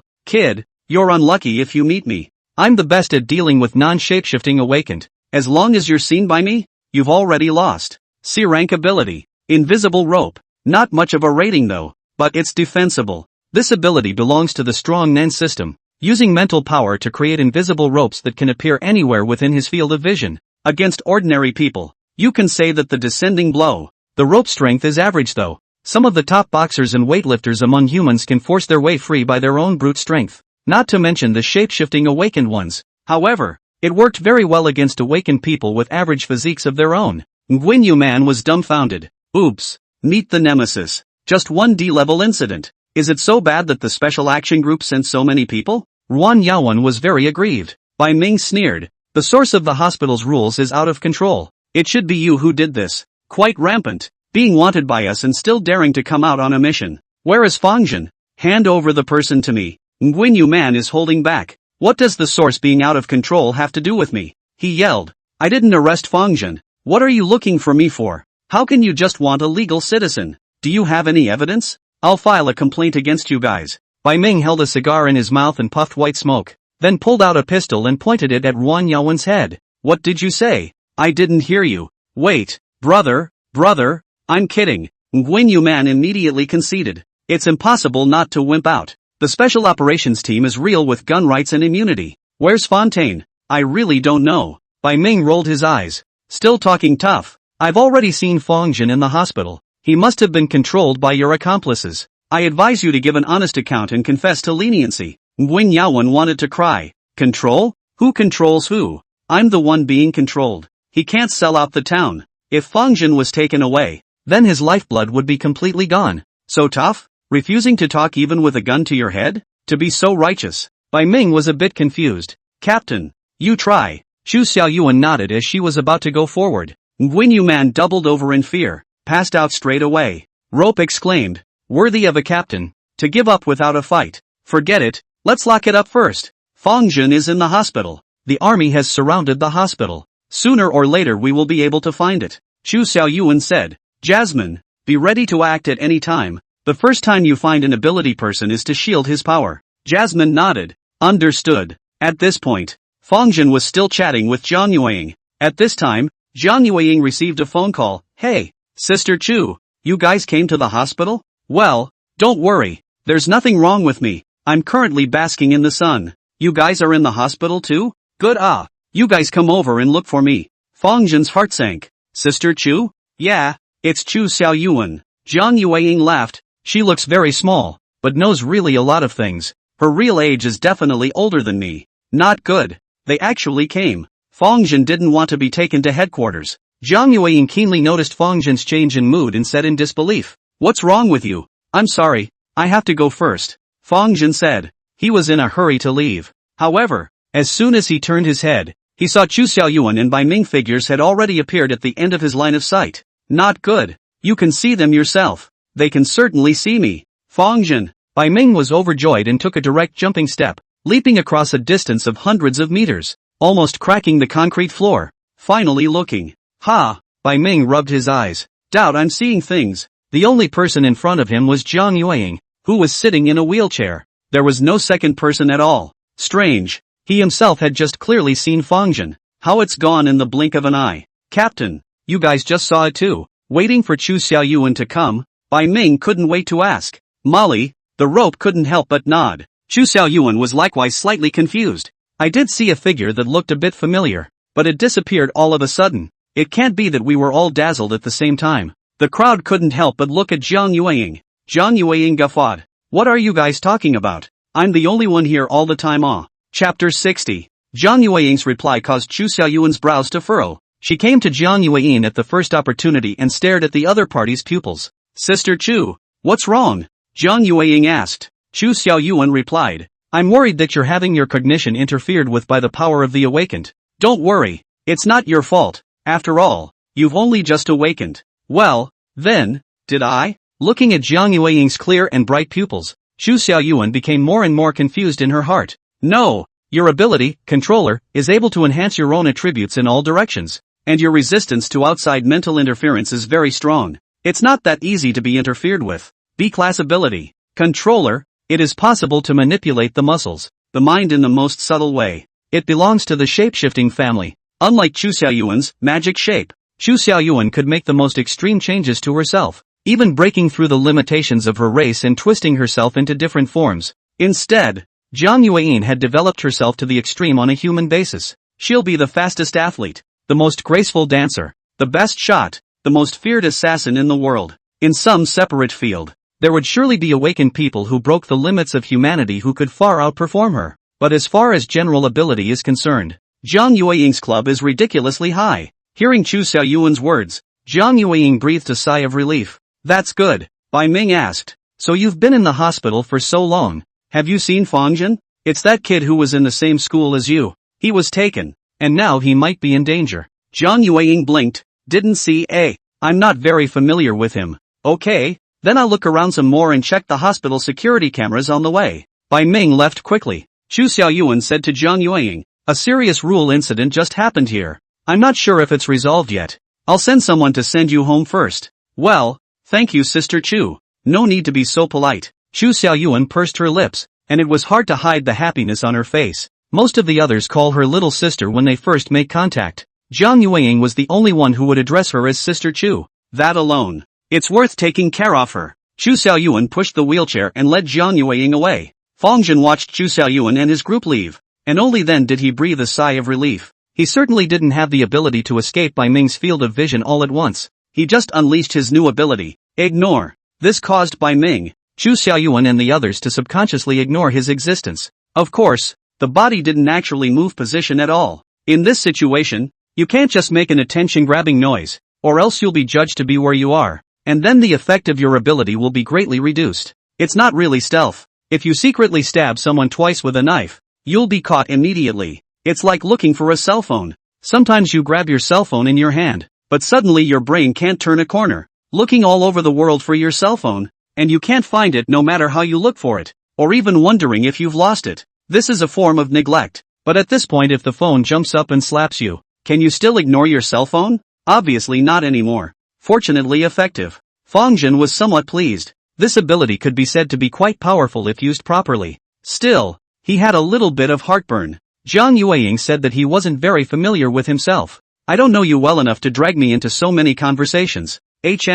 Still, I'm thankful she didn't give herself up. Fang Zhen was about to leave. Instead, he found a note left behind where Jiang Yueying's wheelchair was just now. He picked it up and it turned out to be a string of cell phone numbers. Her cell phone number? Fang Zhen couldn't help but look up. Jiang Yueying, who was traveling farther and farther away, sat in the wheelchair, twisted his head and smiled secretly, and secretly waved his hand without a trace, as if he was saying goodbye. How can you not be familiar with it? Fang Zhen is the first normal person she's seen since she jumped. She was so vulnerable at the time, and treated Fang Zhen as the only person who would accompany her through the rest of her life. Emotional attachment. At least that moment was real and etched in stone. Not to mention, Jiang Yueying had seen with her own eyes at that time that Loophole had turned into her appearance and was making love to Fang Zhen. This feeling of shame and annoyance still made her body hot when she thought about it. Loophole. This is the number you left for me. It's considered that you accosted me. Fang Zhen couldn't stop the corner of his mouth from lifting, pulled out his cell phone, opened WeChat, and quickly searched for users. A user popped up under the search box. The avatar is a wheelchair. WeChat nickname, I love Andy Lau. What? Actually like my boyfriend. I didn't realize we were still love rivals? Got it. This will pull the plug on you. Fang Zhen requested to add a friend. Soon friends come through. Jiang Yueying asked, which one are you? What do you say? How come there's no avatar and the WeChat nickname is garbled? New number. Especially adding me on a small number? Yeah, afraid my wife will find out. That's a good point. I'll change my number too. My husband might check in on this one. Fang Zhen sent a panda-headed question mark. I didn't realize you were so abstract. Not bad for my love rival. Thanks for not giving me up. Just talk? Do something practical? Fang Zhen thought about it. Click on red packet. Amount 001. Send. Jiang Yueying scoffed. That's all the money? That can't hold you? Gouge you to death and forget about it. Sister Fu. VI50 see the strength. The next moment, a red envelope pop-up window popped up. Jiang Yueying actually did send a red packet over. Fang Zhen clicked on it and was shocked. I can't believe there's really $50 huge. So being a cyber beggar really works. Thanks a lot sis. Wait until Thursday to treat you to KFC. Not a favorite. So what do you want to eat? Sand County Hotel. Worthy of being a rich sister. Usually in and out of surprisingly high-end places like this. It feels like there's a disconnect with you all of a sudden. Jiang Yueying sent an emoticon of rolling her eyes. No more. Sister Chu was looking at me. Okay. Enough about that. I'm going to take a shower. 886. Jiang Yueying sat in her wheelchair, looked at the chat log, rolled her eyes beautifully, and couldn't help but smile again. The rope sniffed. I think I smell the sour stench of love. Chu Xiaoyuan looked towards Jiang Yueying. Jiang Yueying shook her head seriously. No. It's just an online friend. Aha. Chu Xiaoyuan nodded. Lost his legs. A lot of people get depressed for a long time. It's nice to have an online friend to talk to and relieve boredom. Sister Chu. What's wrong? I just ran into an internet scam and got cheated out of 50. Jiang Yueying was aggrieved. Chu Xiaoyuan smiled helplessly. How can you be so careless? I'll transfer 100 to you. Okay. Next time don't trust unreliable netizens. Got it. Moi. At this point, Fang Zhen was ready to leave with a light footstep. Mission accomplished. You can join Skynet Mutual next. He dialed Nguyen Ngoc Van's number. Dodo. Q no answer. Strange. Fang Zhen was immediately alert. At this moment the army surrounds the hospital. I don't think he's been arrested.